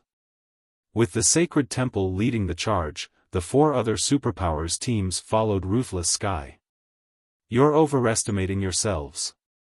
Diverging Phoenix snarled disdainfully as she watched the 100-plus experts charge toward her. Calmly, she commanded, Blood Guards, get rid of them. As Diverging Phoenix issued the order, a flash of madness appeared in the Blood Guards' eyes as the dark fog around them began to expand. Their bodies began to grow slightly, and pitch-black scales and spikes burst through their skin. A crimson gem manifested in the center of their foreheads, as well. None of these players looked human at this point, and their frightening auras made them feel like demonic creatures that had crawled up from the dark abyss. What's going on? These Blood Guards' transformation confused the various superpowers experts. Players couldn't use berserk skills in the Thunder God's secret land, but based on the intensity of the Blood Guards' auras, they had done something to increase their basic attributes. Before the various superpowers experts could react, the 20 Blood Guards left afterimages in their wake as they appeared before Ruthless Sky and the others. A level 77 Blood Guard Berserker swung his greatsword straight at Ruthless Sky, simple and swift. The attack didn't contain the slightest hint of excess movement, as if the player were a natural killing machine. Don't even think you can stop me that easily. In response, Ruthless Sky executed Twisting Space, the bronze combat technique he had recently learned. Ruthless Sky sent 3 sword lights at the Blood Guard, which merged to form a devastating attack just before they hit the opposing greatsword. Boom! The sound of colliding metal echoed throughout the secret land. The Blood Guard stumbled back 2 steps, staring at Ruthless Sky in astonishment. The latter also slid a half-step backward. Impossible! Ruthless Sky was stunned as he stared back at the Blood Guard. The bronze combat technique, Twisting Space, allowed him to combine 3 attacks into one. Although he hadn't been able to combine the power of all 3 attacks perfectly during his past experiments, he could still exhibit 240% of his strength in the one attack. However, even after more than doubling his strength, the Blood Guard's strength was only slightly less than his own. Had he not used Twisting Space, he would have been at a disadvantage in that clash. Executing a bronze combat technique cost a lot of stamina and concentration, and Ruthless Sky could only afford to use Twisting Space 6 or 7 times before collapsing. The other superpowers experts were just as shocked by the Blood Guard's strength. Thus far, the Blood Guards had killed a few of the superpowers flowing Water Realm experts before the healers had a chance to cast their healing spells. Did you really think a numerical advantage was enough to deal with the Blood Guards? How foolish! Diverging Phoenix ridiculed as she watched Ruthless Sky and his companions. Even Domain Realm experts would have to expend a lot of effort to defeat the Blood Guards in a one-on-one fight outside of the Thunder God's secret land. Within this secret land, even Diverging Phoenix found the idea of facing a Blood Guard daunting. How could these peak experts possibly be a match for the Flower's Blood Guards? However, as these Blood Guards pushed back the various superpowers experts, 10 figures appeared before the Thunder Temple's side temple. These players' abrupt arrival immediately caught everyone's attention. Why are other players still here? Who are those people? Why did they just come out from the side temple? While the various superpowers experts wondered about this small group, Sandbone, who stood beside Diverging Phoenix, excitedly shouted, "So, you finally accepted your deaths. Activate the magic array. We cannot let them escape back into the dungeon." Immediately, a group of assassins revealed themselves from their hiding spot near the side temple and activated the blood magic seal. A crimson magic array then appeared above the secret land, enveloping Samsara's group, as well as the various superpowers experts. However, unlike the blood magic seal the Flower of Seven Sins had used previously, this one completely separated Xiaofan's team from the side temple. The small team couldn't escape back into the dungeon unless they destroyed the magic barrier. "I'll make sure to take my time with you this time." Once the magic array had locked down the area, he returned his gaze to Samsara and his companions, but just before he could comment further, he noticed his praise levels. He couldn't help but gasp in shock. Level 81. You all. How can you be?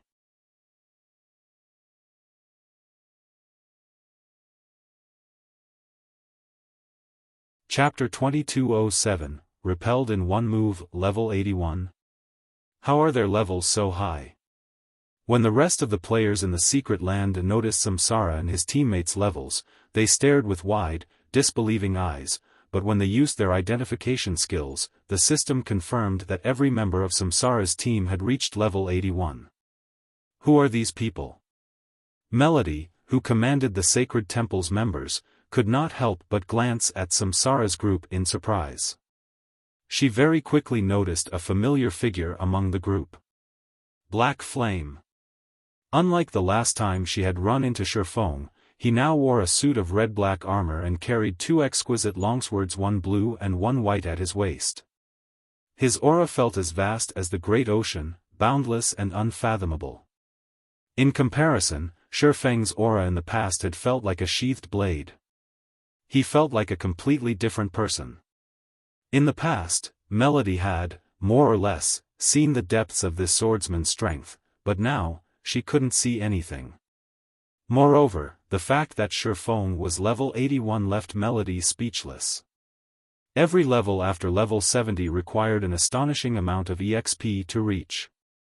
Despite grinding continuously and completing one high-ranked quest after another, she had only reached level 78 thus far. Even so, she was one of the highest-leveled players in the Sacred Temple. She'd be amazed to find a player even one level higher than her, yet Xiaofan was 3 levels higher. She had no idea how he had gotten so far. Moreover, level 80 was a minor threshold. Depending on one's equipment, a level 80 player could have far higher basic attributes than a level 79 player. She wouldn't have been so surprised if Xiaofan had been the only player to reach such a high level. After all, he was responsible for plenty of miracles in God's domain already. It was certainly possible that he would attain a higher level than she, but the problem was that he wasn't the only player to reach level 81. The 9 players alongside him were the same level. Just what had they done? Most importantly, Melody didn't recognize any of the 9 players. Although levels couldn't reflect a player's true strength in God's domain, they offered a rough estimate of a player's standards. The fact that Samsara and the others had reached level 81 meant that they should, at the very least, be peak experts. Just how many secrets does Zero Wing have? As she watched the small group of players, Melody could tell that their relationship with Xiaofan was a relatively close one. Moreover, they vaguely seemed to treat Xiaofan like their leader. These were peak experts they were talking about. Peak experts were treated like upper echelons even in a super guild like the Sacred Temple. In a budding superpower, such experts would be absolute mainstays. Budding superpowers would pay astronomical sums just to recruit a peak expert. Unfortunately, doing so was extremely difficult. Experts of such caliber were incredibly rare, with every one of them looming like a dragon among men. They also didn't lack money, which was why it was so difficult to recruit them with offers of wealth. On top of that, peak experts tended to have different goals in mind. Since she had discovered that Xiaofan was close with 9 unknown peak experts, the Secret Temple would have to re-evaluate its opinion of Zero Wing. Although Zero Wing had held on to Stone Forest City and gained access to an abundance of resources, the guild still didn't have a background. The number of experts in the guild was pitifully low compared to superpowers, and experts were essential for any developing guild. To make matters worse, Zero Wing had made plenty of powerful enemies. Its feud with Starlink, in particular, had reached a point of no return. Starlink might not be able to touch Zero Wing right now, but that wouldn't last. The advantages Stone Forest City provided were only temporary. Once players reached higher levels, Stone Forest City wouldn't be as useful in the bottomless abyss. Moreover, unlike Zero Wing, Starlink's background was sturdy. The guild was not as simple as it seemed. Taking care of Zero Wing wouldn't be a challenge to Starlink. Hence, none of the various superpowers were optimistic about Zero Wing's future and refused to partner with the guild. By allying themselves with Zero Wing, they'd gain Starlink as an enemy, which wasn't a worthwhile trade. However, if Zero Wing gained an additional 10 or so peak experts, its circumstances would change. At the very least, Zero Wing would be just as capable of raiding team dungeons as the various superpowers. Including the massive benefits from Stone Forest City, Zero Wing would be a lot closer to becoming a true superpower. However, Sandbone and Diverging Phoenix were even more shocked than Melody. How did they level up so quickly? Diverging Phoenix stared at Samsara and his teammates, confused.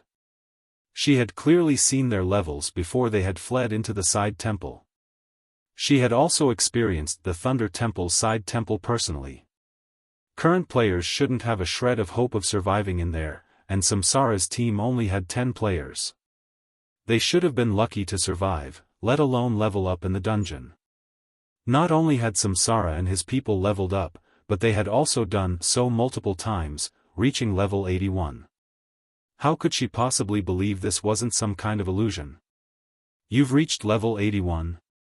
No wonder why you finally dared to emerge, Sandbone said after snapping out of his daze, but rather than feel intimidated, his excitement grew as he looked at the small party.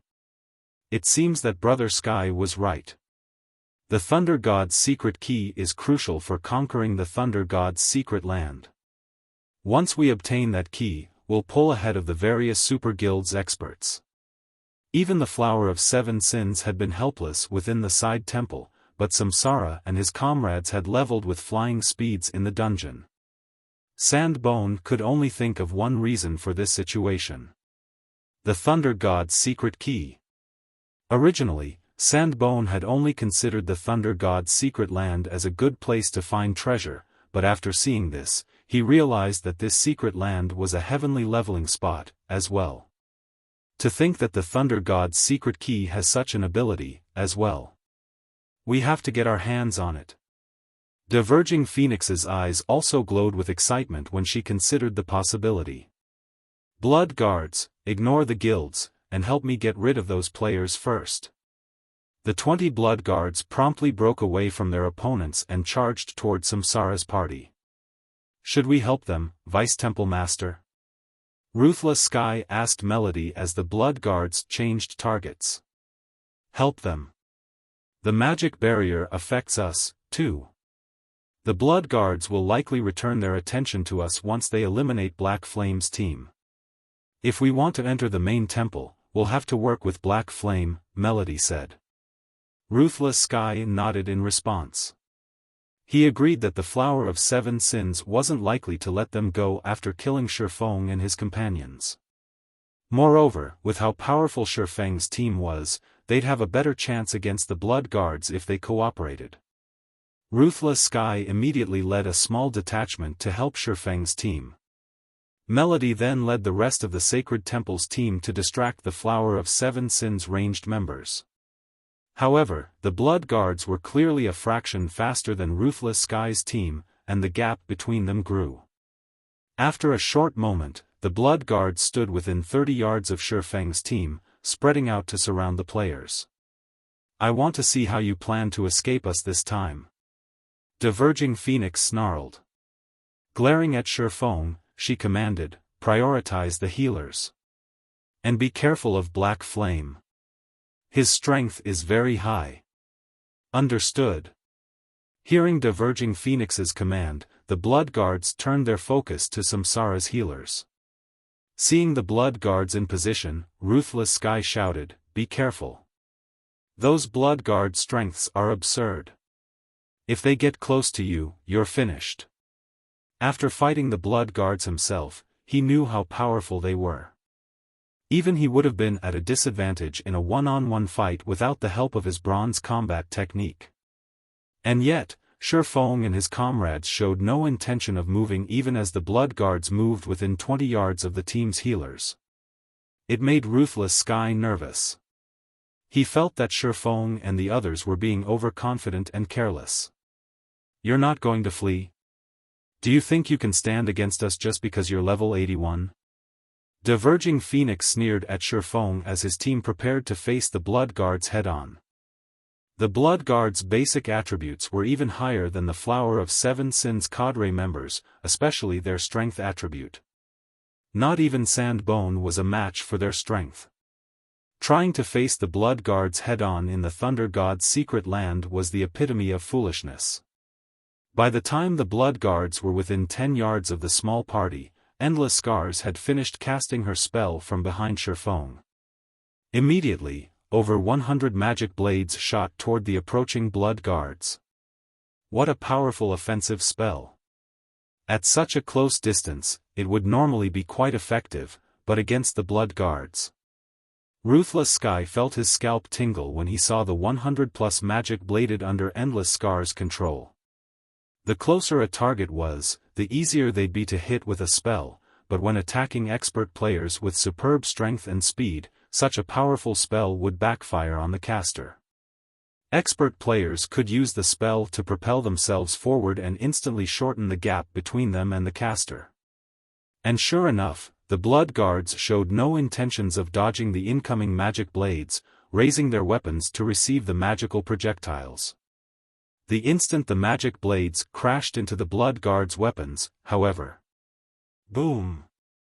A series of explosions shook the battlefield, immediately halting the Blood Guards' advance.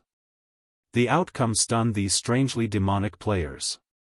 They certainly hadn't expected the magic blades to be so powerful, and before the Blood Guards could react, the remaining magic blades split into pairs and merged, attacking once more. These Blood Guards were no weaklings, though, and they readied their weapons to defend themselves against the new wave of attacks. Boom! As if they had been hit by a truck, the 20 Blood Guards were thrown through the air, landing over 8 yards away with damages in the hundreds appearing above their heads. The weapons in their grips trembled violently. Surprised by the outcome, the battlefield fell silent.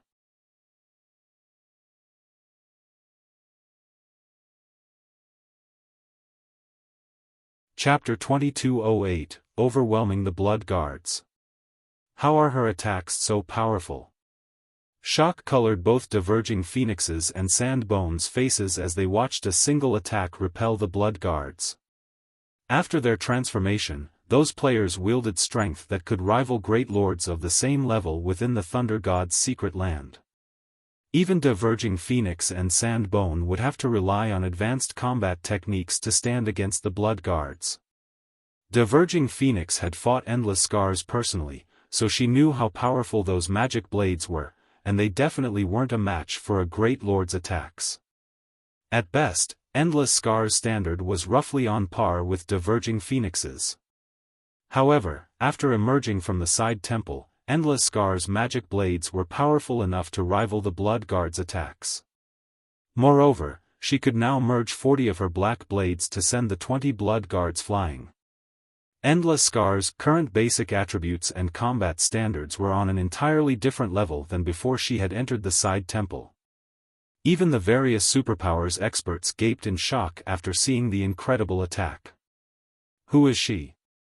Ruthless Sky muttered as he tried to recall the formidable caster, but no matter how hard he searched for her in his memory, he couldn't find a trace of Endless Scars. Endless Scars had repelled the 20 Blood Guards in one move. The Blood Guards had even suppressed the superpowers peak experts, yet Endless Scars had single-handedly thrown the players. Moreover, Ruthless Sky had recognized the technique she had employed, strength combination. Ruthless Sky knew the technique and just how challenging it was to execute. With his combat standards, controlling 4 or 5 combination attacks was his limit, yet Endless Scars had controlled 20 combination attacks. She was a monster. So, this is her true strength? Xiaofan also could not help his astonishment as he watched Endless Scars manipulate the magic blades. Although the Thunderbolt set had restored Endless Scars to Tier 1, a Tier 1 player's physique wasn't sufficient to allow a peak expert to control 20 combination attacks. Not even Xiaofan could accomplish the feat. But when Xiaofan thought back to how Endless Scars had held the #1 position on the God's Domain Experts list in the past and been responsible for numerous miracles, such as defeating Tier 6 God-ranked players as a Tier 5 player, he found the current situation quite reasonable. Only, Endless Scars' performance had further excited Diverging Phoenix and Sandbone. The fact that Samsara and the others had leveled so quickly in the side temple was astonishing, but they had never thought that players could increase their overall strength so quickly in the dungeon, as well. This only fanned the flames of their desire to obtain the Thunder God's secret key. Kill them. We need to kill them, no matter the cost. Diverging Phoenix shouted as she focused on Samsara. The woman then began to cast the strongest spell in her arsenal. Sandbone, on the other hand, charged toward Samsara. With Diverging Phoenix's command to go all out, the 20 blood guards revealed maddened expressions as the dark fog around them grew more intense, and their auras grew stronger. These players' figures blurred as they rushed at Xiaofan and his teammates. Suddenly, the blood guards were at least 30% faster, and their reaction speeds had improved drastically. The blood guards could now deflect Endless Scar's attacks, and some of them even had the leeway to dodge.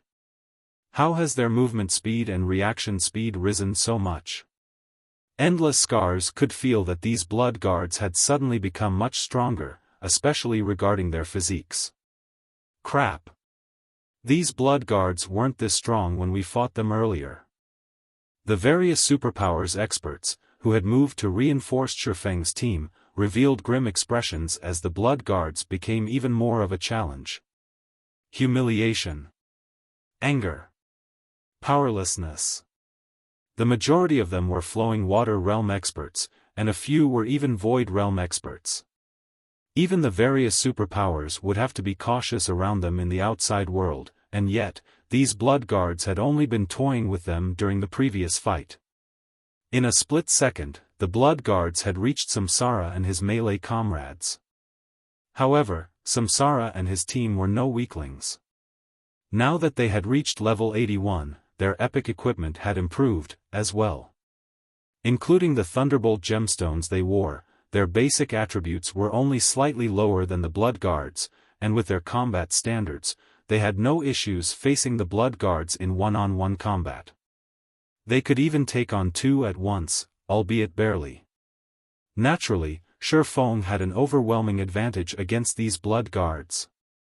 He was level 85, 2 minor thresholds above the level 77 blood guards, and he currently had multiple fragmented legendary items on him. Even though his tier had been reduced to 0, his basic attributes were leaps and bounds higher than the blood guards. As a result, Xiaofan practically sent a blood guard flying with every swing of his blade. Xiaofan didn't even take damage when 6 blood guards had ganged up on him. On the contrary, the 6 blood guards continuously lost HP as they clashed with Xiaofan. If the Flower of Seven Sins healers hadn't frantically cast their healing spells, the 6 blood guards would have fallen after exchanging a few moves. Even so, Xiaofan still found an opportunity to activate Flame Burst and kill 2 of the blood guards instantly. His display was even fiercer than Endless Scars, and the remaining blood guards felt an immense pressure weigh on them after witnessing his performance. Is Black Flame even stronger than the rumors made him out? It looks like they can kill these blood guards even without our help. The various superpowers experts were at a loss for words as they watched Xiaofan and his team overwhelm the blood guards. They finally realized why Zero Wing openly dared to provoke multiple superpowers. With such a powerful team, Zero Wing certainly qualified to do so. Meanwhile, when Ruthless Sky and the various superpowers other experts eventually joined the fray, the blood guards steadily lost their advantage. Phoenix, at this rate, it'll be our lives on the line. The blood guard's stamina won't last much longer. Sandbone, who pinned down Burning Sea, shouted to Diverging Phoenix. The blood guard's transformation was already a heavy burden on their stamina. Now that they had improved their physiques further, their stamina consumption rate had reached frightening levels. This was why these blood guards avoided casually using this move. I know. Diverging Phoenix growled back. She couldn't help but grind her teeth in fury as she glared at Xiaofan. Black Flame. I'll admit that you're quite impressive to push us this far, but this ends here. Diverging Phoenix pulled a piece of parchment from her bag space. It looked like a relic, but the moment she revealed this parchment, its energy pulled everyone's attention to it. The parchment radiated horrific divine might that made everyone's bodies feel heavier. Moreover, the parchment transformed its surrounding space into its own territory, and the Thunder God's secret land's rules no longer applied within the affected area. Diverging Phoenix began to chant an incantation, and skeletal warriors in exquisite armor, wielding all sorts of weapons, began to emerge from the void. The skeletal warriors' equipment had been engraved with magic runes, and every piece shared a similar pattern. Based on the equipment's glow, it was obvious that these undead creatures wore epic set equipment, far better than many of the peak experts present. After 3 short seconds, a total of 12 skeletal warriors had surrounded Diverging Phoenix. Heroic Warrior, Undead, Tier 3 Berserker King. Level 88. HP 28,000,000/28,000,000. How is this possible? Everyone gasped when they saw the heroic warriors. The Thunder God's secret land did not permit players to use tools, yet Diverging Phoenix had done just that. Moreover, she hadn't just summoned ordinary monsters. These creatures rivaled NPCs and Tier 3 NPCs, at that. Black Flame, I really hadn't expected you to force me to use this trump card, but no matter how much stronger you've grown in the side temple, it means nothing before the Flower of 7 Sins. Diverging Phoenix hissed as she glared daggers at Xiaofan. The tool she had just used wasn't an easy one. Once she activated the parchment, she would be cursed, and her soul would enter a weakened state for a long time, preventing her from improving herself. After her comment, Diverging Phoenix ordered her heroic warriors to slay Xiaofan and his comrades. Is that so? Glancing at the 12 heroic warriors, Xiaofan retrieved the Thunder Eagle's summoning flute and blew in it.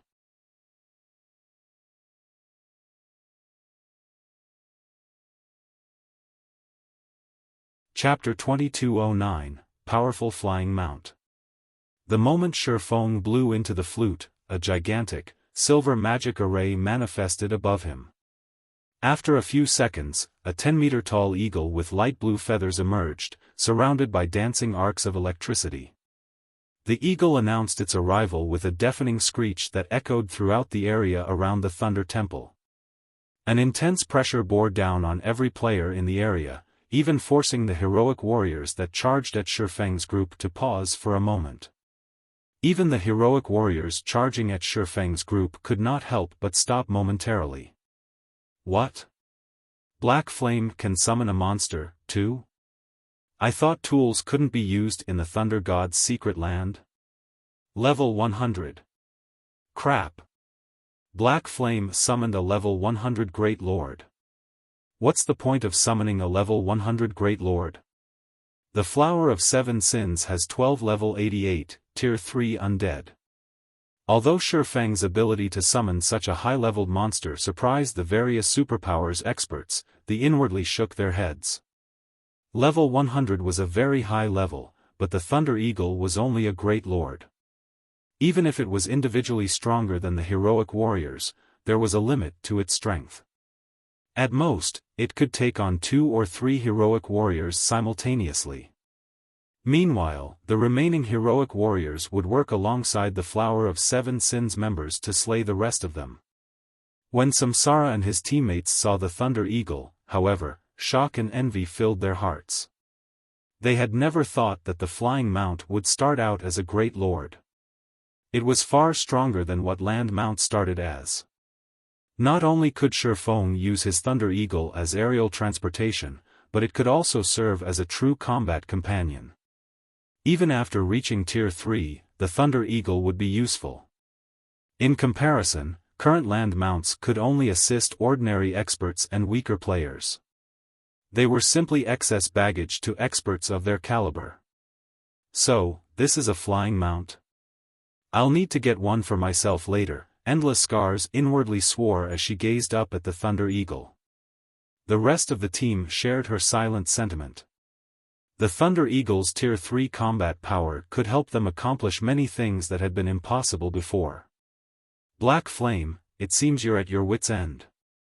Do you really think one Great Lord can save you? Diverging Phoenix laughed when she saw the Thunder Eagle. Since you think that's the case, you can bear witness to the power of my heroic warriors.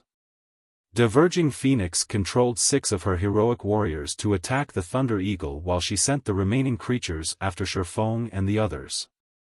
Diverging Phoenix is being quite cautious, sending 6 heroic warriors after that eagle. The creature is doomed, now. Melody, who saw this from afar, could not help but despair. The sacred temple had uncovered some information regarding heroic warriors. Heroic warriors weren't like ordinary monsters, they were more akin to NPCs. They had their own skills and spells, and when enough of them worked together, the heroic warriors could exhibit even greater combat power. 6 cooperating heroic warriors could even take down a Grand Lord of the same level. Although the Thunder Eagle was 12 levels higher than the heroic warriors, its basic attributes should, at best, be on par with a level 88 Grand Lord. It wouldn't be of any help to Xiaofan. Just one Great Lord? Xiaofan chuckled at Diverging Phoenix's comment. You sure are taking a level 100 monster lightly. In that case, I'll show you how immense the difference is. Xiaofan immediately instructed his Thunder Eagle to attack the approaching heroic warriors. With a flap of its massive wings, the Thunder Eagle sent hundreds of lightning bolts arching toward the 6 heroic warriors. Reacting quickly, the heroic warriors tried to activate skills to defend themselves. Boom! Boom! Boom! In the next moment, all 6 heroic warriors were thrown over 20 yards away, their bodies scorched black. They lost over 2 million HP in the process. The Thunder Eagle screeched again as it transformed into a blue lightning bolt and shot towards its targets. The flying mount was incredibly fast, practically crossing 100 yards in an instant as it crashed into the 6 heroic warriors that were about to attack, sending all 6 Tier 3 undead flying another 20 yards back. The heroic warriors were utterly powerless against the Thunder Eagle. For a time, the various experts were dumbfounded. These powerful, NPC-like, Tier 3 heroic warriors were little more than helpless children before the Thunder Eagle, which was the same tier. Impossible. My heroic warriors are Tier 3. Diverging Phoenix shouted in shock as she watched the summoned creatures suffer an absolute disadvantage. Both the heroic warriors and Thunder Eagle were Tier 3, so how could the gap between them be so large? That flying mount is too powerful. I'll have to get one for myself when I return. Burning Sea could barely stop his jaw from hanging open as he watched the Thunder Eagle's performance. How was this a Great Lord? The Thunder Eagle was almost stronger than Grand Lords. It was nearly as powerful as a mythic monster. Big Brother Black Flame, you must treat us to a meal after we get out of here. Happy Art said, her eyes glued on the Thunder Eagle. She had known that flying mounts were powerful, but she had never dreamed that they would be this powerful. If she had a Thunder Eagle as her companion, she could easily solo Grand Lords out in the fields. Sure, no problem, Xiaofan replied, chuckling. Every 50 levels was a major threshold in God's domain. Not only would players' weapons and equipment undergo a qualitative transformation, but monsters would grow stronger, as well. Meanwhile, level 100 was the second major threshold in the game, and it was a far greater one than level 50. To be precise, level 100 was a major turning point when it came to monsters' basic attributes. Everything, including the monster's HP, strength, and agility, would undergo a qualitative transformation. In comparison, there wasn't much of a difference when it came to players' equipment. After reaching level 100, the main God system stopped sheltering players and fully removed its binding on God's domain's monsters. When players in the past had begun to explore level 100 maps, many Tier 2 players had been demoted to commoners. Even killing chieftain-ranked monsters would require full parties or teams of Tier 2 experts, not to mention Lord-ranked monsters. This was why it was so dangerous for Tier 2 players to explore level 100 maps. Normally, only Tier 3 players could afford to roam these areas by themselves. Although the Thunder Eagle was only a great lord, its basic attributes were roughly 2 tiers higher than the heroic warriors. It might not be a match for level 88 mythic monsters, but it could rival level 88 Grand Lord ranked archaic species. How could the tier 3 heroic warriors possibly be a match for the Thunder Eagle? The first heroic warrior fell after just 20 seconds. The remaining 5 only had half of their HPs remaining as they tried to deal with the Thunder Eagle. The Flower of Seven Sins healers couldn't keep up with the Thunder Eagle's damage. In contrast, the Flying Mount still had 93% of its HP remaining. The Thunder Eagle's strength and the heroic warriors were on entirely different levels. It was only a matter of time before the feathered creature annihilated the skeletal monsters. Retreat! Everyone retreat! Diverging Phoenix commanded, gritting her teeth. It was obvious that the Flower of Seven Sins no longer controlled this situation. Once the Thunder Eagle finished off the heroic warriors, it would doubtlessly set its sights on her and the other Flower's members. In the outside world, they might be able to take it down, but they were in the Thunder God's secret land, where the Thunder Eagle was basically invincible. Don't think you can get away that easily. You won't leave here alive. As Diverging Phoenix and her people tried to flee into the main temple, Xiaofan activated Wind Blade and gave chase. He was far faster than his opponents, and once he was within 40 yards of Diverging Phoenix, he activated Instant Strike to appear before the Elementalist. Swords Transmigration. Diverging Phoenix wanted to defend herself, but her physical control was hanging by a thread since her soul had been weakened. She simply couldn't block or evade Killing Ray in time. Xiaofang's blade bit into the woman, and her HP fell to 0 instantly. Collapsing as she died, she dropped 2 items, a pair of dark gold ranked cloth gloves and the parchment she had used to summon the heroic warriors.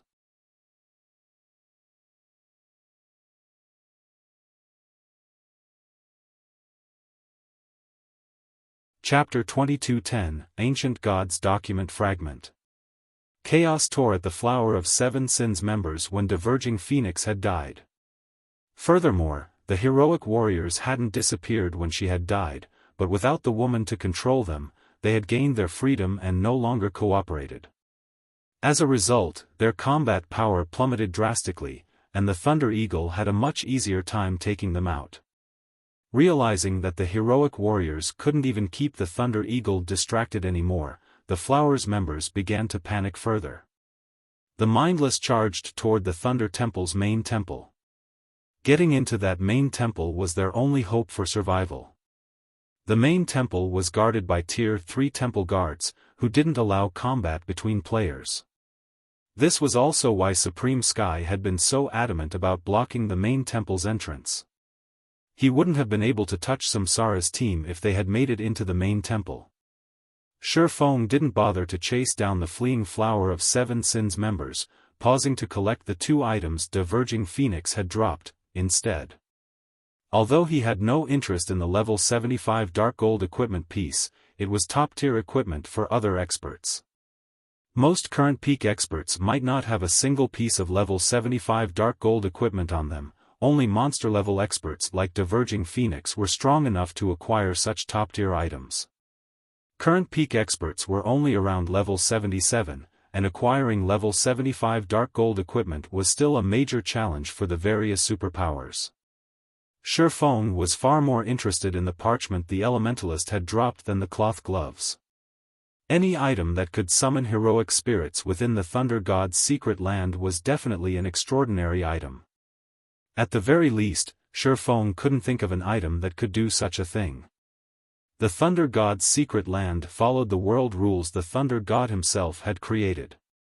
Not even fragmented legendary items could break those rules without the Thunder God's permission, yet this mysterious parchment had successfully done so. Pursuing the remaining Flower of Seven Sins members wasn't worth the risk of losing this mysterious parchment. This is an Ancient Gods literature fragment. When Xiaofan inspected the mysterious parchment and learned its name, he was taken aback. Ancient Gods referred to the earliest gods to manifest. There were rumors that these ancient gods had been responsible for creating the continent of God's domain, but due to war, they had vanished, never to appear again. Any item that was related to an ancient god was a precious treasure. The most famous of the ancient gods' many items had to be the ancient gods' literature fragment. Many guild wars had erupted across entire kingdoms and empires over these literature fragments in Xiaofan's previous life. Every ancient god's literature fragment possessed unbelievable power. It was rumored that if one could collect a complete volume, they'd gain devastating power, even enough to fight the gods. This rumor didn't refer to Tier 6 god-ranked players, but true Tier 6 gods. It was also said that some kingdoms and empires had only appeared after the Great Ancient War, created and ruled by those with an ancient god's literature fragment. Claiming territory from the world's various races would have been impossible for a human without such power. Xiaofan finally realized how Diverging Phoenix had summoned so many heroic spirits in the Thunder God's secret land, ignoring the Thunder God's rules. Accomplishing such a feat wouldn't have been possible with an ancient god's literature fragment. The ancient gods were far more powerful than the gods that had been born on the continent of God's domain, after all. The Thunder God's world rules simply couldn't contend with a literature fragment an ancient god had created. Xiaofan took a moment to inspect the ancient god's literature fragment carefully. Ancient God's Literature Fragment, Page V, Epic Rank Item. An ancient parchment that has undergone the baptism of time. Its divine runes remain intact and contain unbelievable power. Skill 1-. Summon Heroic Spirit, sacrifice a portion of the user's soul to summon 12 ancient heroic warriors to do battle. The summoned heroic warriors will be one tier higher than the user up to Tier 3. Duration, 12 hours. Cooldown, 5 natural days. A weakened soul cannot conduct the summoning. Skill 2-. Soul Absorption, absorbs the souls of half-dead creatures for a chance to generate a drop of soul essence. Cooldown, 6 hours. Stronger targeted creatures increase the chances of generating soul essence. Skill 3-. Soul Strengthening, consumes soul essence to strengthen a creature's soul. Cooldown, 1 natural day. Stronger targeted creatures require more soul essence for soul strengthening. This item is bound to the owner's soul and cannot be traded or stored in a warehouse. This fragment also has a chance of dropping on death. Drops on death if in a weakened soul state. Amazing. Truly amazing. Indescribable shock and excitement filled Xiaofan as he finished reading the ancient god's literature fragments attribute panel. It's no wonder why those powers contested over these literature fragments so desperately. If a single fragment can exhibit such power, how much power does a complete volume offer? Summon Heroic Spirit was a godly skill against current expert players. The combat power 12 Tier 3 NPCs wielded would be no trivial matter. If not for the level 100 threshold, the Thunder Eagle would never have been a match for the 12 heroic warriors. However, Xiaofan valued the soul strengthening skill far more than the summon Heroic Spirit skill. Current players might not truly understand the importance and meaning of their souls, but as they continued to level up and encountered far more NPCs and monsters, they would figure it out. Without a powerful soul, players had no hope of reaching Tier 5, much less Tier 6. Moreover, the soul strengthening skill clearly stated that it could be used on creatures. In other words, the skill wasn't limited to players, affecting NPCs, as well. In NPCs, their souls represented their potential. The stronger an NPC's soul was, the more growth potential it would have. Higher growth potential also meant that NPCs would have an easier time reaching higher tiers. At this stage of the game, personal guards were a common sight.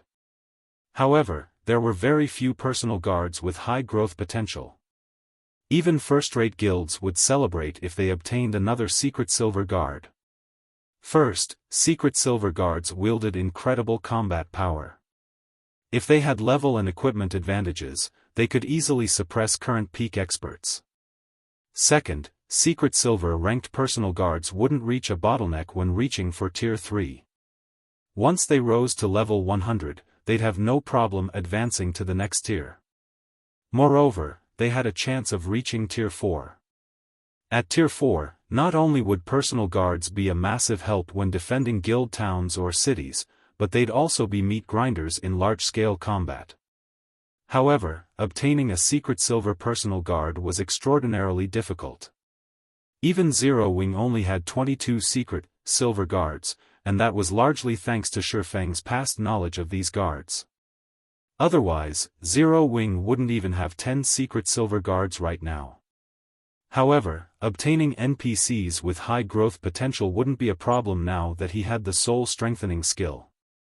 Secret Silver guards might be difficult to find, but mysterious iron guards were abundantly available. Once he collected enough soul essence, he could nurture a powerful NPC army, reinforcing Zero Wing until it could easily stand up against superpowers. While Xiaofan pondered on the potential of a personal guard army, the battle with the Flower of Seven Sins had come to a close. Over half of the Flower of Seven Sins players had died in the battle, and every one of them had been a cadre member in the organization. Furthermore, 15 of the 20 blood guards had died. It was a tremendous loss to the Flower of Seven Sins. The organization would most likely need a long time to recover. Meanwhile, the various superpowers would have long since stabilized their positions in the Thunder God's secret land. Big Brother Black Flame, the blood magic seal has lifted, and the superpowers people have entered the temple. We should hurry in, as well, Happy Art ecstatically reported as the barrier around them faded. The Thunder Temple's main temple was the most important location within the Thunder God's secret land. It was also their team's true goal. If the side temple had so many awesome items to offer, she couldn't even imagine what waited in the main temple. Alright, let's move out, then, Xiaofan said, nodding.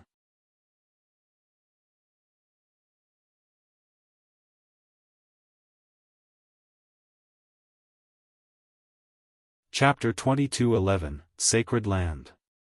Walking into the Thunder Temple's main temple was like entering a bustling shopping mall. Rare items and top-tier equipment had been put on display. Even bronze mounts, which were a rare sight anywhere else, were available for purchase. The spectacular view mesmerized these players as they entered the temple.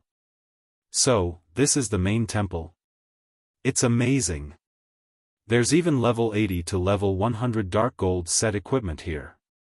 Happy Art exclaimed when she saw the equipment displayed on one of the numerous counters. Samsara and the others were similarly thrilled. Experts like them wanted level 80 dark gold equipment now more than anything, but raiding level 80,100 man hell mode team dungeons was the only reliable way to acquire such equipment right now. Needless to say, level 80 dark gold set equipment would be even harder to collect. And yet, the Thunder Temple's main temple actually had such high-level dark gold set equipment for a fixed price.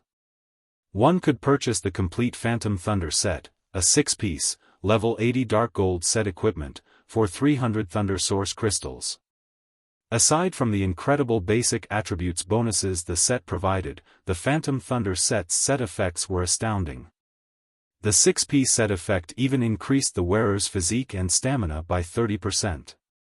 Both physique and stamina were incredibly important when players explored high-level maps, even more so than basic attributes. Unfortunately, equipment that improved these two attributes was scarce on the market.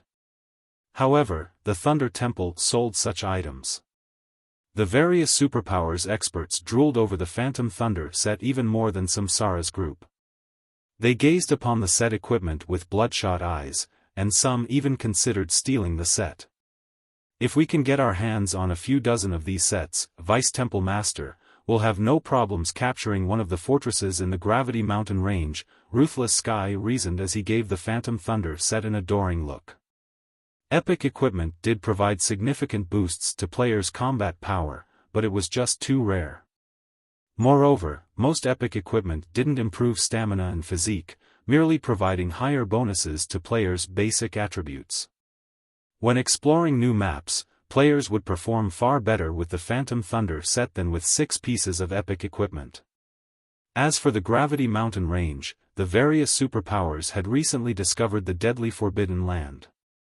It wouldn't have caused such a stir if the area had only offered abundant resources, but the superpowers had also discovered that the map had a unique aspect. The map was unusually free in that no kingdom or empire had jurisdiction over it. Players could take control of the map as their own territory. The various superpowers had gone crazy over the discovery.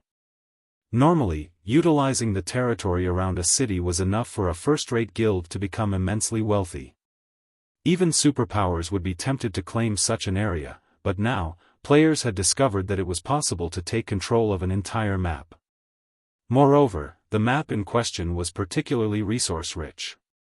The potential profits one could earn from the Gravity Mountain range was unimaginable. Laying claim to the Gravity Mountain range would be the equivalent of obtaining a superminiature kingdom. The area was also surrounded by level 100 maps, which was extremely important to the various superpowers' development. This discovery was also the reason that many of the superpowers hadn't bothered Zero Wing, despite the fact that it maintained ownership of Stone Forest City. After all, this Forbidden Land was far more important than a God Mode regional dungeon. However, the Gravity Mountain range was still a Forbidden Land. Regional dungeons and secret lands simply couldn't compare. Not only was players' stamina consumption amplified in the mountain range, but the mana there was also quite thin. Despite the fact that monsters in the bottomless abyss were far stronger than those in the Gravity Mountain range, the various superpowers teams had a much harder time fighting the mountain range's monsters. Naturally, capturing the ancient fortresses in the Gravity Mountain range and transforming them into fortified bases would be even more of a challenge. I agree, but what is a Thunder Source Crystal? Melody understood what Ruthless Sky was trying to say. In fact, this was one of the main reasons that the Sacred Temple had visited the Thunder God's secret land in the first place. The Sacred Temple hadn't made any progress in exploring the Gravity Mountain range, so the guild had shifted its focus to strengthening its exploration teams. The Thunder God's secret land was the perfect place to do just that. This was an ancient god's secret land, and it would have plenty of valuable items available. However, players needed Thunder Source crystals to purchase any of the items for sale in the main temple. While the various superpowers experts wondered what the Thunder Source crystals were, Samsara and his team found the name familiar. Didn't that boss drop a Thunder Source crystal? Burning Sea whispered. I see. So, these items won't be so easy to acquire, Samsara commented as he nodded to Burning Sea. Somewhat disappointed, he continued, it seems we'll have to start with the guidance quest. The Thunder Source crystal was one of the items the Naga general, Valenka, had dropped. To be precise, it had come from an item called the Crystal Box. One crystal box only contained a dozen or so Thunder Source crystals, but Valenka had only dropped 2 boxes. After dividing the loot, there hadn't even been enough to give each team member 3 Thunder Source crystals. To purchase the Phantom Thunder set, they'd have to kill all of the side temple's bosses several dozen times. Unfortunately, the dungeon only reset once every 3 days, and current players were helpless against the side temple's bosses. In other words, current players could only gaze longingly at the main temple's top-tier equipment. Of course, Xiaofan had long since gotten used to that. The Thunder Temple within the core of the Thunder God's secret land was a treasure trove. Even Tier 5 players would find tempting items, not to mention Tier 2 players. However, it would take more than a few days of hard work to afford these items. After browsing the items inside the main temple for a little while longer, Samsara led Endless Scars, Burning Sea, and Frozen Gem to turn in their epic guidance quest on the main temple's 2nd floor. As for Xiaofan and the others, they had only been hired to escort the 3 players and were free to leave and do their own thing. Fortunately, leaving the Thunder God's secret land was quite simple. One just had to use the teleportation array within the main temple. Guild leader Black Flame, I really have to thank you for your help. If not for you, the Flower of Seven Sins would have annihilated us, and we never would have reached the main temple. Samsara expressed his gratitude and admiration. For your remuneration, I am willing to offer an extra 10 bottles of S-rank nutrient fluids. I hope that you can accept them. You're being too courteous, brother Samsara. I was only fulfilling my part of the contract. Xiaofan was at a loss when Samsara offered 10 more bottles. Although Zero Wing didn't lack funds, obtaining a single bottle of S-rank nutrient fluid was excruciatingly difficult, yet Samsara casually handed them out. Guild leader Black Flame, please don't be polite. With your strength, I'd like to trouble you more in the future. Consider the extra bottles as a deposit, Samsara said, shaking his head. Burning Sea and Frozen Gem nodded in agreement with their leader. To experts like them, Xiaofan was far more valuable than the various superpowers. They hadn't realized Xiaofang's strength when he had first shown up, but after witnessing his heaven-defying performance, not taking the chance to befriend him would be a huge waste. Since Samsara's intentions to form a relationship were genuine, Xiaofan didn't reject his offer again. Even a super guild would be fortunate to befriend such powerful experts. Even if recruiting these experts were impossible, Xiaofan could hire them to help in the future. God's Domain wasn't a single-player game, and many aspects would require powerful experts. Moreover, it was not very often that Xiaofan met someone as generous and wealthy as Samsara. His ability to hand out dozens of S-rank nutrient fluids was just frightening. Xiaofan, Samsara, and the rest of the party then added each other as friends, promising to reach out if any of them needed help. Once the team disbanded, Xiaofan planned to return to Zero Wing. He had spent quite a bit of time in the Thunder God's secret land, and he still had responsibilities in the guild. Although he hadn't obtained the guild alchemy workshop design, he had acquired an ancient god's literature fragment, so his trip hadn't been a complete waste. In fact, he considered it to have been a profitable journey. Just as Xiaofan turned toward the teleportation hall in the main temple, Happy Art approached him. Big brother Black Flame, do you have anything urgent to take care of right now? Happy Art asked. Not in particular, Xiaofan replied, shaking his head. In that case, would you mind joining me to meet with someone? Happy Art mysteriously asked. Meet with someone? Who is it? Xiaofan responded, curious about Happy Art's serious expression. Our 13 Thrones Guild leader. Happy Art answered.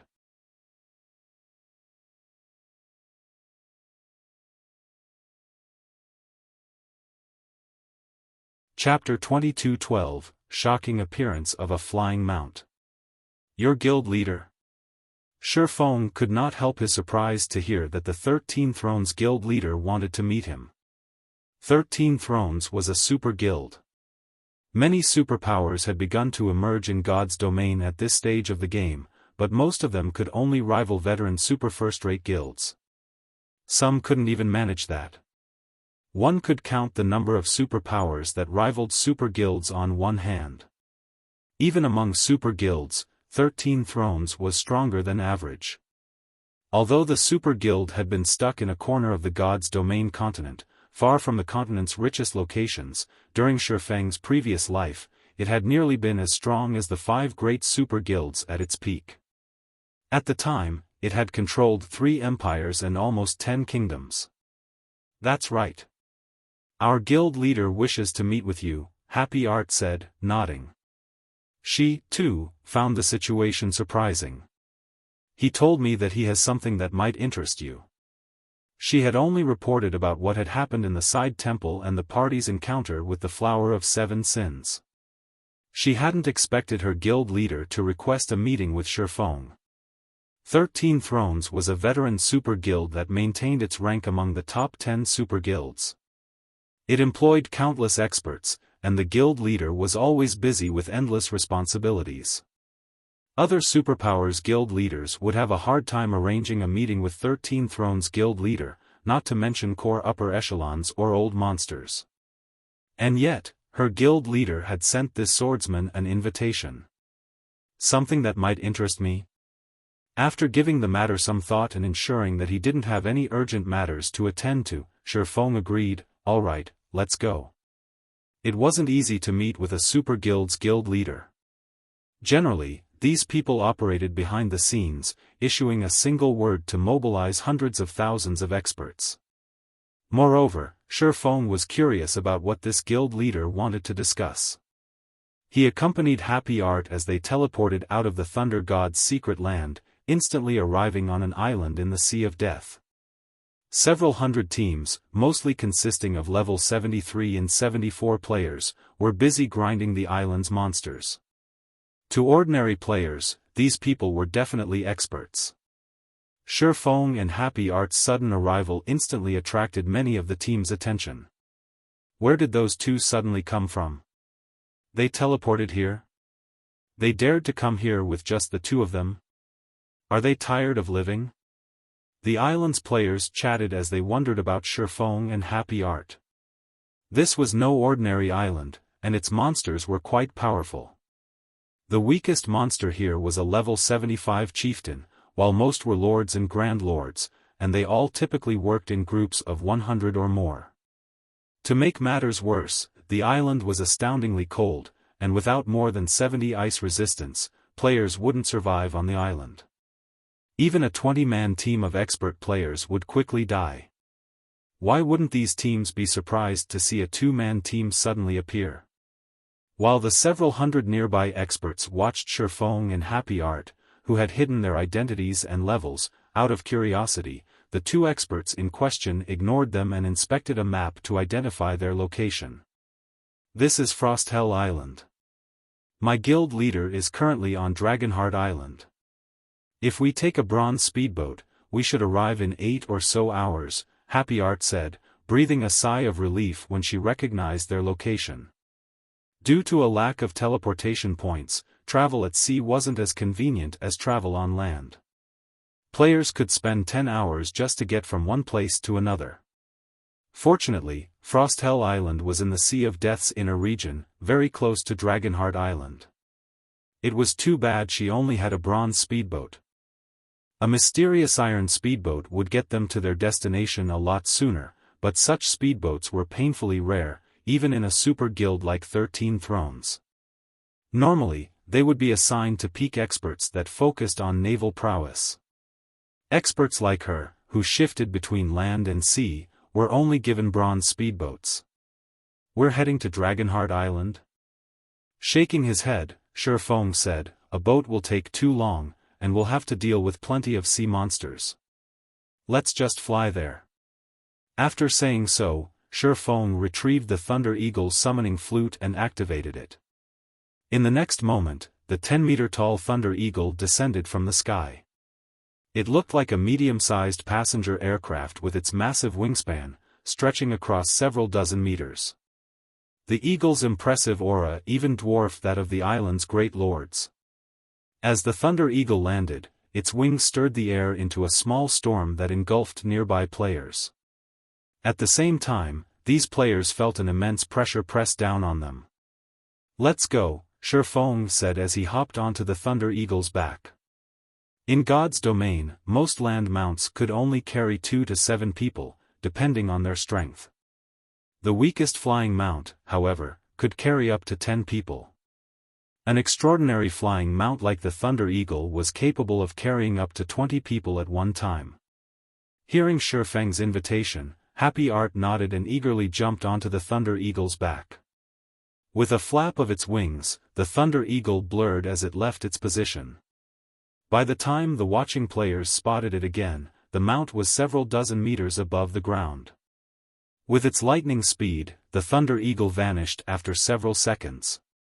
The experts on Frosthell Island only snapped out of their daze after the Thunder Eagle was gone. Shocked, they stared at the horizon, where Xiaofan and his companion had vanished. Crap! That was a flying mount. It's the rumored flying mount. I must be seeing things. How can those two have a flying mount when the various superpowers haven't even found one? Were they NPCs? Nonsense. I used an advanced identification skill on them before they left. I couldn't see any of their information, but I did see player markers above their heads. They are definitely players. So, that was a flying mount. Amazing. Truly amazing. Our land mounts are no more than turtles compared to that eagle. That eagle looked so cool. I'll have to get flying mount for myself someday. The expert players on Frosthell Island quickly published the situation on the Sea of Death's official forums, starting a heated discussion about the two players' identities. Since the forum post had included pictures and video of the flying mount, it quickly became a hot topic. Most ordinary experts were still searching for a bronze mount of their own. They could only dream of riding a mysterious iron or secret silver mount. Only large guilds' upper echelons might own such a high-quality mount, and not even first-rate guilds were guaranteed to have a fine gold mount. Yet, they had just witnessed a flying mount. With the ability to ignore terrain, flying mounts were even faster than epic land mounts. Moreover, they had all seen the Thunder Eagle's speed. With such a fast mount, traveling across God's domain wouldn't be a problem. When the various superpowers received news of the Thunder Eagle, the matter became a sensation. They frantically began to search for the identities of the Thunder Mount's riders.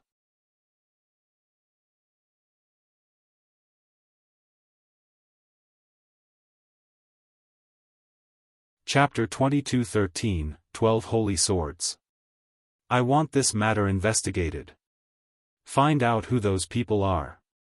Once you learn their identities, figure out how they got that flying mount. They came from Frosthell Island. They should still be in the area. Notify everyone there to search for those players and report back when they find them. Once the various superpowers found out about the Thunder Eagle, they poured manpower into investigating the flying mount. Its appearance had stirred the previously peaceful Sea of Death to life. While the various superpowers searched frantically for the Thunder Eagle, Sandbone, who had just escaped the Thunder God's secret land, received news of the flying mount as well. Isn't this the monster Black Flame had summoned? Sandbone stared at the pictures he had received in shock. It's actually a flying mount? As an Apex expert, he knew just how valuable a flying mount was in God's domain. Apex experts often found resource-rich areas when exploring the continent, but since they were so far from civilization, these players couldn't exploit these regions. However, they could increase their harvests by several-fold if they had a mount, exploring regions that other players couldn't reach. Needless to say, their leveling speed would substantially increase as well. The main reason that players' leveling speeds decreased as they reached higher levels was due to the fact that high-level maps were very far away from teleportation points, and building or relocating a guild town was easier said than done. Boss Sand, why don't we publicize this matter? Even if we do nothing, the various superpowers will take Black Flame out if they know that he is the one riding that flying mount, the level 77 assassin suggested from beside Sandbone. Now that they had discovered the existence of flying mounts, the various superpowers would stop at nothing to find their own. Their players' leveling speeds and ability to gather resources would skyrocket with a flying mount. It was the perfect opportunity for these superpowers to gain an advantage over their rivals. If they found out that Black Flame was the Thunder Eagle's owner, they would go after him. No. We mustn't let anybody know about this. Sandbone said, shaking his head. This is a good opportunity for us. An opportunity, the level 77 assassin asked in confusion. Your idea might be useful if that were an ordinary flying mount, but Black Flame had summoned it within the Thunder God's secret land. Only tools from within the secret land will work there, and Black Flame hadn't summoned the eagle before entering the side temple. Had he done so, his team wouldn't have fled from us, Sandbone said, chuckling. Do you know what that means? It means that Black Flame obtained the flying mount from the side temple, the level 77 assassin answered, his eyes glowing with excitement. Correct, and the various superpowers don't know that yet. The few superpowers teams inside still can't communicate with their guild members outside of the Thunder God's secret land. They likely don't know that the eagle Black Flame summoned is a flying mount, Sandbone said, sneering. Black Flame may have disrupted Brother Sky's plans, but he led us straight to a flying mount's origin. We need to secure the side temple before other powers figure this out. Then, we can take our time with Black Flame and Samsara's group. Sandbone had witnessed the Thunder Eagle's strength personally. Not even the 12 Tier 3 heroic warriors had been a match for it. If the Flower of Seven Sins could acquire a few Thunder Eagles of their own, no one could stop the organization within God's domain. While entering the Thunder God's secret land was a challenge for the various superpowers, it wasn't hard for the Flower of Seven Sins. Sandbone immediately contacted Supreme Sky to inform him of the situation. Meanwhile, Xiaofang's Thunder Eagle hovered above the sea near Dragonheart Island. He had Happy Art summon her bronze speedboat to carry them the rest of their way. The Thunder Eagle was too eye-catching to fly directly to the island, it would almost certainly attract trouble. Dragonheart Island was, after all, a hub for the various superpowers. As Happy Art watched the Thunder Eagle vanish, she couldn't help her disappointment that she hadn't gotten to ride it for a while longer. Aside from the wonderful feeling of soaring through the sky, the flying mount's speed was awe-inspiring. Thanks to the Thunder Eagle, the trip that would have taken 8 hours by bronze speedboat, had lasted less than an hour. With such speed, she could visit any leveling spot she wanted. After a moment, Xiaofan and Happy Art reached Dragonheart Island's port. Easily several hundred ships floated at the docks, and bronze speedboats were a particularly common sight. There were even more than 20 extremely rare sailboats. The entrance to Dragonheart City lay beyond the port. Majestic walls, over 100 meters tall, surrounded the city, and the lowest level player they saw entering or leaving was level 75. Moreover, most of these players were experts from the various superpowers. Some experts, who had just arrived, were shocked by what they saw. As the only large-scale democratic NPC city in the Sea of Death, Dragonheart City was a forest of unique, monumental buildings. Occasionally, players could even spot flying ships as they glided through the sky above. NPCs of various races, such as half-orcs, half-elves, Naga, and dwarves, roamed the city streets. The majority of these NPCs were merchants, carrying massive backpacks or driving freight wagons. These NPCs hawked their wares all over the city. If one paid close attention to the NPC merchants' comments, they'd learn that many of the items for sale were unique, not available elsewhere. Most of these merchant stocks, in fact, included incredibly rare, valuable items. Some NPCs even sold mysterious iron mounts and holy fruit, which could permanently increase a player's attributes. Players could even buy Tier 3 slave guards. Much of what they saw sorely tempted players who were new to the city. Unfortunately, these NPCs did not accept the human race's coins as currency. They only accepted ancient coins. Without ancient coins, surviving in Dragonheart City was nearly impossible. The ancient coin was a type of currency that had been used since ancient times. The mana these coins carried made them different from ordinary coins, and when players collected a certain amount, they could even increase the mana density around them. However, actually acquiring ancient coins was an extreme challenge for players.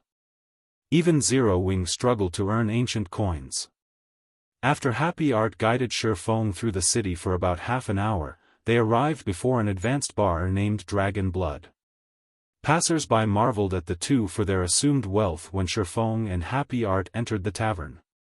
Everything in Dragonheart City cost ancient coins, and the products and services that Dragon Blood offered were particularly expensive. The cheapest fruit wine the bar sold cost 10 ancient coins per bottle. Expert players like themselves couldn't even earn that much after 2 days of questing in Dragonheart City. Once they entered the bar, Happy Art led Xiaofan to one of the top-floor rooms. When they entered the room, they were greeted by a young, white-haired swordsman in white clothes who sat by the window, enjoying a glass of wine. Aside from the young man's name, Xiaofan couldn't see any of his information.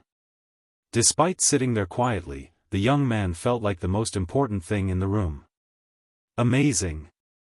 So, this is Melancholy, 13 Thrones Guild leader? Xiaofan inwardly exclaimed as he watched the youth before him.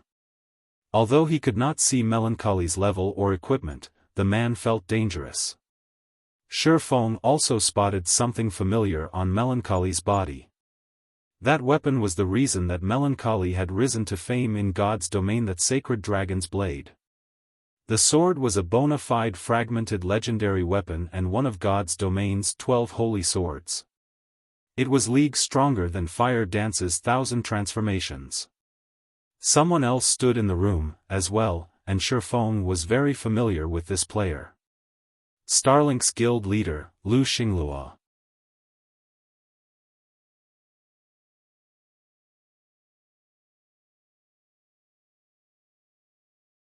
Chapter 22:14, Meeting Xingluo again.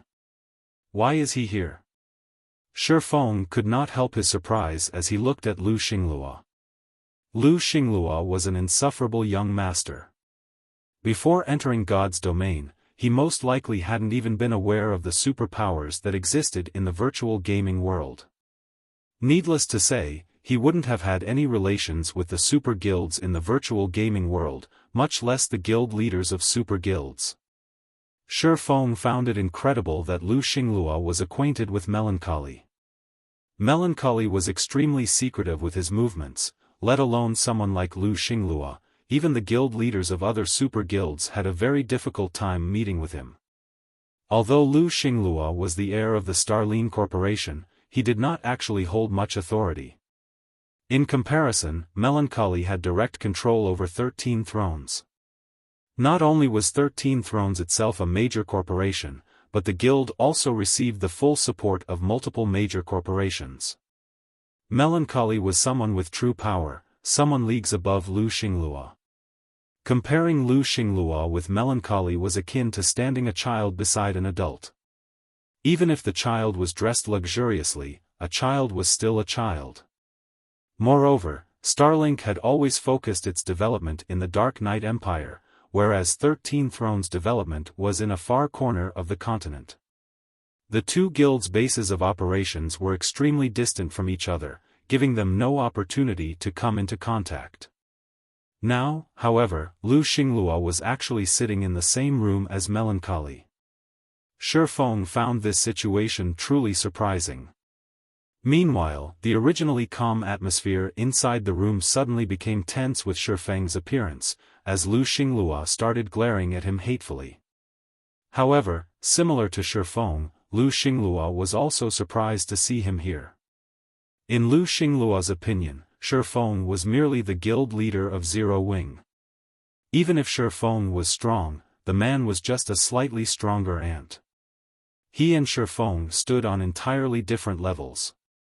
Although Zero Wing currently possessed the ability to provoke superpowers, that was merely due to Stone Forest City's existence. The number of experts in Zero Wing was extremely low. The guild itself did not have any noteworthy strength at all. Once Stone Forest City's advantages disappeared, Zero Wing's days would be numbered. Now, however, Xiaofan had actually appeared in this venue. Meanwhile, when Melancholy looked at Xiaofan, surprise briefly flashed in his eyes. However, he quickly calmed himself and took the initiative to greet Xiaofan. Guild leader Black Flame, please, sit. What's going on here? Xingluo was further confused when he saw Melancholy greeting Xiaofan first.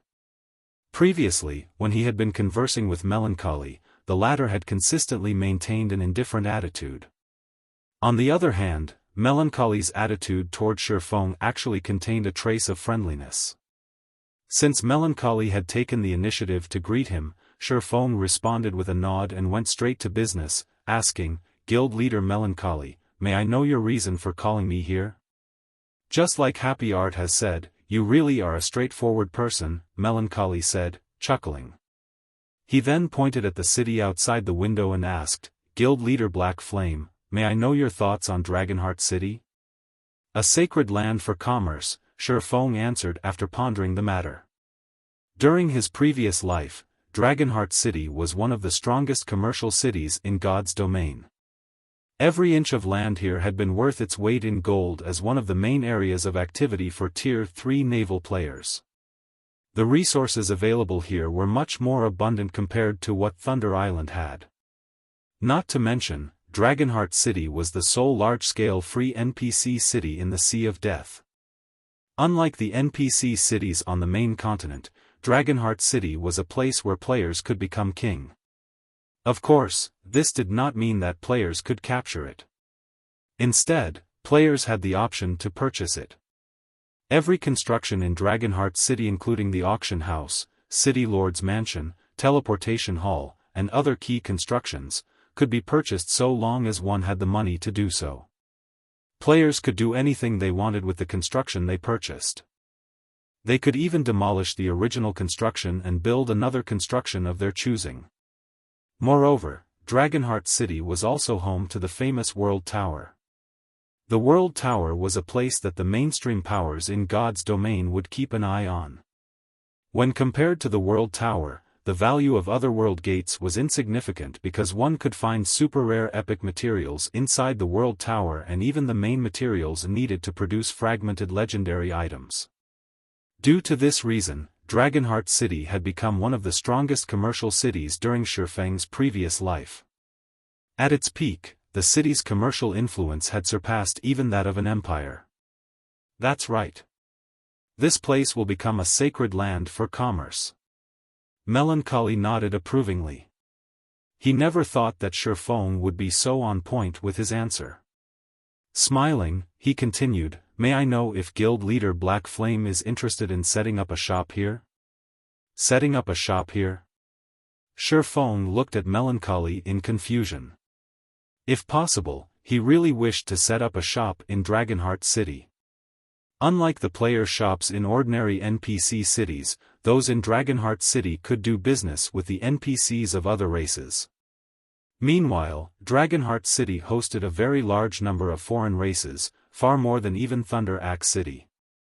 Obtaining epic materials and ancient designs was much easier here. In the entire God's domain, there were only a handful of NPC cities capable of rivaling Dragonheart. Hence, Dragonheart City's shops were incredibly valuable. However, setting up a shop here was not an easy task. Even Zero Wing couldn't do so right now since all shops in Dragonheart City utilized only ancient coins as currency. Ancient coins were different from ordinary coins. Not only were ancient coins difficult to obtain, but exchanging them was also a big problem. Unlike ordinary coins, ancient coins were not automatically converted to a higher denomination after a certain amount was collected. The system did not convert ancient copper to ancient silver, or ancient silver to ancient gold automatically. Meanwhile, the merchandise sold in Dragonheart City required specific coins. In other words, items priced in ancient silver could not be purchased using ancient copper. The same was true for items selling for ancient gold. However, items sold for ancient silver could be purchased with ancient gold. The conversion used the official exchange rate, which was AL to 100 ratio. Due to this reason, the value of ancient gold was extremely high, even after 10 years had passed in God's domain. Moreover, even the cheapest shop in Dragonheart City cost 8,000 ancient gold, which was not a sum the current Zero Wing could acquire. That's right. Setting up a shop here. Melancholy affirmed. Of course, there is a price for this shop. I wish to borrow Zero Wing's strength to capture a fortress in the Gravity Mountain range. As long as we succeed, I'll give you 10,000 ancient gold to purchase a shop in Dragonheart City. Realization immediately dawned upon Xiaofan at Melancholy's words. It was no wonder Melancholy could offer him such remuneration. The Gravity Mountain range was located beneath the World Tower. Not only was the Gravity Mountain range rich in resources, but the fortresses found there were also the main method for the acquisition of ancient gold coins. By securing a fortress there, one could net a profit of 2,000 or 3,000 ancient gold every day. Moreover, as more time passed and the fortress became better equipped, more NPCs of foreign races would visit the fortress, further increasing the fortress's income of ancient gold. Only, the fortresses found in the Gravity Mountain range were not easy to capture. Setting aside the countless monsters that resided in these fortresses, just the level 100+ mythic monsters serving as the guardian boss of these fortresses were sufficient to annihilate any of the current superpowers. Just as Xiaofan was about to reply to Melancholy, Xingluo suddenly frowned and said, "Guild leader Melancholy, aren't you thinking too highly of Zero Wing? With our two guilds cooperating with each other, we are almost certain to secure the fortress. Zero Wing is merely lending a little help, yet you're giving them 10,000 ancient gold? Isn't that a little too much?"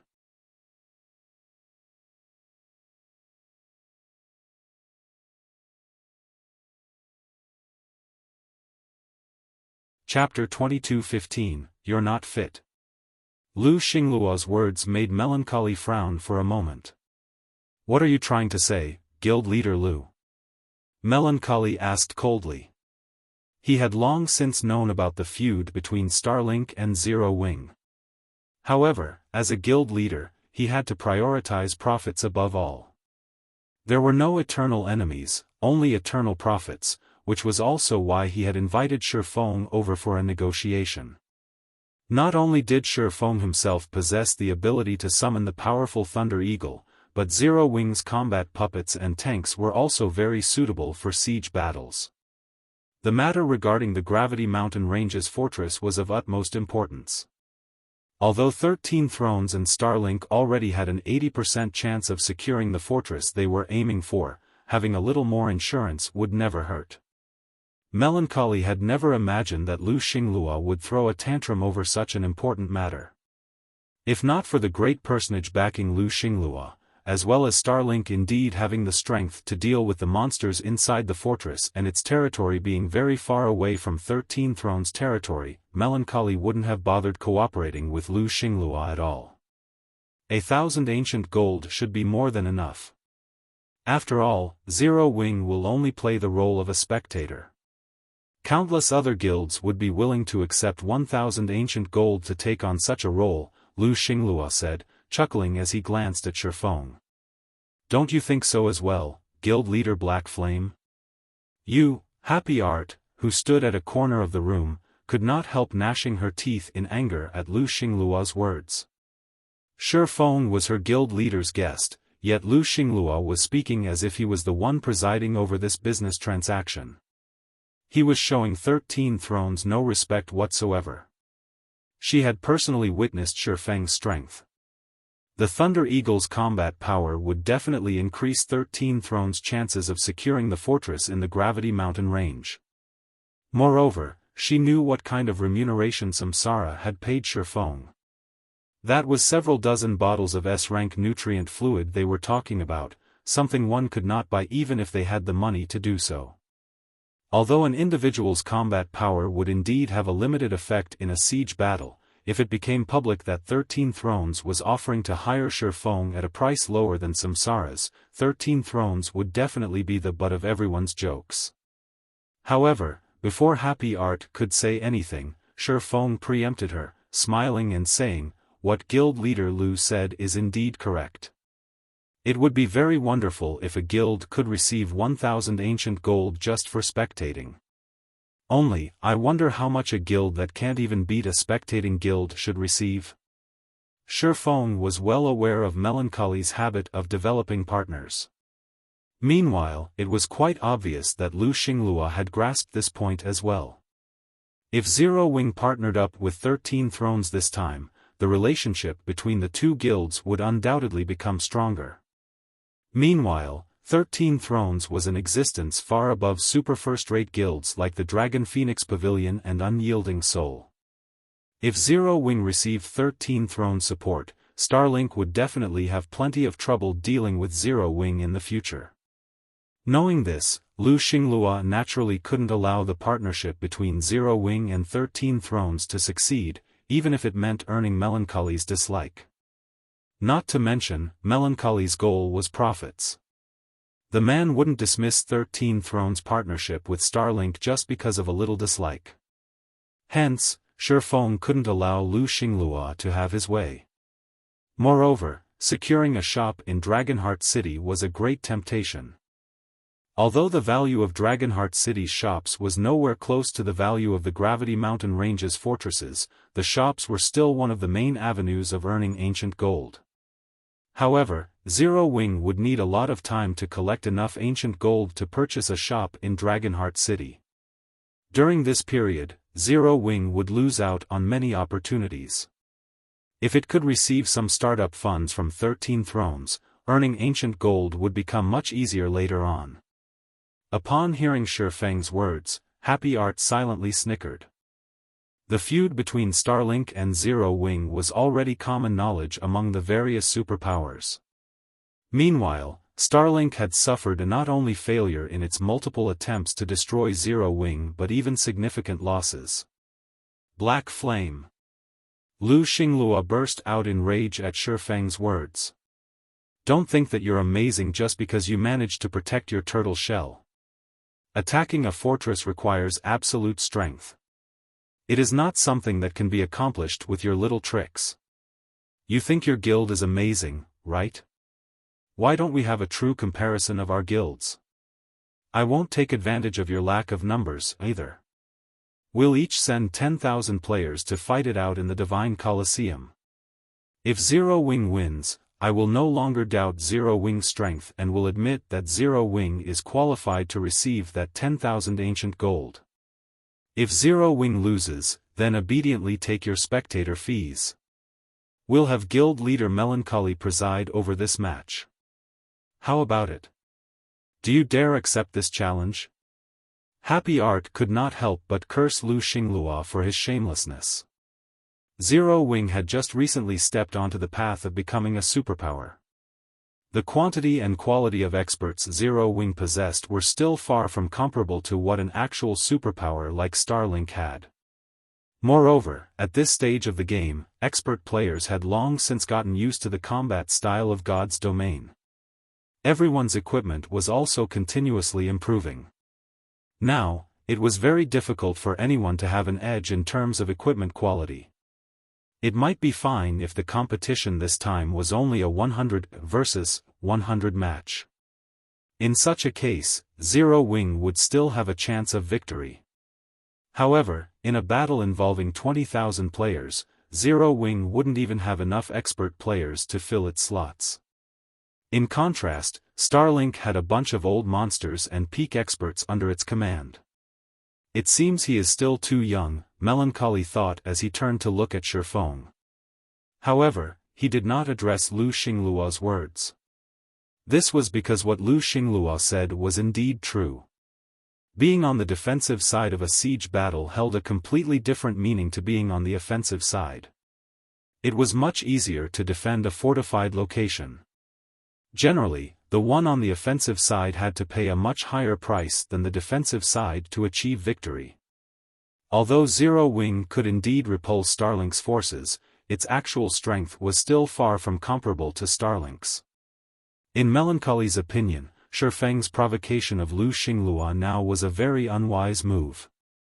Otherwise, Lu Xingluo wouldn't have had the opportunity to take advantage of Zero Wing's weakness. As for the matter of partnering up with Zero Wing, it was obviously no longer possible this time. After all, if Melancholy allowed Zero Wing to fight Starlink, 13 Thrones' reputation would only suffer. Nevertheless, after all was said and done, Black Flame was his invited guest. He had no choice but to smooth things over and have Black Flame take a step back in this struggle. However, just as Melancholy was about to speak up, Xiaofan looked at Lu Xingluo and replied calmly, "Whether Zero Wing is qualified or not is not up to you to decide, Guild Leader Lu. Moreover, you're not fit to do so, either. Since Guild Leader Lu wishes for a fight, let's just fight. Only, I wonder, what do you plan to do if you lose, Guild Leader Lu? Is he insane? Surprise flashed across Melancholy's face when he heard Xiaofan's reply. At this point, Starlink's strength was already close to rivaling that of super guilds. Moreover, the guild's background was one that even 13 thrones would not dare to take lightly.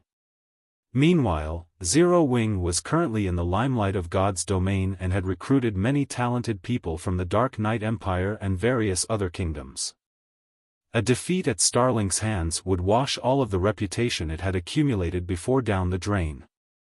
In the aftermath, the loss of this competition might even bring about Zero Wing's thorough demise. I'm not fit? Lu Xingluo laughed at Xiaofang's reply. If I lose, I'll give you 10,000 ancient gold. 3 days. Don't say that I didn't give you time to gather your men. In 3 days, we'll fight it out in Dark Knight City. Good. We'll fight in Dark Knight City in 3 days. Xiaofan nodded. Following which, Xiaofan said his goodbyes to Melancholy before leaving the room. He then returned to Zero Wing's main headquarters in White River City. Before Xiaofan had acquired a flying mount, he indeed had not possessed the confidence to fight Starlink in a frontal confrontation. However, the situation was different now that he had a flying mount. With the Thunder Eagle, he could now visit distant locations that he originally couldn't.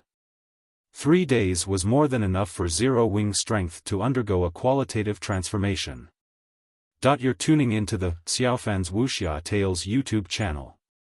Don't forget to subscribe and join us on this journey to catch the most captivating stories.